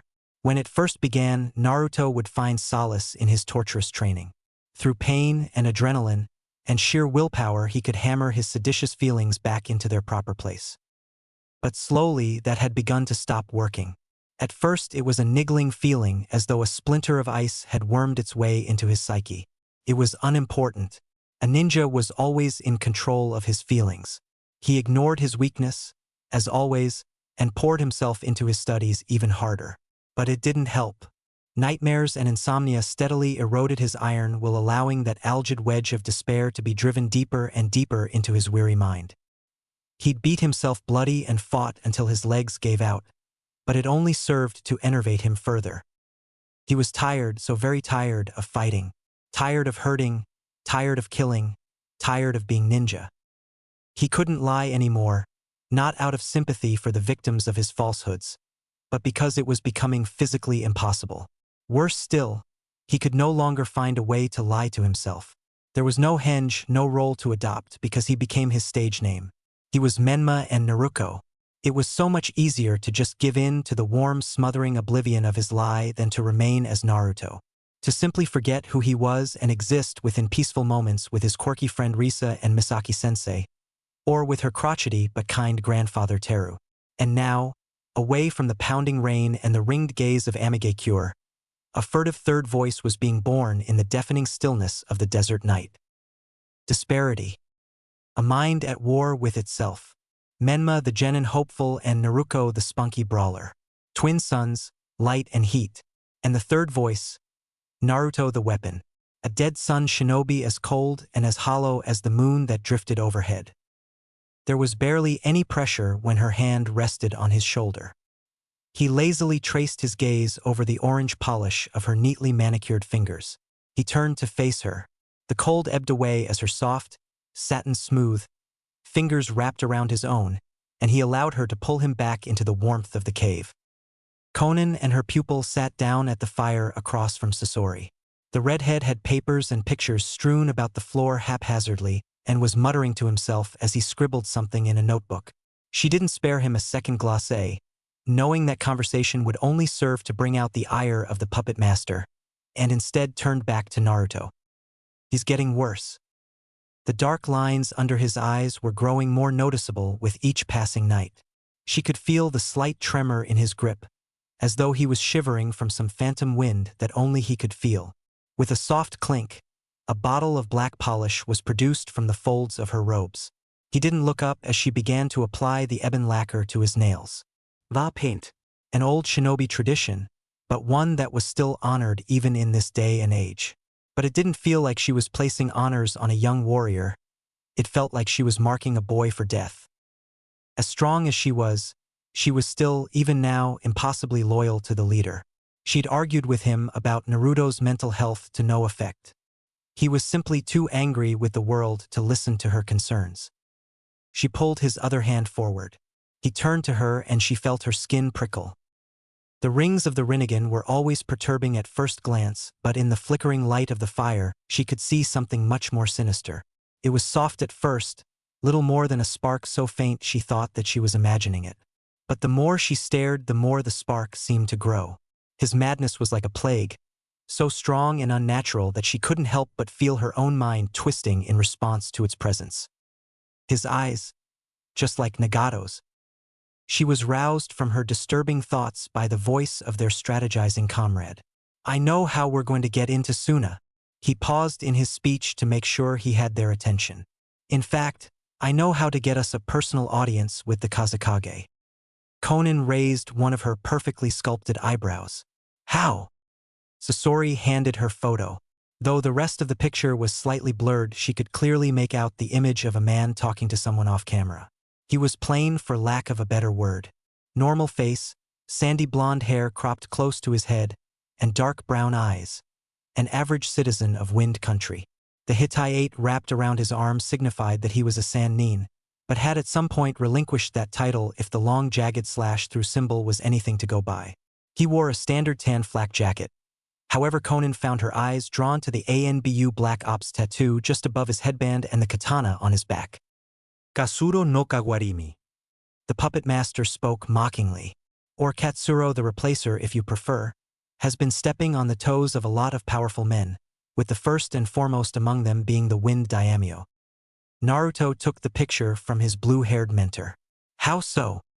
Sasori smirked. Katsuro was part of a guard detail whose job had been to protect the daimyo's youngest son.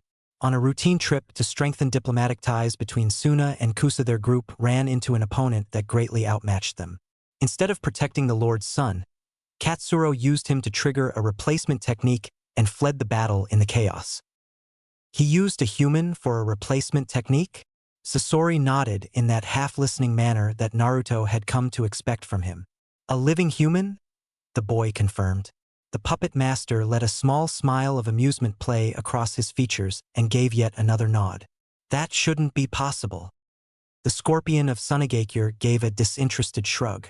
Honestly, it seems rather tame by comparison given that you can flatten a building with a sideways glance. Naruto conceded to that with a shrug of his own and handed picture back to the redhead. I assume you want us to kill him, but how is he going to get us into Sunagakure? Protocol would dictate that we drop his body off at a bounty office, not bring it back to the village that posted the bill for his life. Sasori placed the photo back into its docket. Normally you'd be correct, but the Kazekage has personally ordered that Katsuro's head be brought to him in the event of the man's death. Why? Because the man and his gang are scum. Sasori clipped and left it at that. This coming from the man who betrayed his village, kidnapped its leader, and turned his still warm corpse into a puppet was certainly an indictment. Moreover, Sasori was a war-hardened shinobi who very rarely showed any emotion other than slight amusement or impatience. For him, put any amount of heat in his words, Katsuro must have been a truly wretched human being. But there was more to it than that, a certain something personal that caused the puppet master to hate the man so much.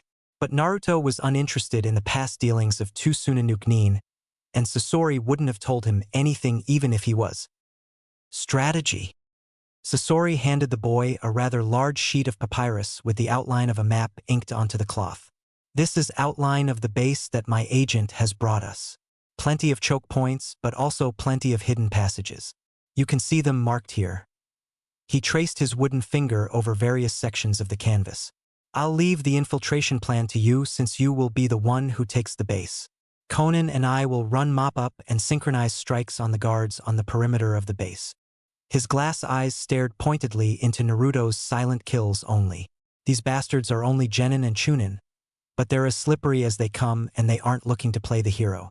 At the slightest whiff of trouble and they'll scatter like roaches. The blonde nodded. My main target? Katsuro is the biggest coward of the lot. He'll run long before he fights, and if you ever manage to engage him, he'll kawarimi with anything in range, put a blade in your back, and then keep on running. Kill him any way you can, but I want him intact when everything's said and done. He made a point of invading Naruto's personal space. No disintegrations. The boy simply nodded and the three of them dusted themselves off as they stood. Sasori handed the docket of information to his pupil as he walked past toward the cave entrance. Let's move. We're wasting time. XXXXX. Edo shivered from his place against the sandstone wall. Outside of the entrance of their base, a storm was raging, complete with lightning flashes and torrential rain. It was the strangest thing he'd ever seen. An hour ago the desert sky was as clear as could be and he could see for miles in every direction from their fort's hilltop vantage point. Then the next thing he knew a monsoon had blown in from the north with startling speed. And now he could hardly see his hand in front of his face due to the rain, sand, and darkness. Of course, he'd been in Suna during the monsoon season before, but he'd never seen one blow in so quickly and he'd never been in the middle one that was this strong. He turned to his partner Gyu, who was farther back in the fort's entrance, cursing as he tried in vain to light a cigarette. "Are you sure we shouldn't tell the boss about how quick this storm showed up?" He rubbed the back of his neck nervously. "It feels like the damn thing is alive, like it's watching us or something.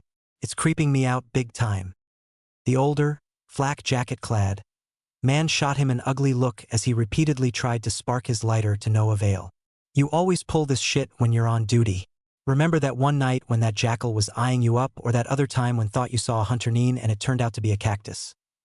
The man threw his unlit cigarette to the ground and crushed it under his boot as though to spite the small inanimate object that refused to light.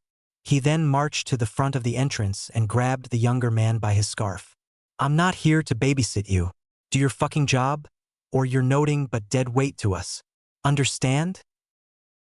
Ado could only nod and try to slip away from his partner as the man's voice got steadily louder and his face grew steadily redder under the torchlight. The older man let out a long sigh and began to quietly count backwards from 10 and walked back into the alcove to try get his nicotine fix, his subordinate in relative solitude at the front of fort.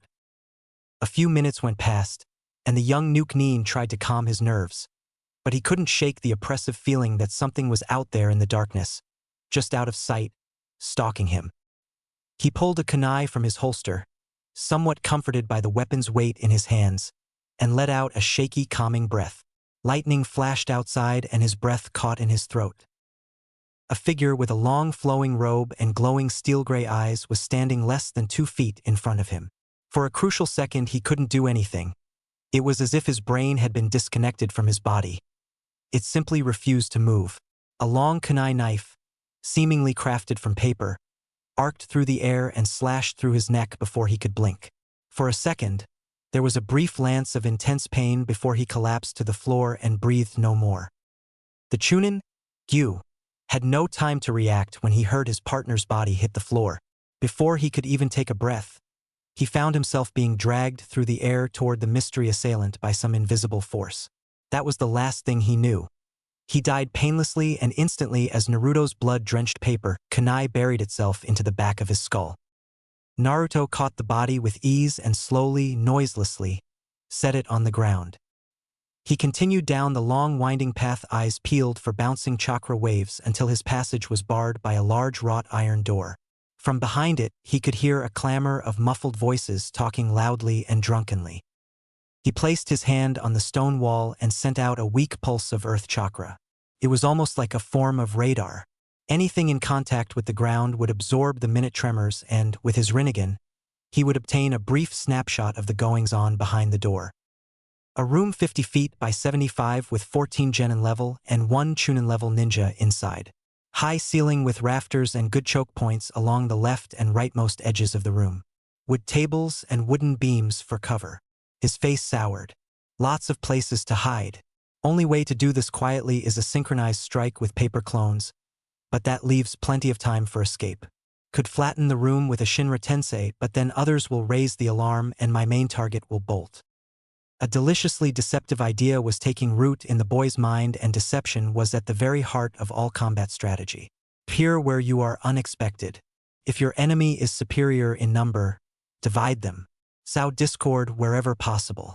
Naruto would use their own strength and numbers against them. With a practiced hand seal, a group of 10 paper clones took form. A pair of them moved quickly to drag the Nuke-Neen's corpses outside to be buried, while the others henged into a Suna Anbu patrol, and likewise made their way out of the cave and back into the freezing rainstorm. With a faint smirk, Naruto adopted the form of the recently deceased Chunin and, for added effect, dipped his hand in lukewarm pool of sanguine liquid at his feet before rubbing it across the neck of his flak jacket. A final clone transformed into the genin that he'd murdered, and with everything in place he gave a nod to his clones and threw open the heavy iron door. The scene behind him was one of absolute carnage, and he made sure that the door was swung open wide enough for his entire audience to grasp the magnitude of the danger. Ambush! He screamed as a stray shuriken whizzed past his ear and found its mark in a gog-eyed genin's neck. Ado screamed in an octave usually reserved for calling dogs as blade after blade met their mark in his body. A particularly savage hit from a Fuma shuriken split his midsection wide open, causing his entrails spill out onto the floor in a grisly display before Gyu threw the door shut. "Hunter Nin!" he roared over the pandemonium. "You three!" He gestured to the other Chunin and a duo of random genin. "With me! We need to raise that alarm. The rest of you barricade the door and hold them here." It was human nature to respond to the orders of authority in times of danger, and Naruto was banking on just that. Of course, it was absolute suicide for a group of 11 genin to stand against a 9-man squad of elite ANBU Hunter Nin, but the criminals were off balance by the ferocity of the attack and filled with false bravery by an overabundance of ethanol. They were reacting purely on instinct, likely more acquainted to fighting villagers armed with farm implements than an actual team of shinobi, and the only one who had any amount of experience in a real fight, the Chunin, was more worried about saving his own skin than that of his men. And with that single act of careless self-preservation, the man signed his own death warrant. As the ANBU's paper bombs went off, the room erupted in a ferocious wave of white-hot flame. With a subtle flick of Naruto's hand, two of the genin, awestruck though they were, seemingly dove in front of the explosion to shield the officers from the onrush of crimson death at the expense of their own lives. The Chunin had no time to react as Gyu slammed his clawed hand into the man's chest. Ninjendo! The pain was unimaginable. It was like a million icy needles buried themselves within his body. His breath grew short as his lungs gasped for air that would not come, and finally, mercifully, death took him and the Chunin toppled backward, dead before he ever struck the floor. For Naruto, the experience was equally agonizing. Not only did the boy endure the Chunin's death, but he also felt everything in between. His name was Nagi. His mother loved him dearly, but he had always been a disappointment to his father. He failed in his mission to retrieve an important document and lost a teammate whom he saw as a sister. He fell into a deep depression for many years, turning to drink and the pleasures of the flesh to compensate. Unable to handle the pain, he left his village, tears in his eyes, as he swore that he'd find a way to support his aging parents. He fell in with these bandits and carried out disgusting, unspeakable acts to be accepted into their good graces. He raped and killed and tortured just to die here, just to die at the hands of child assassin. A scream of pure rage tore itself from the Naruto's throat as the NBU breached the room. He launched himself towards his awestruck clones, slashing and beating and stabbing the unmoving copies until they all had crumpled into sheets of lifeless paper. He then fell to his knees as the memories continued to worm their way deep into his psyche. There was so much anger and fear, so much sadness and regret that the boy began to lose hold of himself completely. The only anchoring thought, the only thing that kept him from falling into the blissful black void of unconsciousness, was the thought of ripping the heart out of the one who did this to him. The boy shook his head. He did this to Nagi. You are Naruto, not Nagi. He knew where his target was and proceeded to navigate through the base's interior like he'd walked its hallways 1,000 times. The dungeons. That was where he'd find Katsuro. That man was always in the dungeons. He was a horrible sadist that took great joy in tormenting those who'd had the unlucky fate of being captured by him and his men. Naruto scowled and clenched his fists so hard that his nails bit into the flesh of his palms and drew blood. This was a kill that he would enjoy greatly. XXXXX. The room he entered was dark, dank, and reeked of blood. A proper dungeon in every sense of the word. Off to one side were a cluster of cages filled with captives of all backgrounds. Wealthy merchants, once proud ninja of Suna, poor maidens who had happened to be a bit too comely and a bit too short on luck to escape the despicable clutches of the gang. All now called this place their home. Katsuro stood in the center of the room, a ring of keys in his hand. It was apparent that he was confused at the sudden intrusion.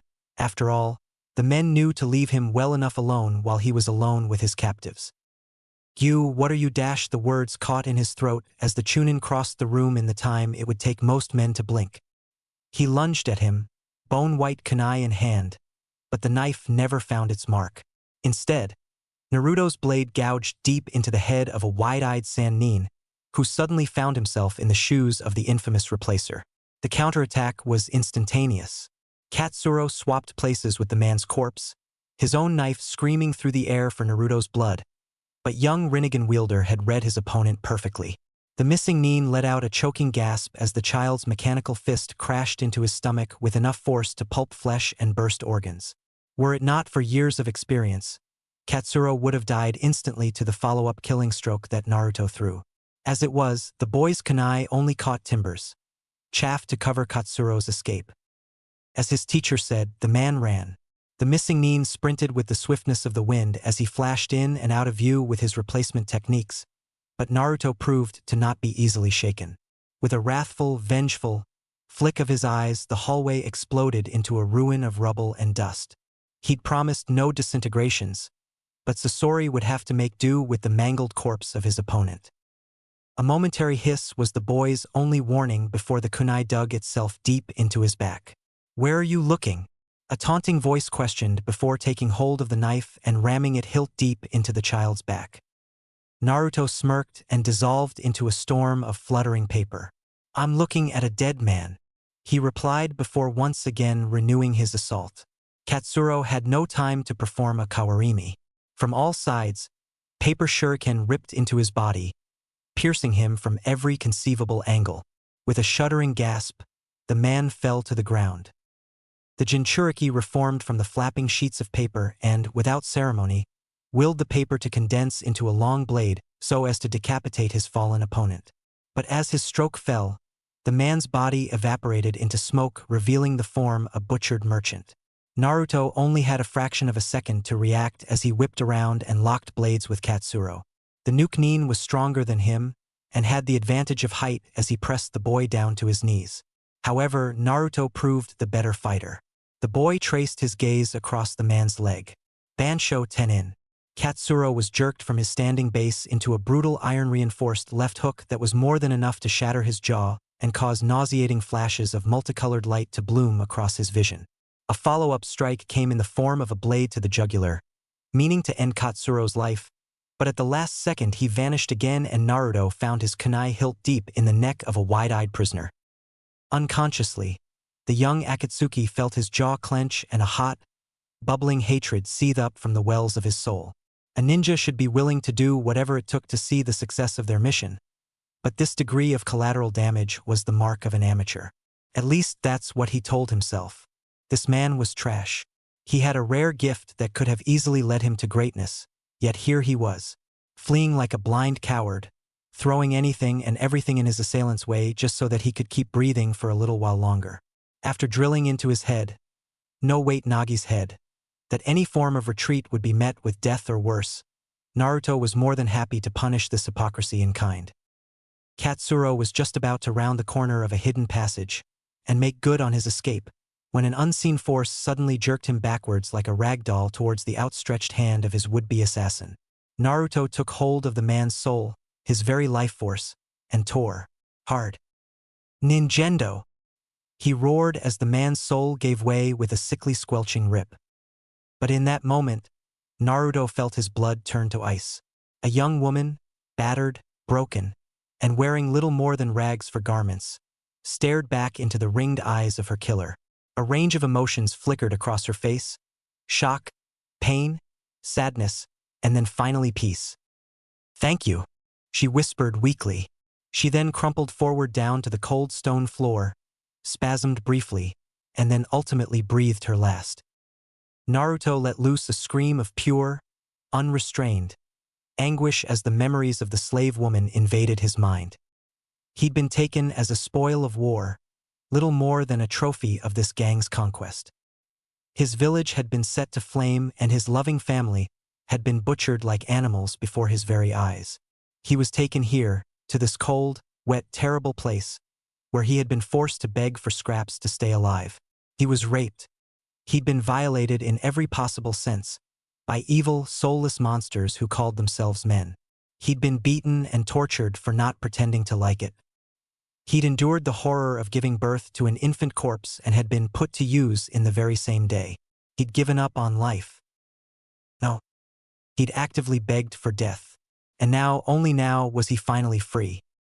In that moment Naruto's already faltering psyche could take no more.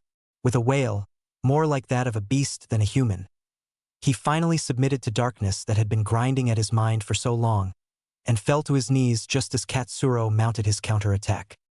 XXXXX. The fetid water dripped all around them, an endless aqueous metronome to which the great Bijou kept time. Not that time had any real meaning here. Kurama had long since accepted the fact that he would die here, alone in the darkness. His only solace was the fleeting glimpse of the outside world that his jailer granted him from time to time as he leeched off the proud fox's power. That was what he was now, a battery, a simple tool used to further the goals of another. So, it was with the greatest of interest that the fox perked up his ears at the faint ringing that echoed through its prison.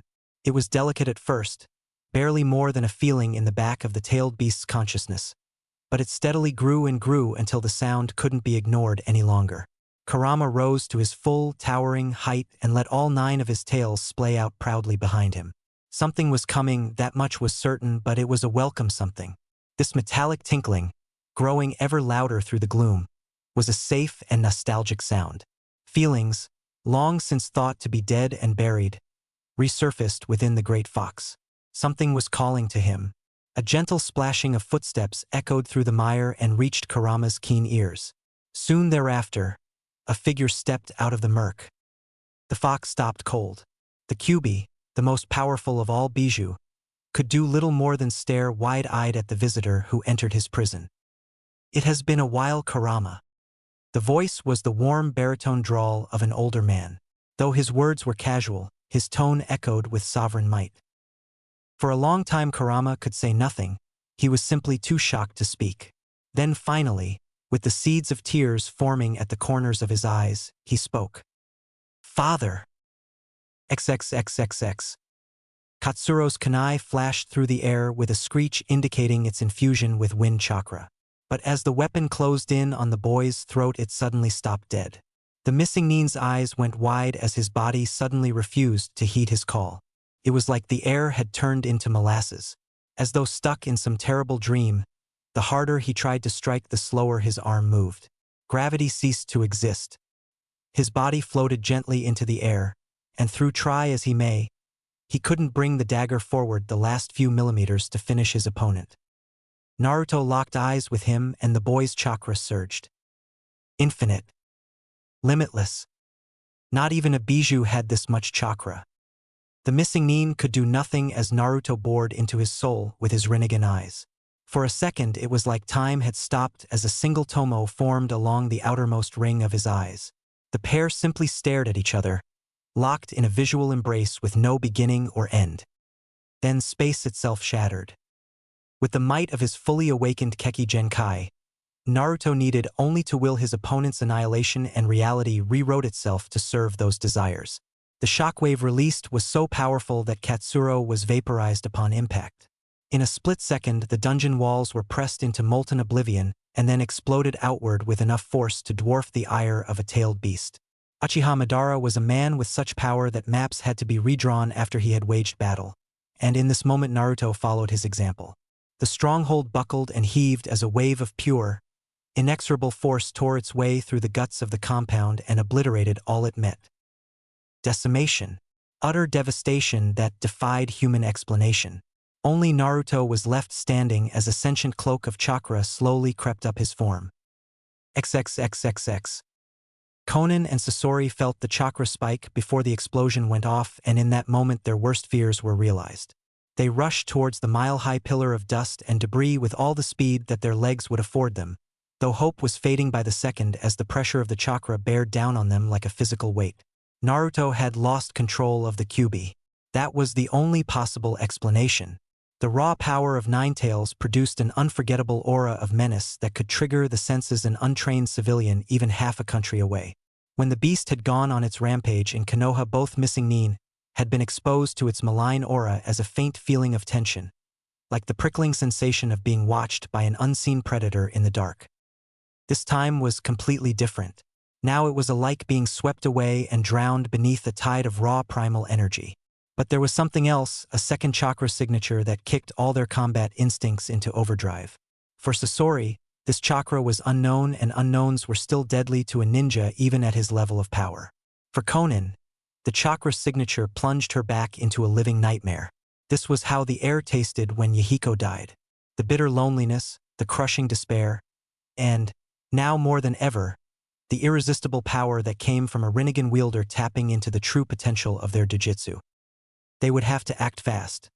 The sheer volume of chakra would soon draw the attention of the Suna patrols, and they would very quickly have a fight on their hand that would spin out of their control.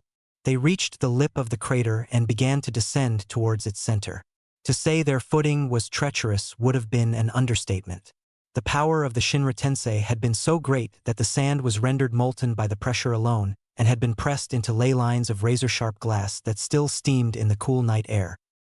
As the dust began to settle, and they neared flat ground, the pair could make out a shape in the middle of the crater.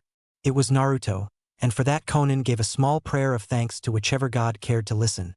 But the kunoichi only scowled and further tightened her guard. A silvery white cloak of chakra, almost like fluid moonlight, flickered and shifted around the boy's body. She'd heard of techniques that clad their wearers in constructs formed from chakra, the Uchiha clan's Susanoo being the most famous and deadly of these techniques. But this was something else. The construct was small, all things considered, only the size and shape of a man, and it fanned out around Naruto's body like a cape or a robe, forming a suit of impenetrable armor.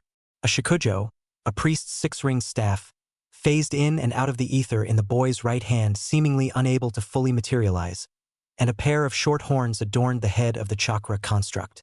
The stern face of a bearded old man, glaring with wordless fury, stared them down.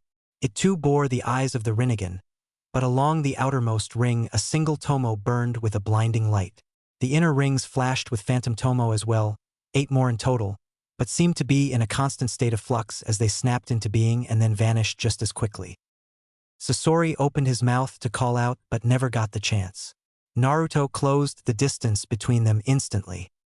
He hadn't moved with blinding speed or vanished in a blur. He simply ceased to exist before immediately appearing in front of Sasori.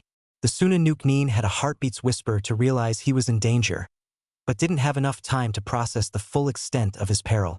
The chakra construct's fist all but teleported into the puppet master's head. It was fast. So unimaginably fast that even the legendary Sharingan would have been hard-pressed to track its attack. All at once Sasori's wooden skull was blasted away into a powder so fine that it wouldn't have even been fit to be called sawdust, and his decapitated body was sent rocketing back towards the crystal-strewn wall of the crater.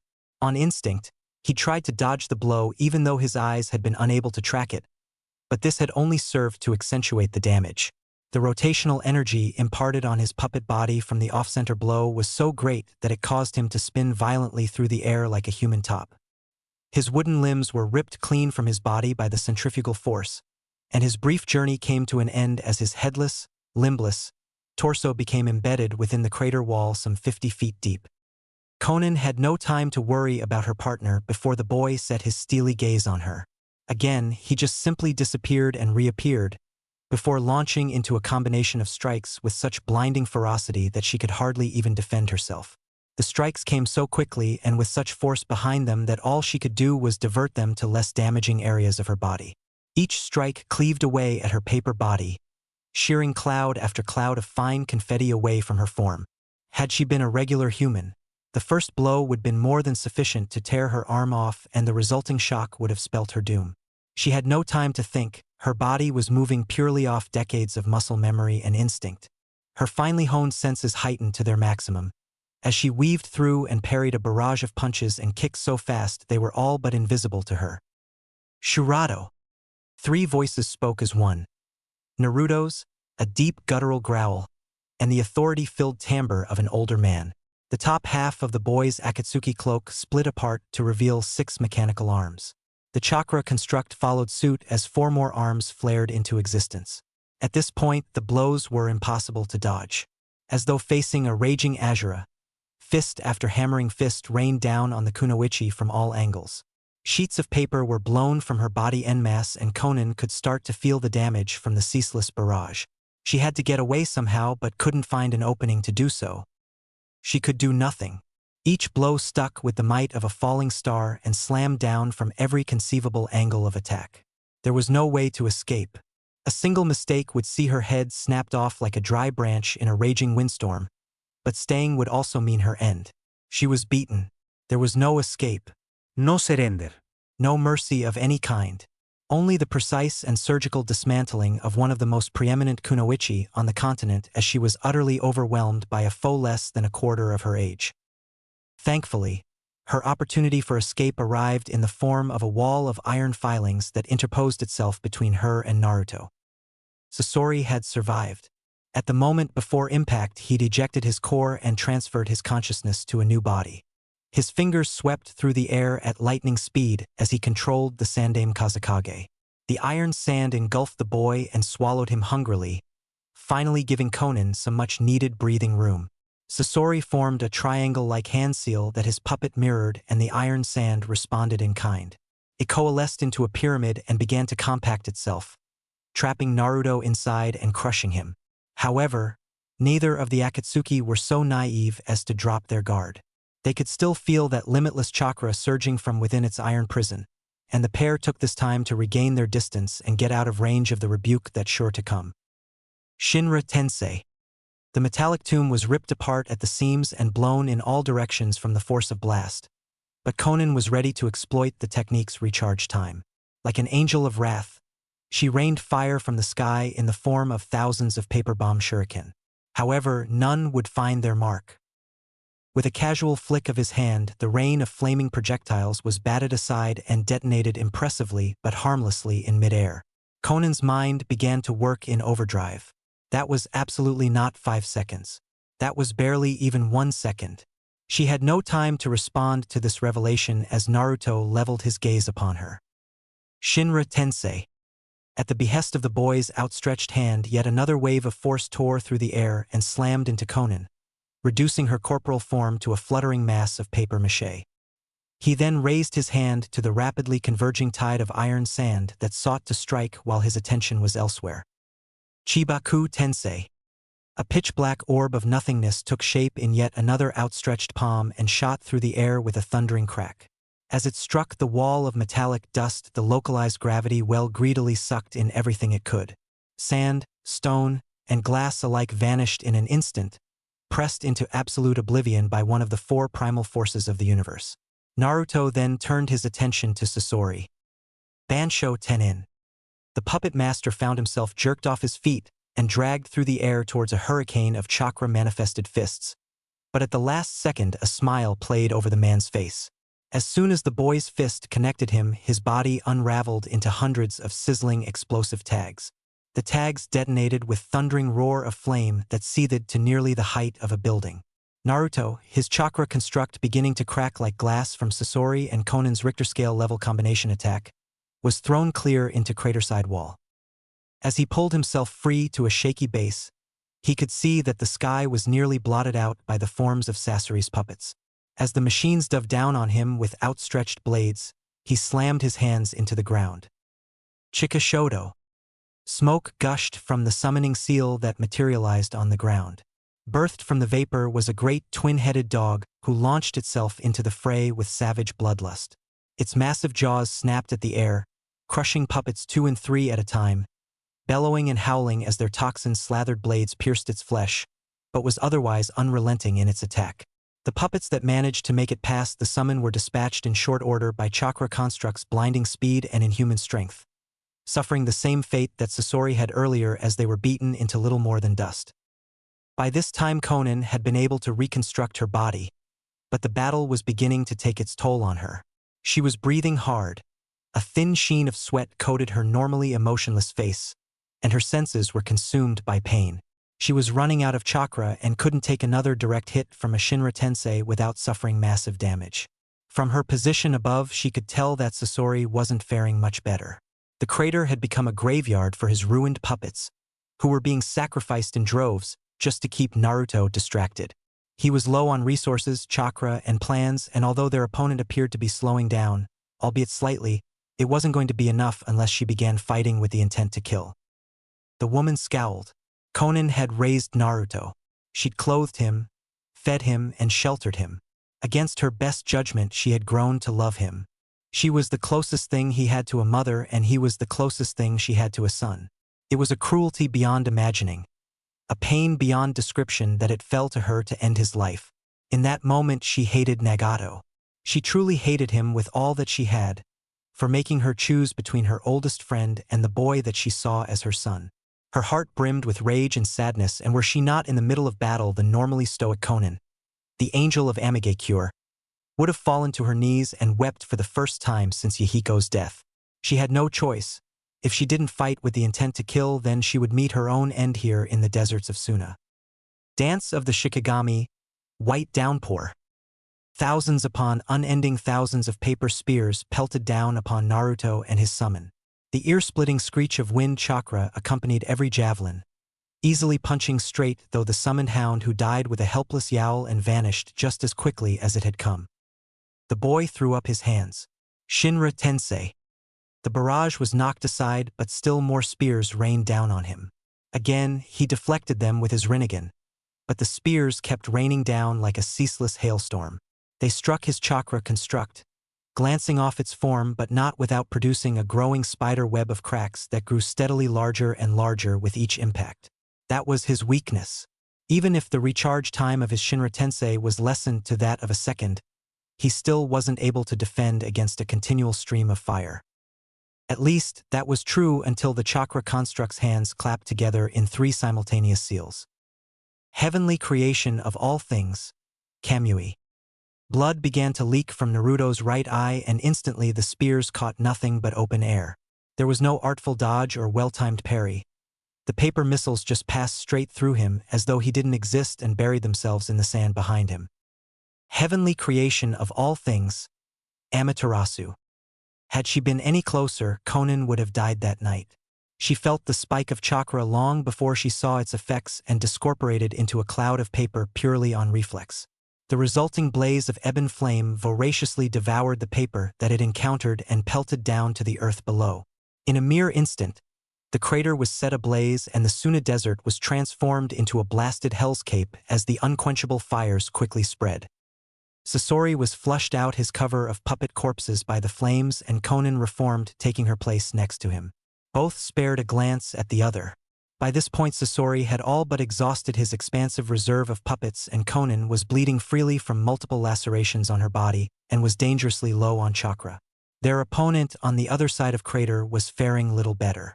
Blood was now leaking from both of Naruto's eyes, and his chakra construct was badly damaged, sometimes even vanishing from existence entirely before reappearing. One way or another, this battle was about to end.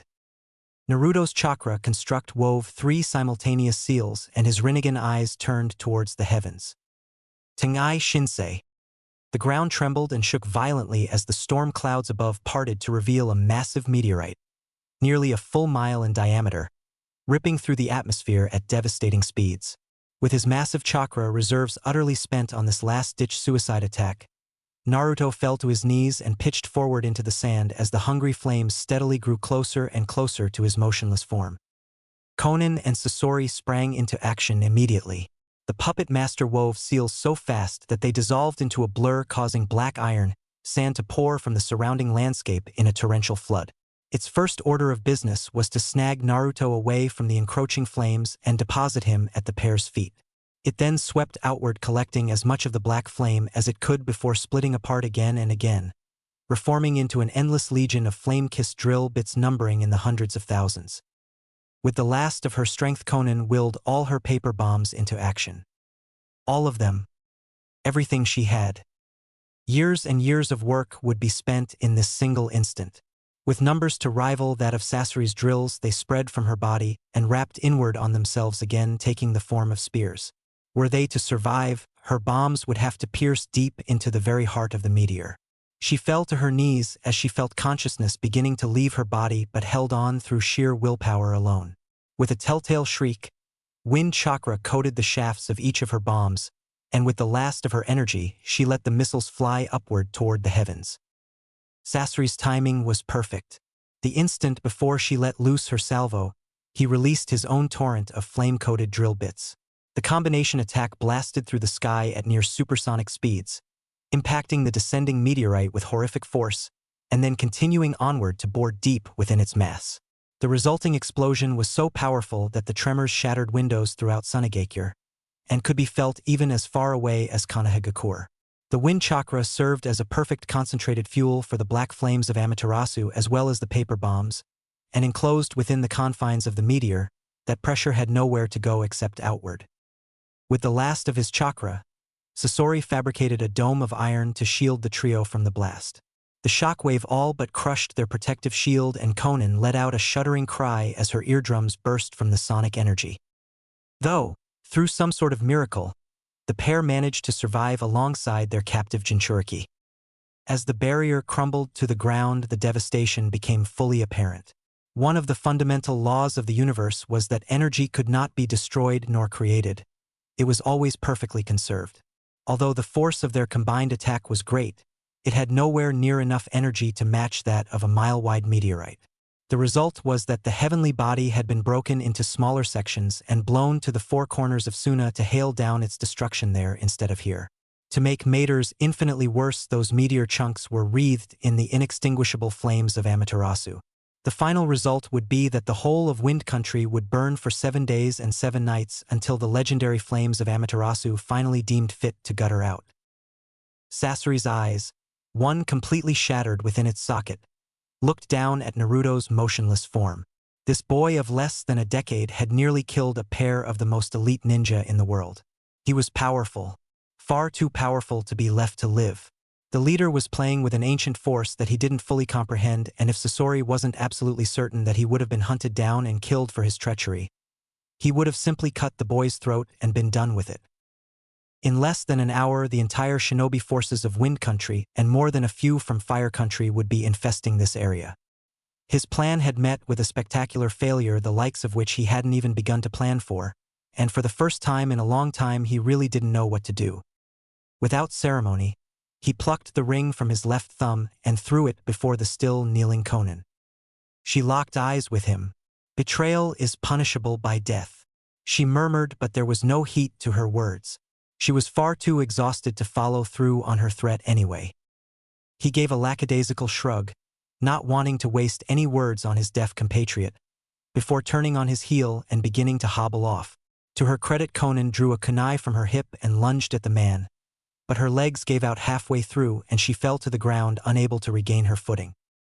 The kunoichi grit her teeth as she reflected on Sasori's desertion. Although Nagato commanded the power of the Rinnegan, he was by no means a master. The eye of the Rakuto Sannin was his birthright, but he'd had no teacher while uncovering its powers. Even he didn't know the full extent of the eye was capable of, and now he'd brought a child, worse yet, a Jinchuriki into the mix. She looked down at the boy she'd come to think of as her son. She couldn't do this anymore. She couldn't turn a blind eye to his suffering and still claim that she cared for his well-being. For the past few decades Conan had been lying to herself, and only now, only after so much devastation and pain had been wrought, could she finally admit to herself that she'd lost both of her friends on that day so many years ago. The Nagato that she followed now had changed, morphed into someone that she could no longer recognize and someone that she could no longer bear to follow. Like Sasori before her, she too removed her ring and let it fall to the ground. It was such a simple act, but in that moment everything had changed. She was a traitor now, a missing nin who would be hunted like a dog for her crimes. She'd walked away from the only life she'd ever known, walked away from the only friend she still had. Now she had nothing, nothing except Naruto. She ran a hand through the boy's sweat-drenched hair and pulled him close.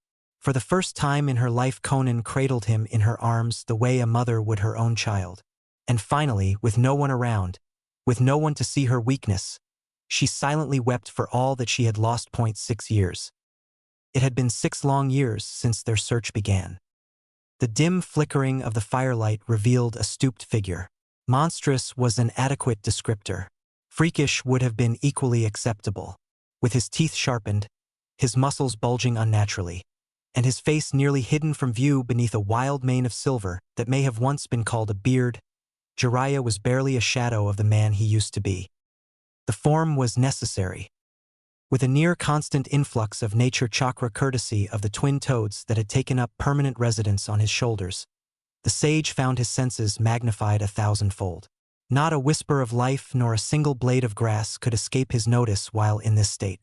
But for all his sensory acuity, all the endless hunting, and all the hardship and sacrifice that he and his pair of students had been forced to endure, they had come up empty-handed yet again. He was beginning to fear that his godson had been lost forever. From his resting place at the center of the trio's camp, the Sannin flitted his toad-like gaze to the first of his pupils. Kakashi the copy-nin had become his tether to reality against the despair and frustrations that threatened to overwhelm him on a daily basis. His student had proven to be invaluable in their search for Naruto. He was thorough, intelligent, and, most of all, utterly ruthless. His single-minded drive to find Minato's son was both heartwarming and horrifying to watch as the former ANBU captain molded himself into a perfect killing machine under Jiraiya's careful tutelage. Sacrifices had been made. The trademark headband that he'd once worn to cover his borrowed Sharingan was the first thing to go. Having a limit to the amount of time he could use his eye each day was a weakness that was utterly unacceptable if they were to complete their mission. He'd left it behind at the village when they'd first embarked on their quest more than half a decade ago, and had sworn to only allow the mark of honor to grace his brow once Naruto had been found and returned to his rightful home. The training had been torturous. In the first few months, Kakashi had nearly killed himself through chakra exhaustion more than a dozen times. Through his suffering, though, had come a well of great strength. His Sharingan was truly his now, and Copy-nin's eye had evolved to such an extent that even a full-blooded Uchiha would have been hard-pressed to match his visual prowess. The Mangekyo Sharingan. Even with her death, Rin had continued to watch over him. At the time, the emotional anguish had been so strong that it had rendered him catatonic, but through that intense moment of pain, Kakashi had gained more power than most men could achieve throughout an entire lifetime. His Hishiate was the first piece of himself that he'd left behind on their mission to find the missing son of the Yondaime. The second was his summoning contract. He'd left his hounds behind after so many faithful years of service. The day that Kakashi had annulled their long-standing contract was a grim day. It was raining, Jiraiya recalled, appropriate for the events that transpired shortly thereafter. A small ceremony was held just outside some no-name village in the wilds of grass country. Kakashi had built a small pyre, burned incense, and had made offerings to honor the spirits that had granted him protection thus far before summoning the Queen of the Wolves. Neither of them had said anything at the time. The Okami was an entity of unfathomable wisdom. She'd already known why she was being summoned.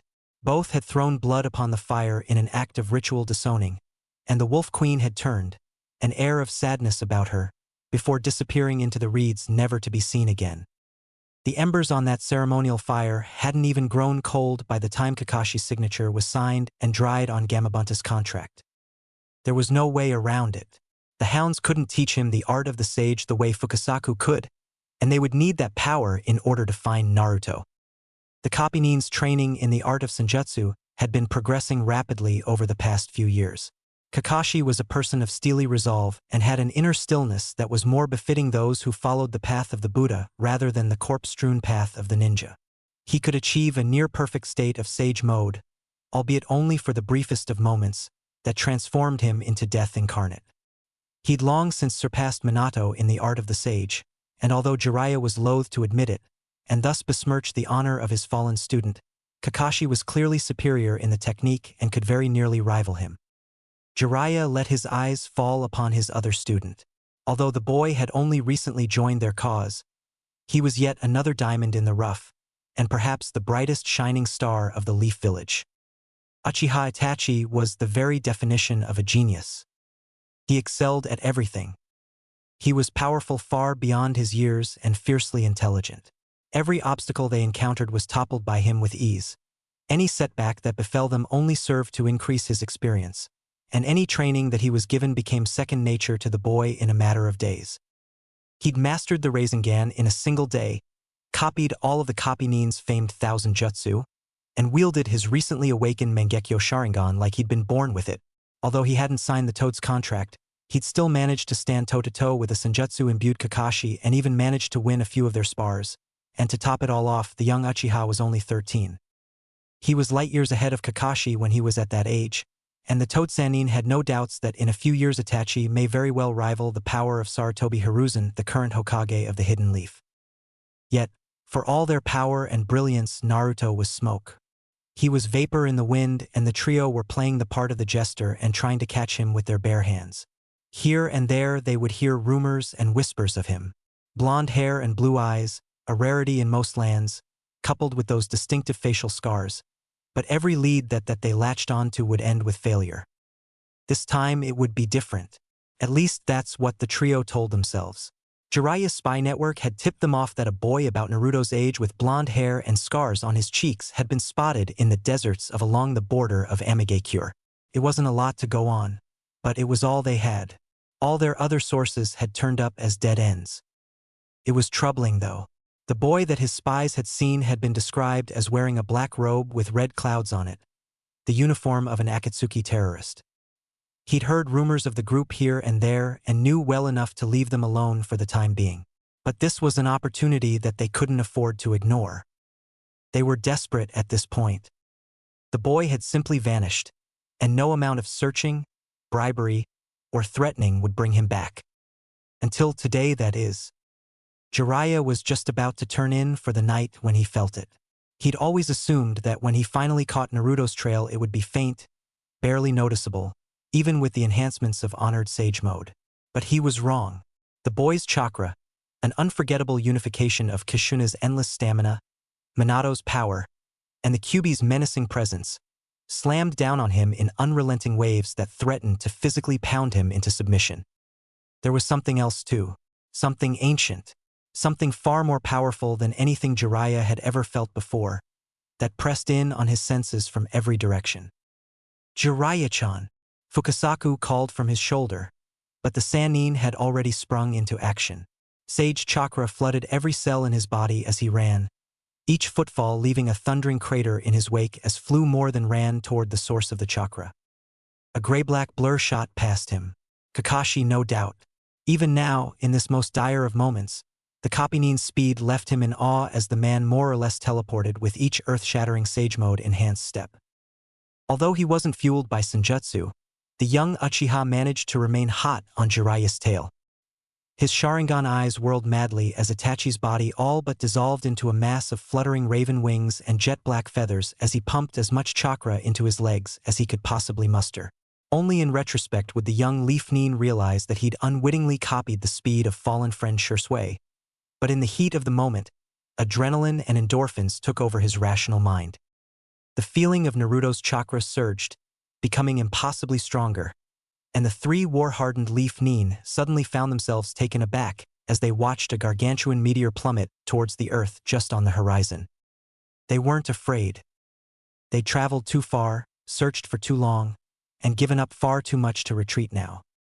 All three of them rushed ever onward as the meteor detonated mid-flight with a bone-shattering bang, the kind of explosion so loud that you could feel it reverberate through your bones, and sprayed stones encased in ebon-black flame to the very ends of the earth. One such meteoroid came plunging at the trio out of the sky, a great raptor cloaked in shadow and flame, meaning to spell their end. Not now. Not after everything they'd been, though. Itachi's left eye began to well with blood as he willed the fires to dissipate. Amaterasu! The flames seethed for an instant before suddenly growing still and fading from existence entirely. With only a 20-ton meteoroid screaming towards their group, Kakashi took care of the rest. He paused for the briefest of seconds, only remaining still long enough to accumulate enough nature chakra to enter Sage Mode, before launching himself toward the falling star. Lightning burgeoned to life within his palm, flashing and shrieking like a raging beast as it inflamed itself to the point where it may have been considered to be a falling star itself, before he smashed the Senjutsu-enhanced Raikiri into the meteoroid's surface. With a cacophonous crash, the extraterrestrial stone was a reduced shower of still-glowing stardust that pelted down around the group like a veritable hailstorm. The trio evaded, destroyed, or otherwise nullified the torrent of molten rock with preternatural ease as they neared a central crater, massive in scope, that obviously housed their quarry which had eluded them for 6 years prior. Kakashi was the first to descend and thus the first to see their bounty. Naruto! It was him. Unquestionably, it was him. Even garbed in a terrorist's cloak of red and black and studded with unnatural black bars and rings, this was truly the son of Minato. His Mangekyo Sharingan locked gaze with that of the badly beaten azure-haired woman who cradled the boy even as the black flames encroached on them from all sides. Death to those who stand before us. We must return Minato-sensei's child to the throne of Konoha. The Kapinin snapped into a well-practiced stance as nature chakra once again flooded his being. With a horrible scream, twin Raikiris, both nearly the size of a full-grown man, flared to life in the Sharingan wielder's hands. When he struck, he moved so fast that air itself gave way with a sonic boom. Konan, with scarcely any strength left in her body, did the only thing that she could to protect the boy clasped to her chest, and turned her back so that she would receive the full brunt of the thunderous onslaught that now ripped towards her. Had he not had his Sharingan active, Kakashi would have missed the sacrificial gesture and proceeded to vaporize Konan without resistance. As it was, his attack stopped a hair's breadth away from the Amigakure defector. His eyes, one human, one the flashing, whirling form of the Mangekyo Sharingan, met Konan's tear-streaked face as she pulled Naruto closer to her chest. In that instant, he knew that she was not their enemy, and with a rather anticlimactic flick of his wrists, the pair of Sage Mode empowered Raikiri guttered out and vanished altogether. It was only a scant few heartbeats before the Sage Mode enhanced Jiraiya arrived on the scene, followed shortly thereafter by a ragged-looking Itachi. For a moment Jiraiya could hardly believe it. "Konan," he whispered in confusion. He'd never thought that he would see the young origami wielder again, let alone as a full-grown woman with his student's child wrapped in her embrace. For her part, Konan was just as dumbstruck as the Sannin who stood before her. Though he had attained a horrific form, and the beard that he now had threatened to reach his knees, there was no mistaking him. She ran through a range of emotions: joy, anger, resentment, fear. This was her sensei from when she was just a girl. When he'd left them that fateful day, she was convinced that she would see him again. He'd left them alone in the middle of a war. She knew that it wasn't his responsibility to look out for them. He wasn't their father, not by a long shot, but they'd all cared for him as though he was. It was painful to see him go. She'd always wished that they'd had more time together, but now that she was face to face with him again, she wasn't ready. Their reunion would have to wait. The last of Konan's strength finally left her body, and she crumpled around the boy, unable to do anything else. In the panic of their rescue, no one sensed the plant-like figure who'd merged back into the ground and vanished without a trace. XXXXX. Naruto let loose a scream of pure agony as he came to on the sewer floor. The horrible, torturous memoirs of the slave girl played through his mind over and over again in an endless loop as he instinctually threw out wave upon wave of force out in all directions. The Ninetales watched the display with a sadistic grin as his jailer thrashed atop the murky water with wild, helpless abandon. However, a sharp look from his father's ringed gaze soon erased the smirk from the Bijuu's lips, and the fox watched the boy's suffering with a sort of resigned empathy. The sage approached the still screaming boy. For the briefest of seconds, the pair locked legendary eyes before Naruto struck. 5 seconds. That was the absolute limit between castings. He let loose Shinra Tensei after Shinra Tensei to no avail as the sage approached his kneeling form. Each blast that the boy generated was just as easily batted aside by a casual flick of Hagoromo's hand as he closed the distance between himself and the boy. The sage of the Six Paths gently, graciously, placed his outstretched palm upon the forehead of the still screaming Naruto and willed his actions into reality. All at once, the boy went still. His cries of suffering ceased. His body relaxed, and gradually he turned his Rinnegan eyes to meet those of the legend who stood before him. For a long while Naruto didn't say anything. He couldn't. His head simply hurt too much to form a coherent thought. His mind was foggy and all his senses burned and throbbed. It was as though his skull had been filled with scalding steam. Everything was light and airy, as though he was caught somewhere in the twilight between waking and dreaming. However, the pounding migraine that throbbed in time to his heartbeat told him that this was very real. He was forgetting something, that much he knew, but he was hard-pressed to remember what it was. It was as though the other Rinnegan wielder had simply reached down and plucked a moment from his life as easy as one would pick fruit from a vine. There were fragments, little more than bits and pieces, but he remembered some of it. He had fought with Katsuro. There was pain. So much pain. Enough to break him. And then came the anger. A furious anger that took root in his heart and ignited his soul in a furnace of white-hot rage. There had been a few times during his training when Naruto had called upon the power of the Kyuubi. The crimson chakra of the nine-tailed fox was all at once invigorating and terrifying. Under its influence he felt like he could do anything. Pain and fatigue were forgotten. That wasn't to say that he couldn't feel his body cry out for mercy. His muscles ached and screamed against their continued use when he dipped into that pool of red chakra. He just simply didn't care about his suffering anymore. All that mattered was his need to destroy. The feelings that he'd felt when the white chakra had taken hold of him had eclipsed those previous feelings of rage the way the sun eclipsed a candle. And the power. No human had words to describe the amount of power that flooded his veins in that moment. If Kami truly existed, then it was a feeling. That feeling. And not some old man who lived in the clouds. The rest of it was just flashes. He watched with a sort of lazy detachment as his body moved on its own to engage his teachers. They were slow, so pitifully slow, to defend against his attacks. It was almost as if time around him had ceased to move. Every heartbeat thundered in his ears like it would last for an eternity as he brushed through their defenses completely unopposed. Their guards were weak, their techniques shoddy at best. It was as if he could see what would happen before it happened. Another shred of memory fluttered across his mind. The look in Conan's eyes when she brought the heavens themselves down on top of him. He'd seen that look before. It was the same look that Katsuro had had when he was lunging for his throat. Those warm amber eyes that had always looked at him such with patience and kindness were as cold as the depths of winter when they'd met on the battlefield. A pang of grief filled his chest, and he did his best to brush it aside as he usually did, but he couldn't get the feeling to leave him completely. "Boy!" The voice was soft yet commanding as it drew him back to the here and now. "Your name?"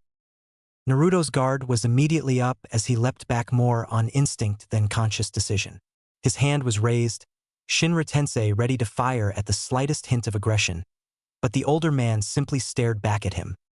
His face was impossible to read, but his relaxed posture did a little to put the boy at ease. "Naruto," he replied. "I have no clan name." "Yes, you do." There was no malice or accusation in the sage's response, just a statement of fact. "You've simply forgotten it." The boy's jaw tightened a bit. None of that matters right now. He took a quick look around the sewer, allowing his eyes to linger for a moment on the massive caged bijou who stood behind the man. "What is this place?" "A construct, to put it simply." He gestured to the walls around them. "These are mental barriers given tangible form by your subconscious. An altered state of perception in a certain sense." Naruto traced the edges of the room with his peripheral vision, never letting the man out of his sight. "Like a dream.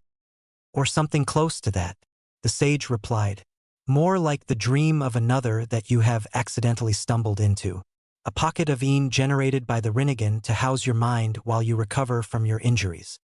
The boy nodded slowly. It was apparent that he still didn't really understand, but at this point it didn't really matter where he was. There was no clear way out of this place, and struggling to break free likely wouldn't yield any results. Flashes of the battle once again flitted across his eyes, and he recaptured the gaze of the older man. "What happened?" The Akatsuki patriarch ran a cawed hand through his beard. "You activated a defense mechanism. It's one of the most powerful abilities that the Rinnegan provides its user with." Naruto frowned. "Explain." "Jigakudo." The sage responded with a flick of his hand, causing a fearsome face-like wall to flash into being in a swath of violet flame. The boy immediately let loose the crushing wave of force that he'd been holding onto, but just as before the man swatted it aside with nothing more than mild annoyance. "One of the 6 paths," the man continued, completely unfazed by the sudden attack. "The path of hell which grants its user dominion over those who reside on the far shore." Naruto took a few steps back. The action did nothing. No amount of distance that he put between himself and this man would grant him victory, but the action made him feel slightly safer if nothing else. The far shore. The land where spirits reside after shedding their husks of crude matter. The afterlife is what your kind know it as. At that, Naruto couldn't hold back the scoff that forced itself from his throat. The afterlife? He questioned incredulously. A curt nod was his only answer.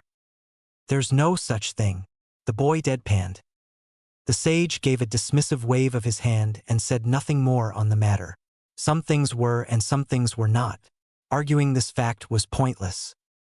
Seeing that the man had nothing more to say on the matter, Naruto refocused back on the pair's previous topic. What do you mean? How did Jigakudo let me do those things? It forced you into the ascendant Rinnegan state. With another wave of his hand, the king of hell vanished in rush of flame just as quickly as it had come.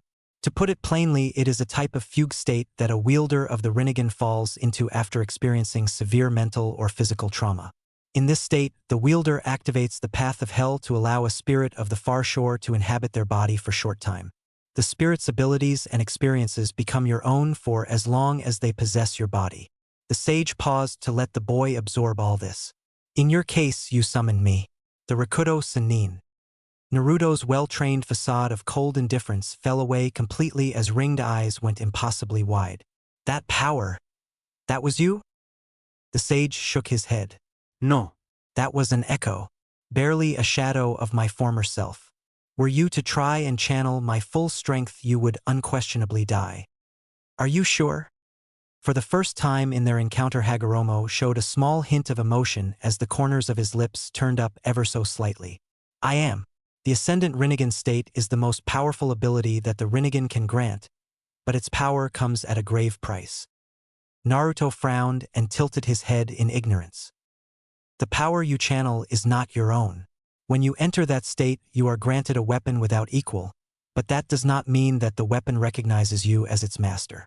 The borrowed chakra within you surges, railing against your tissues and chakra coils until they reach their breaking point. The damage it causes to the body and mind is catastrophic. Naruto froze. A cold sensation of dread settled in the pit of his stomach. I feel fine though. You are disconnected from your body in this place, and so you feel nothing. But when you wake, you will feel the effects of the ascendant state. Pain, disorientation, loss of memory. Those who give themselves over to the souls of the far shore often return missing pieces of themselves. So you're saying I'll come back different? There was a slight tremor in the young Rinnegan wielder's voice as he asked. Perhaps. You were unstable before inviting my consciousness into your body, and the things that you have experienced would be enough to change even the strongest man had I not forcibly suppressed those memories. A far-off look entered the boy's eyes, and the sage was quick to jar him back to reality. Leave it. Do not question it, and do not try to remember. What your mind needs right now is time to heal, and that cannot happen if you insist on pulling at your stitches. Some things, the things that you have seen, are better left forgotten. Naruto nodded, trying to regain some of his composure. What do I do now? Live, the spirit replied simply. Do as you creatures of the flesh always do, and live in any way you can. The feeling of haziness intensified for Naruto, and the edges of his vision began to grow brighter and brighter. Then all went white. XXXXX. A thin sheen of sweat had begun to form on the young Uchiha's brow as he continued to funnel his life-giving chakra into Naruto's unconscious form. He was by no means a medic, but all members of ANBU had received at least a basic crash course in medical ninjutsu. With a few more months of training, he might have even excelled given his above-average chakra control and his ability to perceive the flow of chakra using his Sharingan. But right now it took all his effort just to keep the boy stable. They'd moved Naruto and the azure-haired woman that Jiraiya-sensei had seemed to know a few miles closer to the border between the land of wind and the land of rivers. They'd had to. The flames had been too close to treat them in the crater where they had been found. A few more minutes and they all would have burned to death even with his intervention on their behalf. He would have gone blind long before he was able to extinguish that much fire. It had been touch and go from that moment onwards.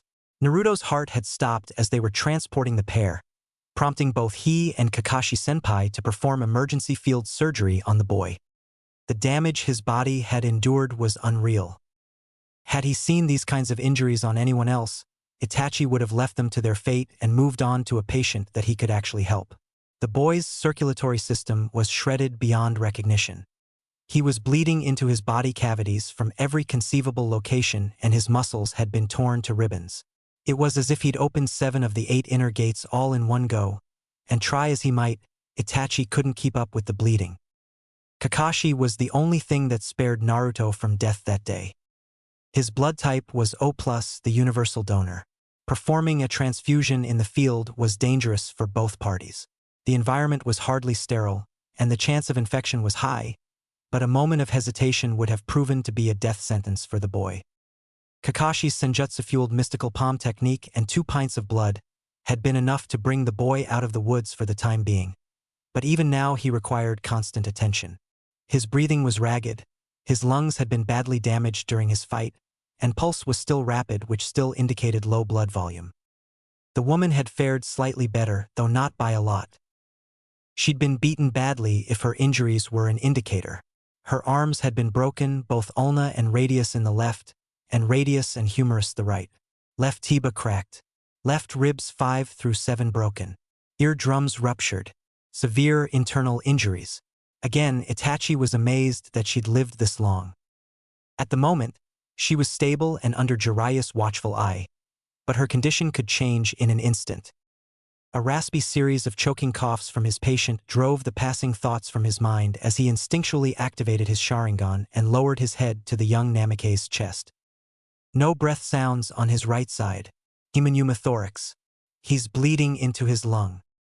Itachi had no time for hesitation as he whipped out a surgical scalpel, cut the tattered garb from the boy's chest, doused his tool and the surgical site with iodine, and traced a short but deep line parallel with the gap between Naruto's 4th and 5th rib. Blood poured from the wound like a well, but the boy's breathing returned to normal and Itachi went about knitting the flesh back together with chakra. A few minutes passed before his patient suddenly began to stir. Ow wow! The boy groaned weakly as his eyes fluttered open. Pain inundated every fiber of his being, and he was so sapped of strength that he couldn't even force his eyes to focus on the blurry figure that leaned over him. Jiraiya-sensei, Kakashi-senpai, he's awake, the Sharingan wielder called out before returning his attention to Naruto. My name is Itachi. Do you remember your name? Naruto. The boy clipped out as he again tried to focus his eyes to no avail. If this man wanted him dead, there was nothing he could do to stop him anyway. No clan name, he added as he recalled his conversation with the sage. The ascendant Rinnegan state was not a technique to be used lightly. His whole body felt like it had been thrown through an abattoir. Just breathing seemed like an impossible chore right now, and the frustration was mounting as he couldn't shake the cobwebs from his eyes. I can't see. He squinted at the figure above him as 2 others suddenly appeared. Your eyes were bleeding when we found you. The Uchiha rested a pair of fingers on the boy's carotid. Beating too fast still. He needs blood again or he's gonna pass out. He turned his eyes to Kakashi. The man was pale. He'd already given too much blood, and the effort of trying to keep both Naruto and the woman alive was wearing him down. If he asked, Itachi knew that Kakashi would give up more blood without a second thought, but they couldn't risk having a 3rd patient on their hands. Keep him talking. Don't let him fall unconscious again. Naruto. The ANBU captain's voice was stern and jarring against the haze that had begun to overtake the boy. Who is the woman we found you with? She was trying to protect you from the fire, but she was too injured to move. Fire. The boy was obviously in a daze. The black fire. Amaterasu, the Uchiha confirmed. Where did the fire come from, Naruto? Were you attacked by someone with red eyes? No. The boy mumbled. I made the fire. Needed to get her off me somehow. Jiraiya had murder in his eyes when he looked back at Conan's motionless body. Did Conan attack you, Naruto? Naruto shook his head, sending a lance of pain through his neck. No. I attacked them. She was defending herself. His Rinnegan eyes snapped open wide, and for a few moments the trio were frozen in shock. The Toad Sage felt his chest grow tight. Dear Kami, what happened to you, Naruto? He made a move to sit up only for Kakashi to force him back down. None of them had missed the confession that he had been fighting multiple opponents and they needed information immediately. Questions about the boy's eyes could be asked later. Don't move, the Kapinin ordered. You've already died once when we were moving you. Right now you need to rest. Naruto ignored him as he continued to struggle weakly. Is she okay? Is Konan-chan okay? She's hurt but stable for now, the Sannin answered. Naruto, we need to know what we're up against. What happened out there? Jigakudo, he whispered. Jiraiya shared an uneasy glance with his students. I don't understand, Naruto, you have to explain it to me. The path of hell grants dominion over the spirits of the far shore. Ascendant Rinnegan state, Rakudo Sannin, borrowed his power. Naruto's breaths were becoming shallow. Kakashi fished out a syringe of epinephrine, synthetic adrenaline, and injected it into the boy's arm. Stay with us, Naruto. Who was the other person that you were fighting? Sasori-sensei. The boy groaned as the serum flooded his body with an uneasy energy. Again the trio were forced to give pause. Akasuna no Sasori. Kakashi confirmed. The boy nodded weakly. Is he okay? He's fine, Jiraiya interjected. Was he trying to capture you? Naruto shook his head again. No. He was trying to live. I attacked them. He would have died if he didn't fight. The Sannin let out a sigh of relief. Naruto, we're going to take you home. The kunai was in the boy's hand before there was a chance to blink, but Itachi was quick to catch Naruto's arm and pin it to the ground. I'm not going back, he screamed as his chakra began to surge from seemingly nowhere. You can't make me go back to him. A shrill whistle from Itachi, the universal shinobi call for attention, drew Naruto's gaze. Konoha! The normally soft-spoken Uchiha prodigy yelled as the boy thrashed against them and then began to still. We're taking you back to Konoha, your real home. His muscles went slack. Home? He questioned. You're not going to take me back to him?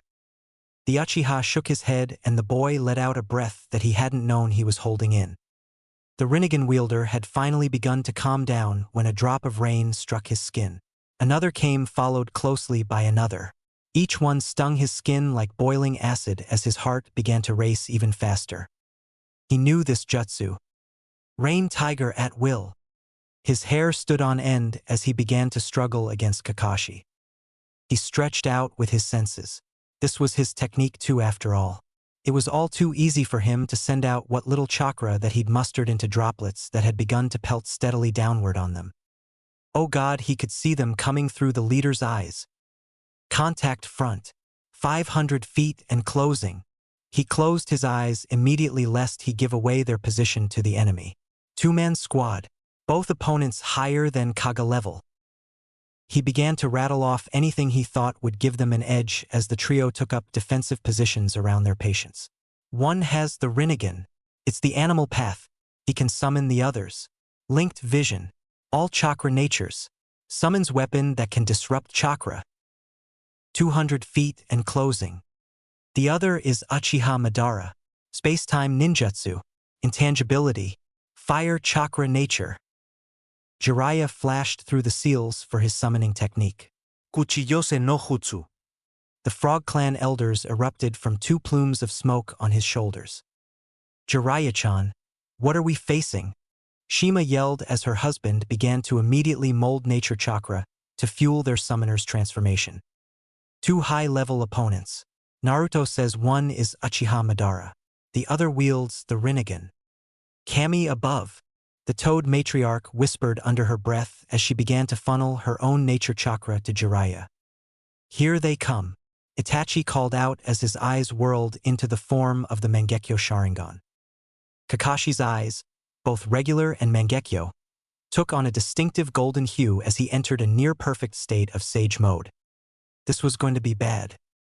Conan's eyes fluttered open just in time for the pair to enter the clearing. Though she was dazed and her body felt like was about to break apart at any moment, but she still had the wherewithal to realize what was going on. Nagato, I'm so sorry, Nagato. You were my oldest friend. I thought I could do anything for you, but I can't. I won't. The angel of Amigakure tried to force her body into action, but it wouldn't heed her call. I won't let you take him again. Madara with his Sharingan. Pain with his Rinnegan. Their eyes bored holes straight through the three-man squad in front of them and settled on the boy that they were protecting. The leader then shifted his view to the Sannin. "It's been a long time, Jiraiya-sensei. You have something that belongs to us, and we will be taking him back now." The toad Sannin slammed his hand into the ground, causing a massive column of smoke to erupt beneath him. A sharp hiss of steel against wood echoed from the fog as Gamabunta withdrew his massive tanto from its sheath. "You and what army, kid?" the toad boss threatened. Pain simply mirrored his teacher's actions and slammed his palms to the ground. "This army." Kuchiyose no jutsu. The battle began with a literal bang as air itself thickened and surged outwards towards the Konoha trio and Gamabunta. A shrieking hiss of ringing steel was the toad boss's rebuttal. His tanto flashed through the air so fast that it left contrails in its wake as he attempted to parry the Shinra Tensei with an expert flick of his blade. Attempted being the operative word. A sharp pain shot through Bunta's wrists as his blade rattled harshly against the strength of the technique. It had as if he'd struck a mountain with his counterblow. He widened his stance and dug his feet deep into the earth, but it wasn't enough to keep the giant toad from being pushed back to the edge of the Shinra Tensei's range. The enemy saw their opportunity to take the ground that had been given up and raced forward. True to Iajutsu form, Bunta resheathed his blade before whipping the steel behemoth free towards the swarm of Rinnegan wielders that now rushed towards him. The blow came so quickly that it was nearly impossible to dodge with speed alone. It was a common misconception that the massive boss summons were slower than their smaller subordinates, but this was entirely false. It was because they were so big that they could cover so much ground with such a small expenditure of energy on their part. Unfortunately, because of their size, it was also easy for a well-trained ninja to take note of their striking pattern and avoid it. 2 of the 6 paths ducked under the blade and tumbled back to their feet as they rode the impact shockwave closer to their targets. The other 3 merely vaulted the blade in an impressive display of acrobatic ability. The last pane had hung back behind the rest of the main group, an act which immediately set the Konoha team's danger senses on high alert. Uchiha Madara was nowhere to be seen. "Bunta! Oil!" the toad Sannin yelled as he began to run through signs. "You got it, kid?" A torrential flood of amber-hued liquid gushed from the summon's mouth and was quickly set ablaze into a massive flood of white-hot napalm and boiling grease.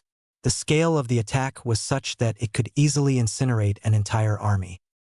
It was the kind of attack that spelt the end of a battle. Against the Rinnegan, it was nothing. The Pretapath swung its arms open wide in what appeared to be a suicidal gesture until the crashing waves of flame came within a few feet of its body. Then suddenly they were gone. It was as though the blazing sea had crossed some sort of invisible barrier that had caused it to wink out of existence entirely. In the wake of safe ground behind the Pretapath, the animal path once again slammed its palms to the ground. Smoke erupted from the summoning array and cleared quickly to reveal the abhorrent form of a colossal drill-beaked bird of prey. An ear-splitting shriek echoed through the clearing as the great bird took to the sky with yet another path securely affixed to its back with chakra. Slats on the forearms of the Azure path slid way to reveal a pair of long metal tubes mounted atop a platform of whirring and clicking gears.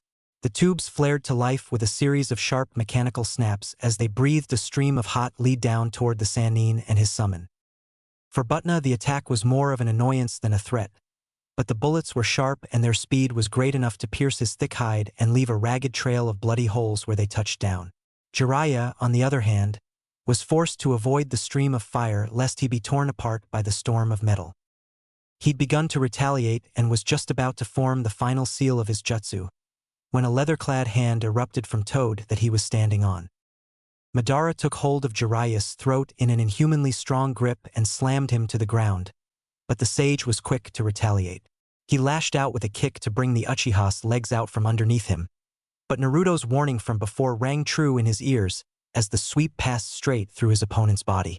The man's index fingers came together in a point and he interlocked the rest into the sign of the Uma. An intake of breath and the sudden spike of chakra was the only warning that Jiraiya had before the jutsu was cast. Fire style. Majestic destroyer flame. The attack went off at less than 3 meters away, and it immediately felt like Jiraiya's body had been tossed into a blast furnace. The flames didn't even need to touch him to cause his clothing to begin to smoke and his hair to curl and burn as the Uchiha released the most powerful fire jutsu that the sage had ever seen. Fortunately, Shima had just finished weaving signs of her own. Senpo, Toad Gun. The liquid bullet that the Toad Elder had released was in no way comparable to the sheer mass of fire that rushed towards them, nor could she possibly hope to extinguish the flames. However, what her attack lacked in volume, it made up for it in terms of raw penetration. The cylinder of compressed water carved a tunnel of safety through their opponent's attack and still had ample strength to smash flesh and bone into jelly were it to strike its target. But just as before, the attack shot through Madara's intangible form and the man was weaving signs again. Jiraiya knew that he couldn't stay at range and risk taking fire from yet another high-level jutsu. He had to go on the offensive. He closed with senjutsu-enhanced speed and fired off a barrage of punches that forced his opponent to once again become immaterial. Each blow broke the air with a crack, but that was all that he managed to hit. Madara eyed him patiently, waiting for a break in his assault. A misstep, a single mistake, pattern in the attacks. That was all the Uchiha needed to retake the initiative in this fight. He saw his opening and struck. Jiraiya's head snapped to the side as Madara unleashed a thunderous cross-counter to his jaw. His legs went weak as his brain rattled inside his skull, and the intense radiating pain told him that his mandible was definitely broken, but that didn't keep a savage smirk from crossing his lips. The twin Toad Elders atop his shoulders let loose a deafening screech that caused Madara recoil, as if he'd been stabbed in the eardrums. On instinct, he activated his Sharingan to escape the auditory assault, but the feelings of nausea and vertigo only grew. Genjutsu, especially auditory genjutsu, was one of his few weak points. For Jiraiya to discover and exploit it so quickly spoke volumes of his skill. The Uchiha was forced to disengage as the effects became more pronounced and he began to lose feeling in his arms and legs. He dove back through the Toad Boss who had become their battlefield, giving Jiraiya just enough time to dodge out of the way as a series of missiles slammed into his summon. Gamabunta roared in pain as the projectiles detonated with a shower of burnt flesh and gore. The bullets may have been only a nuisance, but those rockets could do some serious damage, and the Great Toad could no longer stand his ground and continue to harass the other paths of pain while being bombarded from above. He leapt into the air just as their opponent released another salvo. With his blade, Gamabunta batted aside what projectiles he could and steeled himself against the painful impact that was sure to follow. A pair of fresh wounds were torn open by the explosive ordnance, but the Toad Boss was more than willing to take that trade as he brought his blade up through the bird's neck in a clean executioner's strike. The bird reverted to vapor with a pitiful squawk, suddenly leaving the azure path with no ground to stand on. Its legs folded back to reveal a pair of engines that roared to life with a blast of flame, but there was no time for it to generate the necessary thrust to evade the second part of his opponent's combination attack. Jiraiya came rocketing through the air, arm cocked back, holding a sky-blue orb of chakra that was nearly the size of a wrecking ball. He slammed the Rasengan into his foe and watched with a certain satisfaction as the man's mechanical body was twisted like a rag doll before being flung back to earth with enough force to reduce his opponent to a smoking stain on the forest floor.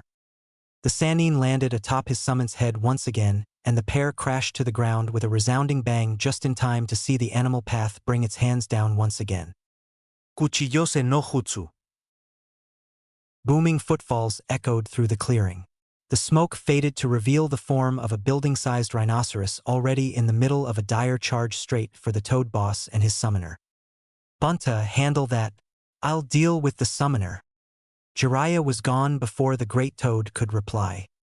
"If we live through this, you owe me a river of sake, you lousy brat." The amphibian huffed as he resheathed his tanto and waited for the enemy to enter his striking range. 3 paths of pain rushed toward the pair of Sharingan wielders. This was hardly a favorable engagement. The initial prospect of having to fight a trio high-level opponents while outnumbered 3-on-2 would have been bad enough.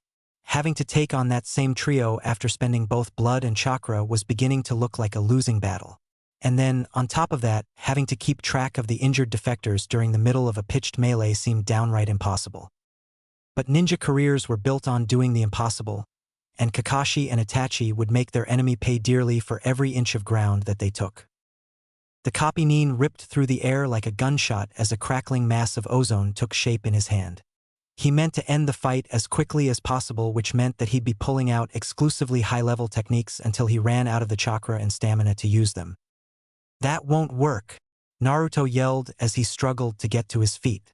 His body begged him to lay back down with every ounce of pain that coursed through his system, but he ignored it. He could rest when he was dead. The Preta path can absorb ninjutsu, the human path can steal people's souls, and the Deva path can dash. Shinra Tensei, pain roared as Kakashi came close enough to strike. All at once it was like Kakashi had been struck by a train. His outstretched arm crumpled like an accordion, revealing torn muscle and splintered bone, before the wave of force slammed into his body, collapsing his ribcage and sending him flying. The leader of Akatsuki then turned his Rinnegan to Naruto. Naruto gave a shuddering gasp as pain arced through every fiber of his being. The second he'd shown any sign of resistance, the Amikage didn't hesitate to enact his failsafe plan. Foreign chakra invaded every cell of the young Jinchuriki's body through the numerous black rods that studded his body, and immediately began shutting down his tenketsu. He toppled forward hard, slamming his head against the cold, wet earth. He couldn't force his body to obey his commands. He was utterly paralyzed, unable to escape and unable to reveal more secrets. Itachi's hands were a blur as he began to harry the group with a blizzard of shuriken. By and large, shuriken were not used to deal the killing blow to an enemy. They lacked the mass to penetrate as deeply as a kunai, and their blades were often too short to dig into the deeper tissues of their target's body. However, they made for an excellent distraction. With a whiz-clang of steel on steel, Itachi deflected a pair of kunai off his shuriken, which caused the knives to abruptly alter their course and embed themselves in the shoulder of the human path and the knee of the Preta path. The Uchiha genius then whipped out a pair of knives with a distinctive flourish and began to backpedal as the three paths blitzed him. Itachi was used to fighting multiple opponents and knew that he wouldn't survive for long in a 3-on-1 taijutsu brawl. The path that he'd hit in the knee was showing signs of slowing down. So long as he engaged them one at a time, and didn't allow them to surround him, he would be able to hold out long enough to regroup with his comrades. That would have been the smart choice, but unfortunately it would have also cost them Naruto and Konan. Retreat was the same as failure in this battle. Itachi did what he could to stay mobile and keep his opponents where he could see them, but the paths of pain fought in perfect combination with one another. He lashed out with his knife, but the Preta path deflected the blow and then bowed out to allow the human path to counter.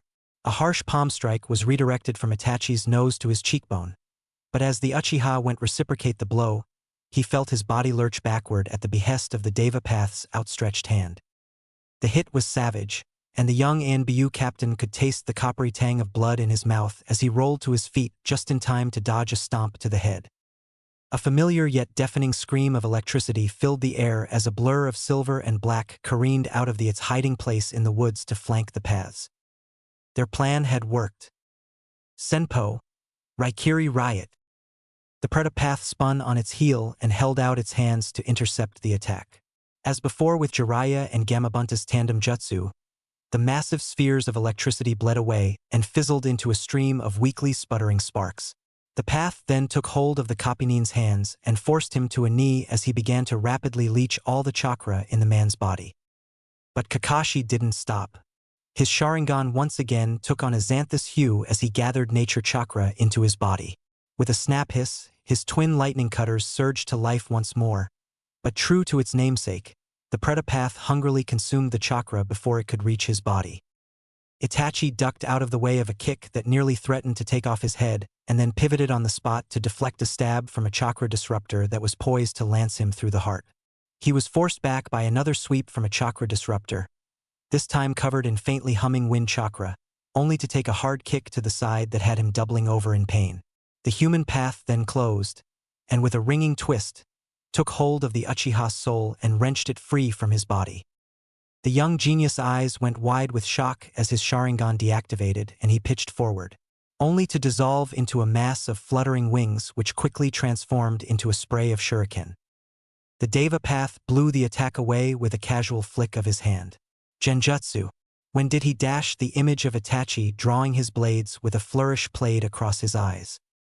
Suddenly, the visual link between himself and the Predapath was severed as Kakashi took rough hold of his enemy's hands and swung a Sage Mode-fueled headbutt into the Path's skull. With a sickening crack, the Rinnegan wielder's eye sockets were crushed and blood darkened its vision. That brief second before the other paths could round on him was all it took for Itachi to finish the job. He landed silently behind their enemy, wrenched his head back by the hair, and used his kunai to drag a ragged gash across the man's throat, ending it with a spray of blood. Their victory was short-lived as a figure materialized from out of nowhere and slammed his fist into the side of Itachi's head. His whole world tipped on its end and took on a sort of weightless quality as he fell. He was unconscious before he hit the ground but came to quickly enough to see Kakashi's Raikiri pass straight through the man's torso. With his vision obscured by the intangible opponent in front of him, Kakashi reacted on instinct to dodge the chakra disruptor that suddenly erupted from Madara's chest. For all his speed, he still wasn't fast enough to evade the attack completely. The stake of black iron bit deep into his bicep, and all at once a flood of pain and dizziness washed over him as pain's chakra spread through his body. Still off balance from the surprise attack, the Kapinin was only able to partially avoid the now very solid uppercut from the Uchiha Patriarch. Madara's fist tagged Kakashi in the nose, breaking it easily, before once again becoming intangible to weave signs. A blast of force caught both Itachi and Kakashi, and the duo were sent flying just as Madara finished his jutsu. Fire style, great fireball jutsu. Neither of them had any time to counter with ninjutsu of their own. Not that it would have helped them even if they did have time. Kakashi's arm had gone completely numb as the Shinra Tensei had driven the chakra disruptor deep into his bone, and Itachi's arm was cocked off at an unnatural angle, since he'd used it to shield himself from the blast that launched the Mareborn. If there was ever a time to use the trump cards that they'd been holding on to, now would be the time to do so. The eyes of both Konoha Jonin flashed into the pinwheel form of the Mangekyo Sharingan. Kamui! The onrush of flame suddenly dispersed as a perfect cookie-cutter hole was blown straight through it. Through the dying blaze, Itachi leveled his Sharingan on the Devapath who was poised to take hold of Naruto, and let the chakra flow through his gaze. Amaterasu! 5 seconds hadn't passed yet, and the technique was too fast to dodge completely. Even the barest touch of those black flames would spell his end. The human path moved to push him out of the way in a display of self-sacrifice, but it suddenly found itself hurled to the ground as a long kunai made from paper slashed through its Achilles tendon. The corpse of Yahiko only had the briefest of moments to trace the projectile's path back to the still prone form of the woman who he'd once called his closest friend. There was no warmth in her eyes for him, only defiance and frosty satisfaction as his body erupted into an ebon-black funeral pyre and began crumble to ash. XXXXX. Gamabunta had dispatched the rhino, but the second the summon had died, the animal path was all too eager to fill its vacancy with yet another summoned monstrosity. He was currently staring down a colossal chameleon-like creature that kept flitting in and out of view to strike when his guard was weak. The Toad Boss was starting to slow down. His wounds from before were now bleeding heavily, and his grip was starting to weaken around his blade. All he could do now was keep the summons off Jiraiya and hope that the Sannin could end this battle soon. For his part, Jiraiya was fighting like a man possessed as he was once again forced to fight a battle on two fronts. He'd realized all too quickly why the final path had hung back at the start of the fight. He slipped fire from yet another barrage of the Azure Path's weapons. Although the Naraka path wasn't the most combat-inclined of the 6 paths, it was definitely one of the most dangerous ones. The ability to simply reverse all the work that he and Bunta had done to bring down the Azure path was more than enough to put the Naraka on his shit list.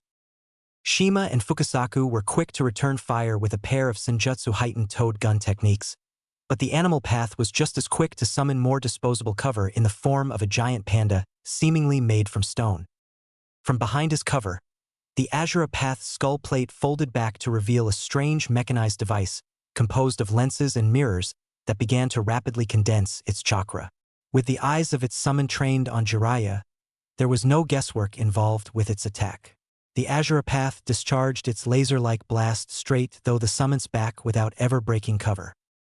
The Sannin rolled out of the way, but the impact of the chakra gun was so great that it sent him flying backward, blistering his skin and igniting the tips of his clothing with the heat from the explosion. He barely had time to regain his footing before he was under attack once again, this time by the animal path. It came flying through the air wielding a chakra disruptor like a bow staff with such ferocity that Jiraiya couldn't hope to dodge its attacks. He brought his arm up to guard a particularly savage blow aimed at his windpipe and grunted as the impact sent tremors of pain up and down the length of his forearm. The animal path didn't let up as it began to channel water chakra into one head of the staff and lightning chakra into the other end. A series of rapid jabs narrowly whizzed past the Sannin's head as the Rinnegan wielder attempted to run him through, followed quickly by a spinning snap kick to the ribs which had him staggering backwards. Intent on keeping his former teacher off balance, the path whipped out with the water-infused end of its staff and felt the weapon rattle with the satisfying crunch of metal striking flesh. Naruto's hypothesis from before had proven to be horribly correct. Streaming water chakra into a weapon was indeed the most lethal element that one could use, as just the glancing blow to Jiraiya's leg suddenly blew a significant portion of the man's blood straight through his flesh as it tried to follow the arc of the chakra. All at once, Jiraiya's face went deathly pale, and for a few seconds he was dodging completely blind as he threatened to black out right then and there. Shima lashed out with her acid-soaked tongue and wrapped it tightly around the animal path's neck. Its flesh began to bubble and dissolve with a horrible hissing sound as the toad matriarch slammed it into the ground and tightened her hold on its windpipe. A barrage of rockets filled the air as the Azure Path broke cover and rushed towards them. However, Shima didn't relinquish her hold. Instead, she reeled the thrashing animal path into the range of Jiraiya's technique. He didn't have time to finish his hand seals, not by himself anyway. While fused together, he and the Toad Elders acted as one being with a shared chakra system. Fukasaku simultaneously performed the finishing seals of the jutsu as Jiraiya completed the first half of the jutsu. Their voices cried out at one, "Ninja art! Toad mouth trap!" Everything went dark as the missiles impacted on the outside of the summoned organ with a series of dull thuds. The animal path, blind and still clawing at the corrosive appendage that was cutting off all hope of escape, had no way to defend itself from against the maelstrom of chakra that had coalesced in the Sannin's hand. The Rasengan smashed through its head like a drill, kicking up an impressive spray of gore and brain matter which finally ended their fight. By this time Jiraiya was panting hard and fighting back the urge to vomit. The leg that had been struck by the water-inundated chakra disruptor looked like it had been put through a thresher, and no amount of adrenaline would be enough to overshadow the sickening agony and blood loss that the sage was currently experiencing. He couldn't back down now, though. He lamented as he pulled free a strip of his charred vest and quickly dressed the terrible wound with a makeshift bandage. With their summoner now dead, the summons that had been hounding Gamabunta's steps from the get-go were now gone. They simply couldn't pass up the opportunity to engage their enemy in an even matchup. His sage mode granted sixth sense went off and the Sannin threw his battered body to the ground purely on instinct. A fraction of a second later, a beam of white-hot plasma tore through the supposedly impervious esophagus of the great mountain toad courtesy of the Azure Path. Jiraiya cancelled his technique and leapt forward with his one good leg, fervently weaving seals as he flew towards the enemy. He had no more backup plans. He was too injured and too tired to keep fighting like he had been even with the meteoric boost that Sage Mode afforded him. If Bunta wasn't in position, he was likely about to meet his death. Senpo, raging lion's mane. His beard and hair became crushing cables of iron as he sent them forth to bind his opponents. The Azure Path was mid-dodge when the toads atop his shoulders suddenly began to scream their ear-shattering frog song with renewed fervor. The genjutsu took effect quickly, robbing the paths of their motor control and causing them to stumble for a few crucial moments. They were ensnared within the wild web of hair and quickly began to struggle to little avail. Had Jiraiya been in better condition, he would have been able to finish the fight on his own with a follow-up attack. But as it was, he felt his head growing fuzzy and his vision growing dim as his brain cried out for oxygen. "Come on, Butna. Make it in time." That was the last thought that crossed Jiraiya's mind before he pitched forward into the void of unconsciousness. The instant he fell, the bonds holding the paths went slack and they were quick to free themselves. The Naraka Path immediately rushed forward towards the corpse of the headless animal path and the Azure Path. Not wanting to take any chances with a point-blank execution, took aim with its chakra laser and began to accumulate energy once again. Neither of them had their eyes on the sky. Gamabunta crashed down on them like a thunderbolt, his massive tanto slashing clean through both of his opponents with such an egregious use of force that he sent them flying like comets through the air. The Toad boss let a tired yet deeply satisfied grin cross his face as he watched the pair of bisected corpses skip off a boulder, go airborne, and fly deeper into the forest. The Azura path lay in a ruined heap, its gears clicking and wires sparking as its body slowly began to wind down. That was fine. This final jutsu didn't require the use of hand signs. Its Rinnegan could easily feel the amount of electrical energy that had been built up in the clouds overhead, and slowly, wordlessly, it let its hand fall forward as it called down all the fury of the sky to smite its enemies. It seemed that Jiraiya had truly exhausted all of his strength as the dying path could no longer sense the presence of his chakra. That was fine. The life of his summon would make an acceptable consolation prize. Fukasaku detached himself from his student's shoulder and began to perform what little medical jutsu he knew on the man's shredded leg. "Fine work, Bunta boy," he shouted to the Toad boss. "Ma and I'll take care of Jiraiya-chan. Go help Kakashi-chan." Gamabunta let out a tired sigh as he sheathed his blade for a final time and took off towards the second battle. He never made it. A bolt of lighting, so raw and powerful that it was as if the fist of God himself had plunged down from the clouds, ripped through Gamabunta's body before he had a chance to blink. What came next was a cacophonous crash of thunder so loud that it flattened the nearby trees, followed by a torrential explosion of gore and chunks of pulped meat that rained down across the entire clearing. Shima's horrified hysterical screams were lost amid the sound of the pouring rain and the echoing booms left in Kirin's wake. Kakashi's Sharingan watched in horrible, exquisitely preserved detail as the bolt of lightning split the great toad's skull open in a lurid flaming gash. A blackened tongue lolled out of the side of his mouth as his eyes bubbled and burst like overripe fruit from the heat of the killing stroke. He was then forced to witness as his contract holder's body seethed and boiled from the inside out before finally tearing open at the seams to splatter the ground and trees with his life essence. Kakashi let loose a mad howl of anguish as he tore the chakra disruptor free from his arm. "Kamui!" he screamed as he let his vision lock onto the downed human path. Space itself rippled like water, quickly forming a whirlpool-like pattern in the air, with the Akatsuki leader's head trapped at its nexus. Then space collapsed, taking the final path's head along with it. With the last Rinnegan wielder dead, Naruto let out a harsh gasp of relief as his body once again was his to command. He looked up just in time to see Madara smash his knee into Kakashi's head, take hold of the man's hair, and whip his rescuer's unconscious body into the ground. The Uchiha was poised to deliver the killing blow when his clansmen stepped in to fight on Kakashi's behalf. Itachi spun and slashed through the air in an impressive taijutsu flurry that was met with a patient stare of his untouchable opponent. As before with Jiraiya, Madara waited until the perfect moment presented itself. He let the kunai plunge deeply into his arm to halt the weapon's movement, not even reacting to the pain as he took hold of the other Uchiha's throat and activated his Mangekyo Sharingan. If he'd had the chakra to do so, Itachi wouldn't have hesitated to cast his Tsukuyomi upon his opponent.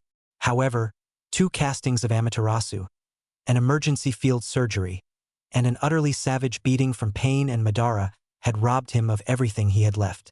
There was nothing he could do as Madara began to suck him into the extra-dimensional rift generated by his unmasked eye. A kunai, the same kunai that had crippled the human path, whipped through the air and straight into Madara's back. And it hit. It actually hit and lodged itself deep in his shoulder, causing a white-hot wave of electricity to spread through his limb as its nerve was severed. Naruto cursed his poor vision. He'd been aiming for the man's skull. Madara smashed Itachi in the face with a superhuman punch from his good arm before rounding on the boy, who had quickly become far more trouble than he was worth. Necessary though the boy may have been, it wouldn't save him from the Uchiha's fury. Madara forced himself straight through Naruto's guard and began to mercilessly slam punches into the boy's already injured body. He felt the child's ribs give way with a satisfying crack, followed shortly thereafter by the boy's nose and cheekbone. The young Rinnegan wielder staggered on his feet before taking a particularly brutal kick to the stomach, which sent him flying backward into the solid trunk of a tree.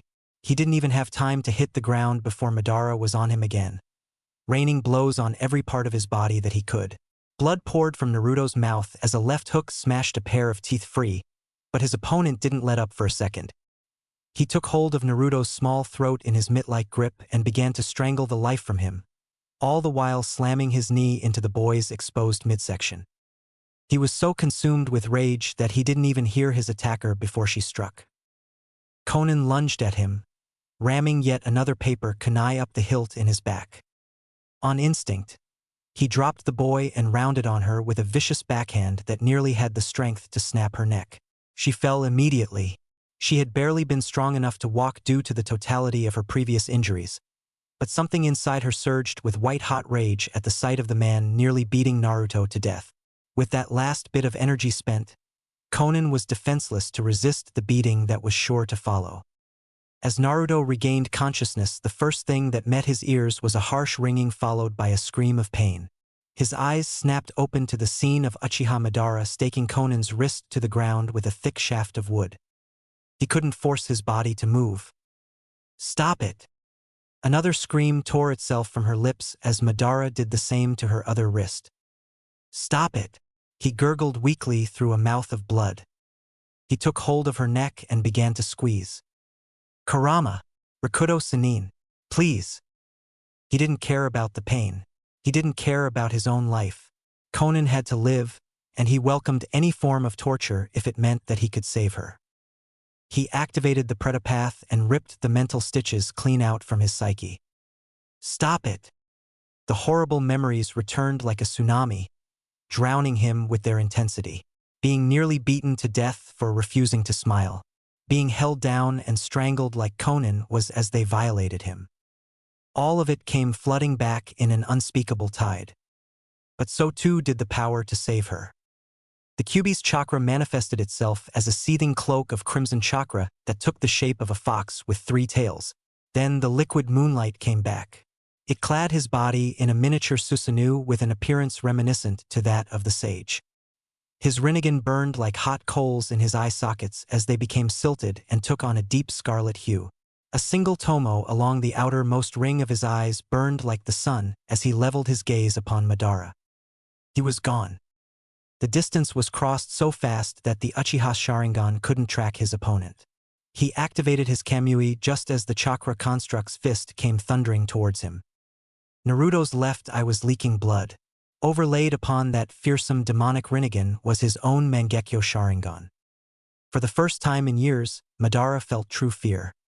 The blow smashed through the Uchiha's skull like it was wet tissue paper, dousing himself and Conan with a hot spray of gore and gray matter. The impact was so great that the man's headless corpse was sent careening like a rocket into the sky, all but blowing away the cloud cover as it entered the troposphere and vanished from sight. Naruto toppled forward into a pool of his own blood and knew no more as the darkness took him once again. For a long while everything was still.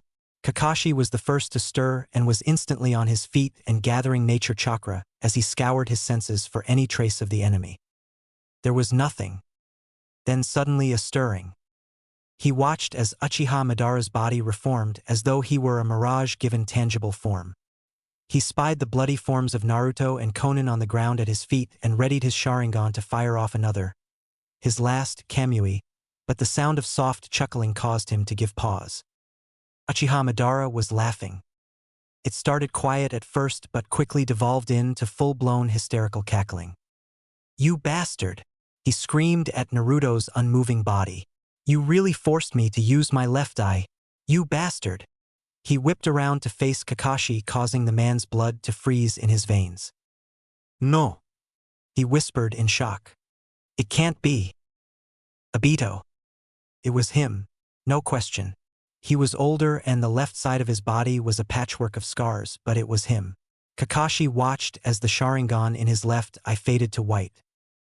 For the briefest of moments, Obito seriously considered snapping the Jinchuriki's neck along with the blue-haired defector, but he tabled the notion. It was true, he did have a 10-minute window of immortality thanks to his Anaji, but he wasn't willing to risk even the slightest chance that he might actually die. Kakashi's eye was sister to his own, and he didn't know what kind of effect it could have on him were he to be targeted by his old teammate's Kamui. Not to mention the fact that if Itachi were to enter the fray and trap him within the Tsukuyomi, all of his plans would crumble. His mission was done regardless. The defectors would soon be dead, and any information they carried of his schemes would die with them. The loss of Payne's weapon was regrettable. Experiencing the boy's raw power firsthand only to now have it bleed out on the ground in front of him was a stinging blow. But there were other Jinchuriki and other Uzumaki that the Akatsuki could use. He gave Kakashi a wicked parting grin as his eye activated and sucked himself into the Kamui dimension, suddenly leaving the man alone amidst a battlefield of corpses. Against his better judgment, Kakashi rushed to Naruto's aid as soon as Obito had fled. His mind was a whir of questions, but now was not the time for such things. With one hand he prepared the transfusion kit, and with the other he began to fuse Naruto's broken body back together with as much nature chakra as he could muster. A few more minutes passed before Itachi regained consciousness and made his way over to Konan. The pair worked as quickly as they could to save the defectors, but their situation was bleak. They were fighting a losing battle and they knew it, but they would be damned if they were going to give up now. If Naruto and Konan's lives were in the hands of God now, then they would do all that could. And beg Kami for a miracle.